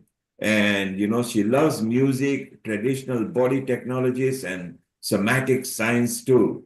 And her, Sharon's groundbreaking Quantum She, along with numerous other documentaries, have been so famous that includes Asian cultures, healing, art, yoga, alchemy. Testament is of her expertise as a president of the Sacred Mysteries, and this episode is broadcast live on the Sacred Mysteries YouTube as well. So we go through so many channels. She was also the part of the 20th World Congress, Tai Chi and Qigong. We actually held the World Congress Day on Healing Our Earth here live, where we had lots and lots of people. Global Summits is part of. There is so much more to our Sharon Rose. Ladies and gentlemen, bring it on. Sharon Rose, Danada, tell us for the next 15 minutes, what have you got lined up for us before we wind up? Over to you, Sharon. Welcome. Welcome, Global Namaste, everybody. I'm a little overwhelmed today because I had a 6-hour interview with our dear Hitendra Rana on Soul Satsang yesterday. 6 hours. It was like my entire life. And if you want to see any video of my dance career, etc., just go to his channel, Soul Satsang, and you will see my life unfold in front of your eyes. What a wonderful interviewer he was, and his team of young Indian men and women was fantastic. I really appreciated them. You know, we learn all of these things, especially those of us in the traditional arts. And to have at this age, to have these young people so excited and so inspired and asking such deep questions was so enlivening for me. So And the beautiful part, them. Sharon, the beautiful part is not only has he visited you there in Creston, the beautiful mountainous region of Colorado, as has Dr. Vedacharya, Dr. Dhanada Kulkarni. So healing our earth people from different states have started meeting in person now. And quite a few of them were recently in Mumbai, Ahmedabad. You saw in the group messages, some who is a movie making. They're all part of Healing Our Earth, united together to bring this beautiful thing. So if you got any project or ideas, or you want to be connected to any country, just come to Healing Our Earth and we'll connect you. And Sharon, marathon session, I mean, 6 hours is a lot of time. We saw a glimpse of it and we put that up in the social media as well. So we want the more links and everybody can even watch more and better. So I have another great news to share with everyone. Since you mentioned, Neilji, about connecting with each other, and Sharon is going to be the presenter at the Global Traditional Conference happening in March in Houston. And that is with the Cassandra Wellness Group, which is arranging a 3-day conference for acupuncture, TCM practitioners, Qigong healers, and Tai Chi healers. And we have got the green signal from them to have Sharon's team and Sharon come in person, teach us the conference about the Qigong practices, and also to showcase her documentary film, which is going to be really awesome. And congratulations to Sharon. We made it. And Dhanada, for the people who don't know about Cassandra, they are an accredited institution. So Sharon, you are not just going to a private institution, you're going to an accredited place where our Dhanada has got a good relationship. So Dhanada, we are very proud that again, you know, the healing people are actually assisting each other, and wherever they can, they plug, because at Healing Our Earth is not just mine and me and I. It is us. How can we enhance us, each other? And that's the beautiful part. Danada, who is in Texas, and Sharon, who is in Colorado, completely different state, different region, have created such a good bond over there. So Sharon, well done. And we are very proud of you because you carry a lot of wisdom, and Danada carries lots and lots of energy. So isn't it wonderful? And wisdom. She's amazing. And she's, you know, there are a number of us that we don't just look into one area, one little box. We look into the vast field and learn and take tools from all of these different traditions. And Dhanada's doing that as well, not only Ayurveda, she's really now training in traditional Chinese medicine. And that's really what's so beautiful also about healing our earth. So Sharon, together the world. Sharon, Dr. Sunny was just mentioning, unknown to him, that Healing Our Earth, we take not just Chinese and Japanese, and you know, we Japanese people. So don't be surprised if you see Sunny landing up in Colorado or Texas. Okay, we would love that. Please come to our Rajiv, of the Rockies. Rajiv, can you make sure that Sunny is again connected, or maybe just connect to Amrita? And Amrita can loop everybody in, because Sunny, that's what we do at Healing Our Earth. We make global just one place, one family. He has started having a Chinese uniform now. And, he will be ready on that day. Dr. Gupta, there is a lot of potential actually happening here. You just cannot imagine. B2B strategy. I'm already working out a lot of things that we can discuss this. Going into global organizations that are already in the field of integrative intervention. So this is going to be great, inviting a lot of speakers to come from various fields in the medical field itself.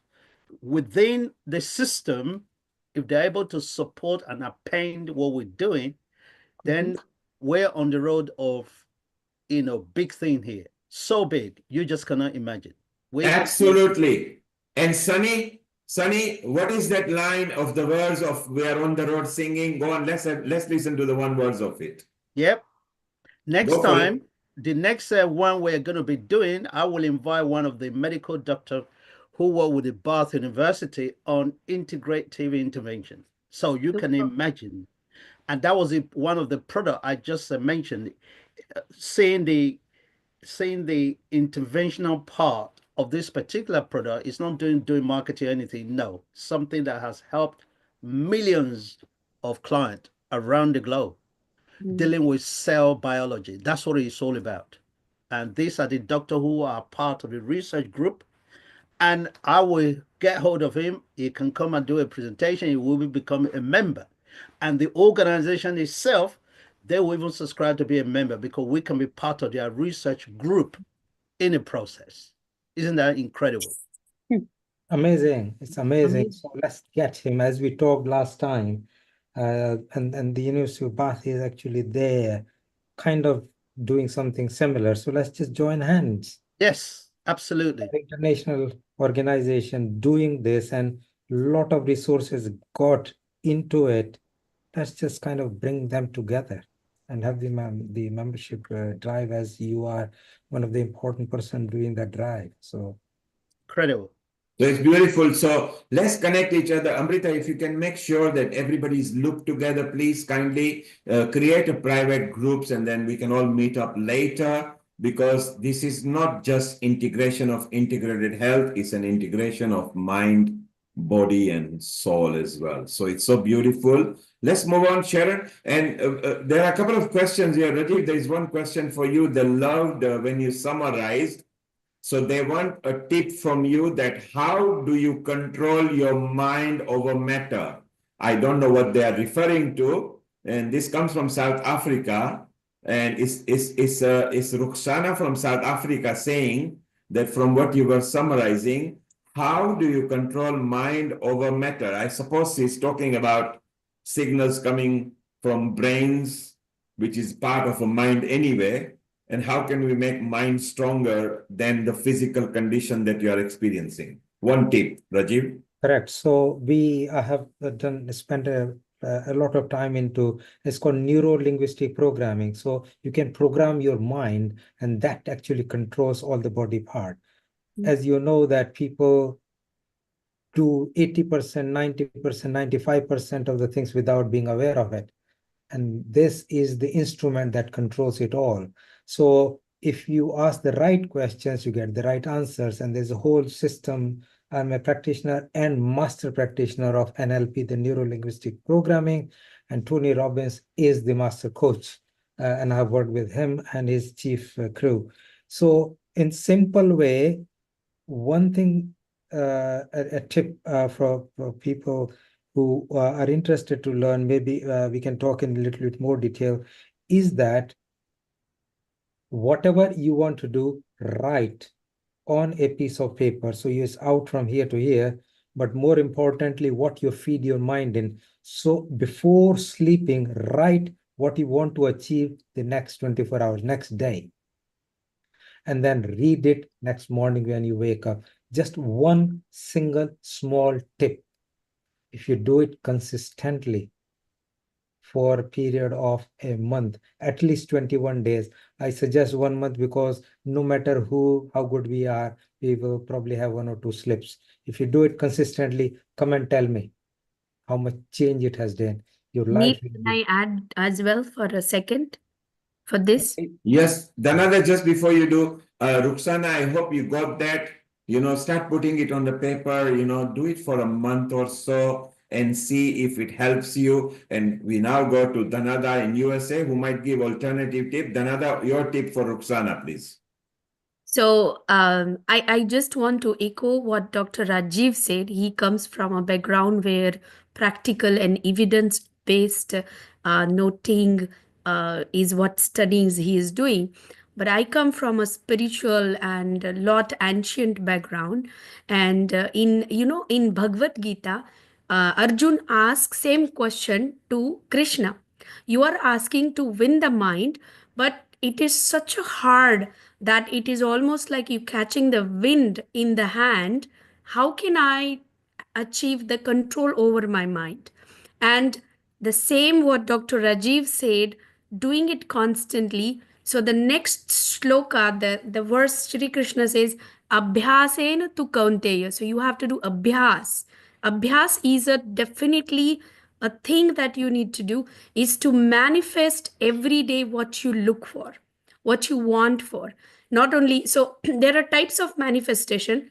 The one of the very powerful what Dr. Rajiv said is writing, because first is just imagination, then you speak out loud for it, then you come to the writing, and the middle one is visualization. So there is a para pashyanti vaikhari kind of all meditative plans on the mind.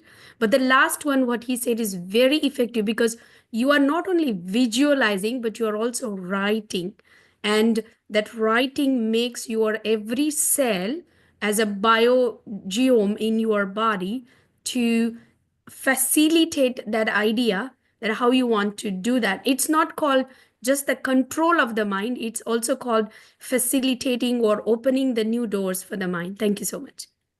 Wow, so wonderful. Look, we've got 2 tips here. Ruxana, my tips is very simple for you.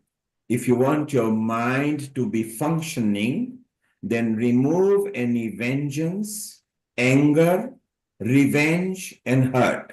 Once you throw this away, then you apply what the tips have been given, and you will find that it will work. And the choice is yours. When you wake up in the morning, you decide you want it to be beautiful or lousy. Manifestation. Where Acharya Dhanada said, manifest positively. If you want to be beautiful day, then say that you are going to make it happen. So if you feel cold and you give a signal that you are cold, you'll start shivering. But if you know that it's cold and you tell your body, hey, I can sustain that, your body can take over and you can find any environment. So Ruxana, we hope that you're feeling good at healing our earth. And Sharon is not going to go without giving her tips. So Sharon, you've got a tip as well. Over to you, Sharon. I've looked at what we might call mind training from many, many different traditions. And I just want to give a few tips. For my own experience, what's helped me. One is when my mind is spinning, we'll say Wavering, that, yes. or when I'm in pain, I will use mantras actually, and start repeating. In the Tibetan tradition, we have one that's 100 syllables, and it's a for this deity Vajrasattva, the healer. And you imagine him sitting in union on your head, and then this long mantra, you imagine that this amrit, this nectar of healing, is flowing through your whole body. And it's so long that by the time you finish the 100 syllables, your mind is clear. That's one thing. But Qigong itself has tremendous amount of practices, because it's such a self-healing technique to bring your consciousness into your organs or into the tissues or into the place that it hurts, and be able to work with the qi and your mind together to alleviate that pain. So I would advise looking into Qigong because it's helped me tremendously to become, I mean, I've been a dancer, but there's now a fluidity because I'm working with the qi and I feel the qi and I see the qi. So that's my comment on that, or a little bit of it. But the Dzogchen tradition and the Tibetan Buddhist tradition really have a lot of teachings as well on the nature of the mind and how to work with the mind and the emotions. And one thing I've been talking to and looking at myself has to do with holding patterns in the body that are related to negative thoughts and fear. And so if you're feeling fear, then also remember you have a physical body, and you know, feel into that body if you're feeling the fear, and what is it doing to your body? You know, where are you? Clearly fear will contract you. Where are you being contracted? You know, what part of your body? Is it in your solar plexus? You know, is it your shoulders? And then become aware of the relationship with the thought and the physical, and then release the physical, and the thought will release as well. So there you are. You got three different views in a different way. Well, talking about mind, body, and consciousness, Sharon, we can't leave out Amrita and Anukul because both of them are actually practicing mind, body, and consciousness. So, Amrita, what would be your take for a wavering mind, or for a people who can have a stable mind, or maybe control their ailments or their fear or their anger or anything through mind? What tips would you give? I align very well with Dr. Dhanada and what is written in Bhagavad Gita, as well as Sharon, because practice makes the mind perfect. And the most important thing is, whenever your mind is wavering, it's very important to have self-retrospection, where you discover yourself in a way of self-questioning what wavers your mind. And in that, a lot of things help you. Working on your hobbies, something that you like, will always help you in calming your mind. And once your mind will be calm, it will always gives you answer of a lot of questions that always trigger your head with. And that's how you are able to become more calm. The moment you become calm, so in cognitive science, we have different brain waves, which are like alpha, beta, delta, gamma, these brain waves. So the moment your thinking processes changes, the brain waves changes. And as these brain waves changes, the different systems of the body from the parasympathetic mode, or they change from the sympathetic part to the parasympathetic side. And there are a lot of other biological changes that come in the body, which helps you to calm yourself down. And in that, it can be dancing, it can be writing, it can be nature, it can be hobbies of cooking, it can be singing, it can be listening to music, any sort of hobby. And I also recommend, because I take a lot of workshops in the schools for the children as well, I always recommend everyone to revive your hobbies. Even though you've grown older, reviving your hobbies will always give you a chance to explore yourself in a different way. And that's what is the art of being mindful. And once you're mindful, your brain waves will change automatically. You will be finding out a way out to come out of your problems. And that is one of the beautiful elements that God has gifted us. And So, that's what I have to say. Thank Dr. you. Amrita, I then want to ask you and Rajiv a question.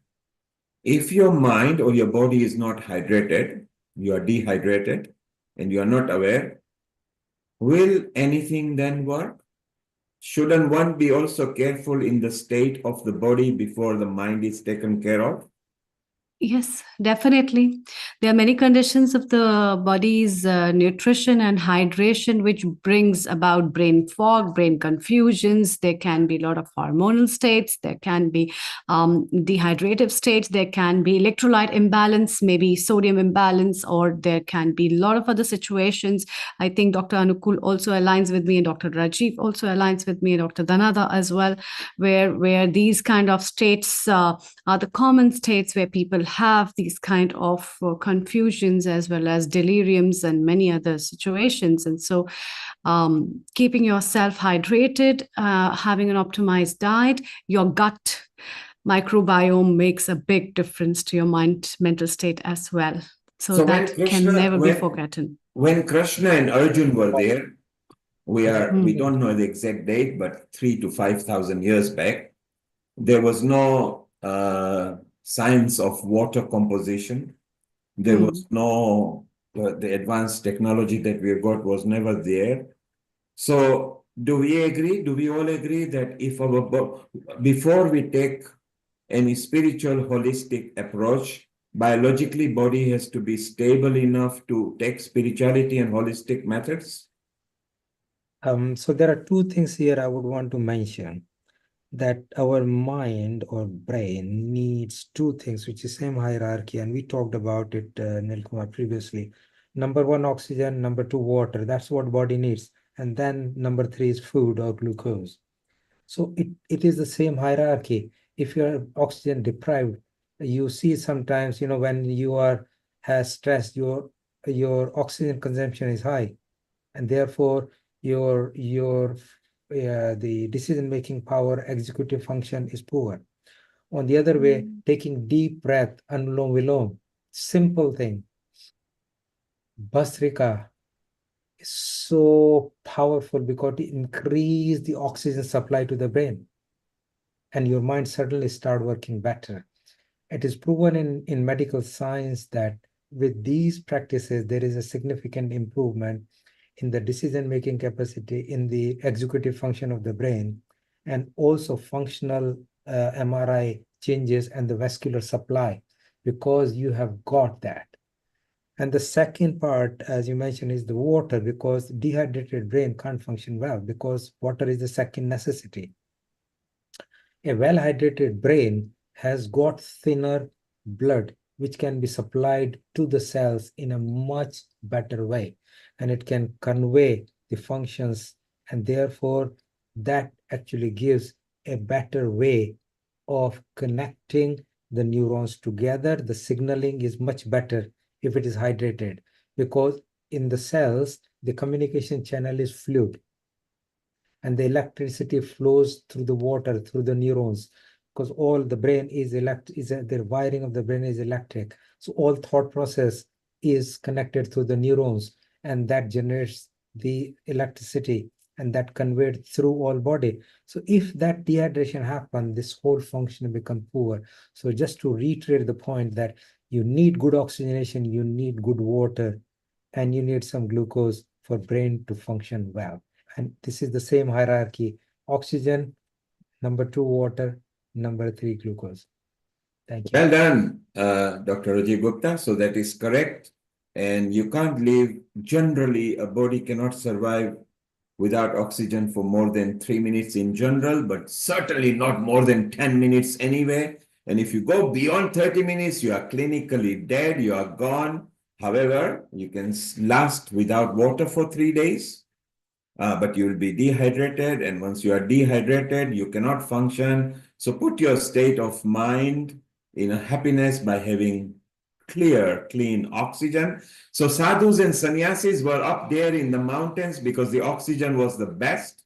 The water running on the spinney of the mountain, which is like Creston, where Sharon is, was you didn't have to purify that. That water is so natural, and the sun directly hits you in the morning. So it's no wonder that certain things were so beautiful before than the world which is now. So drink correct amount of water, breathe in. If you are breathing, you are alive. If you can drink water, you are alive. Then maybe work on your mind. Please remove the anger, the hatred, the revenge. This has got no profit on it. So beautiful. We are moving in the right direction. Everybody is thinking in the same level.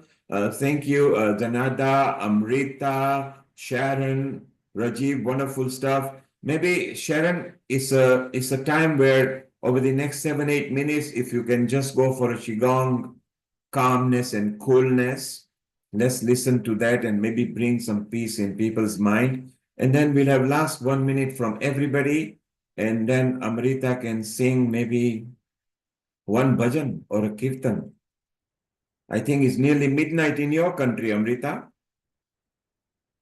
Yeah. Wherein And I it's think Dr. Anukul is also awake at yes, the midnight. he's in India as well. Anukul, where are you? He's in Kolkata. Oh, in Kolkata. Okay, beautiful. Sharon, let's have some peace of mind through Qigong. Then Sunny can sing and dance to you on that. You need to unmute yourself, Sharon. You need to unmute, please. Thank you.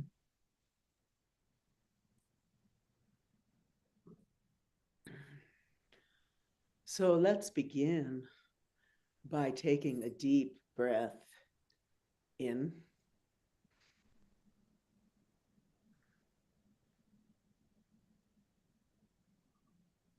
And then out. And as you breathe out, release any negative thoughts, any pain, any suffering that you're holding in your field. Just let it go and take some deep breaths in and out through your nose, actually. And with each breath, feel the Shakti, the Chi, the Prana enlivening and kind of pumping up your energy field. Feel this breath flowing through your whole body, in and out. Now bring your hands together and rub them together and feel the heat. Feel the chi, that heat, and open them a bit and close them. And can you feel there's a kind of thickness, the chi flowing.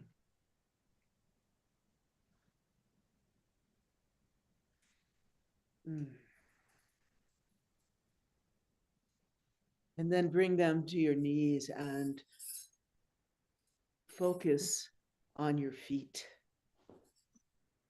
And bring your attention all the way to the center of the earth. Grounding is a very important aspect of Qigong and yoga and many traditional body technologies. So we're going to make a connection between the center of the earth and the kidney 1 point on our feet, which is right in the center of the ball of the foot. It's called the bubbling spring. So imagine that in the center of the earth, there is this pool of liquid chi, of liquid light that's nourishing and nurturing energy. And allow that, see it, visualize it coming from the center of the earth in like streams and rivulets coming up through the earth, like roots, right? Rooting, grounding, and coming up into that kidney 1, that bubbling spring. That point, focus on that point helps relieve anxiety and thoughts in the mind and calms the system. So imagine this liquid light coming up into the bubbling spring through your feet and your ankles and your thighs and your knees, and through all the meridians, up through your calves,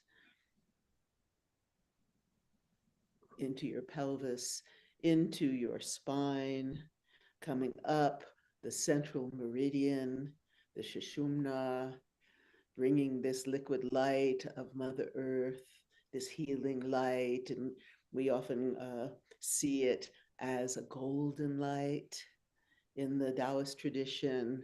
And it actually comes up and wraps around your spine, up through your spine, into all your chakras, through your chakra, down through your arms, into the Lagong point right here in your hands, up through your whole, through your throat, through your third eye, all the way up, crown chakra, and around your body. So feel that light coming through you and around. You can do these movements with me. You feel, actually, you gather this light. So you're gathering it down from the earth and you bring it up into your body and then let it open to the sky and receive, stay here for a moment and receive the light of the sky, the light of the stars and Surya, the sun, and feel all that light coming into your body. Open your heart there, relax your shoulders, and Then gather all that light and bring it down again through the central meridian, all the way down into opening to the earth. We'll do this a few times. Gather the chi, gather the shakti, gather the light from the earth, and it comes up into your heart. You open your heart to the sky, to the light of the stars. In the alchemical tradition, they say we are made of starlight. And you gather that and you bring it back down through the central meridian, down into your heart, down again to the earth. Breathe in as you gather that light into the heart. Breathe out as you open to the sky, and then bring that light back in and let it sit in the lotus of your heart. Now, then we're going to gather chi again into what's called the three dantians, the three elixir fields. And they're similar in some sense, relate to the chakras, and but they're not seven, there's only three. So the first one, we're going to, from our heart, gather the energy, the chi from the all around us, from nature, from everything around us. We're going to be gathering the chi and then bringing it into our third eye, into our upper dantian, and feel that light spreading and through our mind, through our thoughts, and bringing them a new energy, a new vitality, a clarity and focus. And we're going to do that a few times. So you're going to open your heart, open all of your being to the light of the universe, to the light of the earth, bring it into your third eye and feel it there. And then we're going to take your hands and with that, release any negative thoughts, any issues, any problems down into the earth. And then we're going to again gather the chi, bring it in, feel it energize your third eye, your eye of gnosis, your eye of wisdom, and then release any thoughts, any negative issues. Release them, let them go into the earth. Earth will compost them into new light.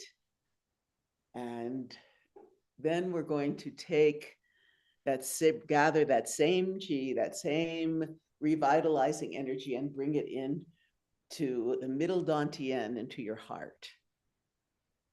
And feel that light spreading through every channel of your heart. 16 channels going into 24, etc. So you feel that in your heart, that light nourishing your heart.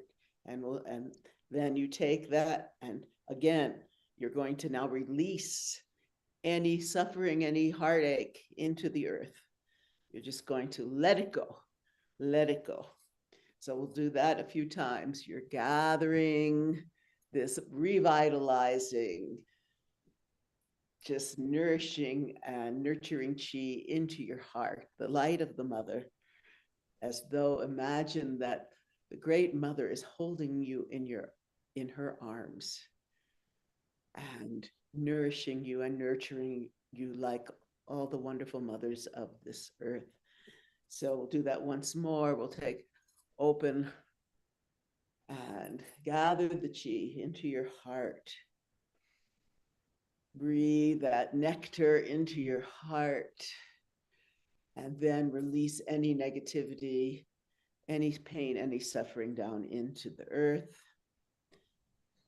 And now we're going to bring it into the lower dantian, the elixir field, the place of really grounding. It's like 4 fingers below your navel. Here, we're going to bring it in, gather it, feel it, bringing new light and new energy into your whole being, and so that you have this centered, grounded. You can even at this point really again feel that light coming up from the center of the earth through the kidney one, the bubbling spring, and then into your lower dantian. And then again, release any pain and suffering from your lower body into the earth, release it. And then again, gather the chi, bring it in, feel that warmth flowing through this entire elixir field. Feel that chi, feel that light, feel that grace. And then let that go. And then we're going to take our hands and we're going to gather the chi from all around, from the earth, from nature, from the sky. We're going to gather the chi.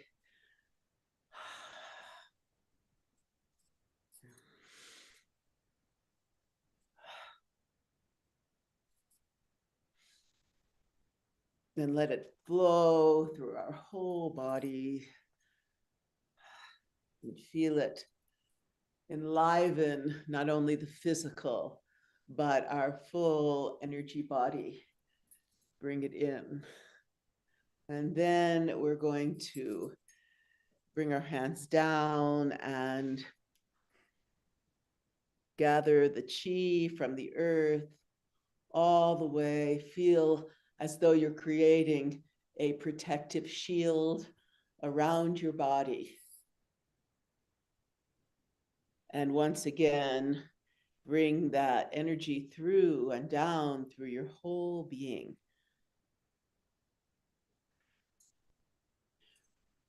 Again, feel that chi, feel that energy, feel it in your fingers. You can feel it all the way through your fingers. You know, you can imagine your Durga or Shiva, and you're making that flames, those flames of energy, those protective flames that surround them, all around you. And then bring your hands down into the namaste.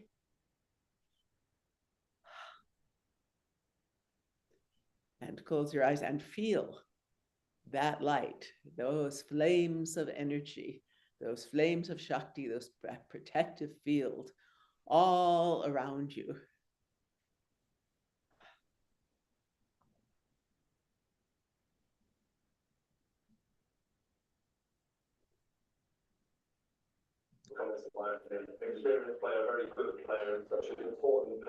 So if you're ever feeling like somebody is, sending negative energy at you, you just feel that field and feel not only, the chi is protecting you, but you can even connect with Shiva or Durga or even Mary, any of these deities. That's what that field is. That's a light body. That's a protective field. That's what it is symbolizing. So that's a little qigong from my perspective. Thank you, Sharon. And yes, wonderful. And now nearly time to conclude. Dr. Lakshmi Vyas is here. Sarah is there. She was also enjoying this evening, so she was having a bite to eat. She is now cool and happy. Anukul is there in India, which is coming to midnight. Amrita's time coming to midnight. So Dr. Lakshmi Vyas, did you feel that energy? Of course, Sharon, you did wonderful.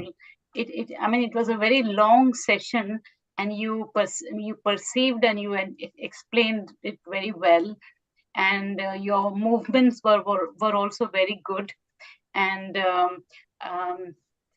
the last couple of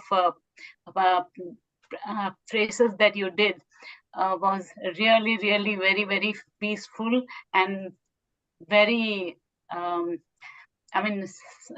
good in the mind. Thank you. Excellent. I should say it's an excellent work. It was a long work. It was a, couple of, it took almost about 10 to 15 minutes, and you did very well. There you are. Thank you, Dr. Lakshmi Vyash. Sarah, you are smiling, Sarah. How did you feel? Yes, I was taken away to another plane somewhere else. It was lovely. Thank you very much. Yeah, appreciated it. Really great. It's just being in the mindful moment, isn't it? I think that's what really makes the difference, is just being just there in the present and just absorbing what's there right now. So yeah, thank you so much for that, Sharon. I think that if we could start our day with some form of like this, a qigong or a yoga, or even just breathing exercises, it will help us through the entire day. And then when I go to sleep, I do some pranayama before I go to sleep, just to again clear my mind, clear my body. And I think that that's these practices that we all know. As Dr. Rajiv, was working so hard to bring all this together.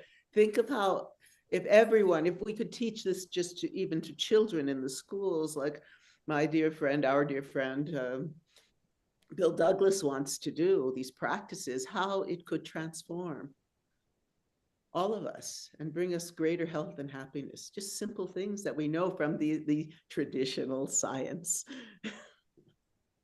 Thank you, Sharon. Thank you, everyone. So it's time to conclude today's episode. I'd like to especially thank today's episode producer, Professor Rajiv Gupta, for bringing us all together, for making this episode really a good success, as well as we start up. I would not say this is the end, it is the beginning, actually, for a new journey. And thanks to all the experts who have joined us, and especially Sharon and Sarah Mills and Dr. Anukul. You have been awake since so long, and Dr. Manisha, Dr. Dhanada, as well as other guests, Dr. Sunny, and also Dr. Bhushan Patwardhan, who has been with us. Meetaji, it's always good to see you. And thanks to our technical director, Nishit Bhai, who has been with us all the way long, and our founder and director, Neil Kumar. It's time to close today's episode with a short mantra. Om.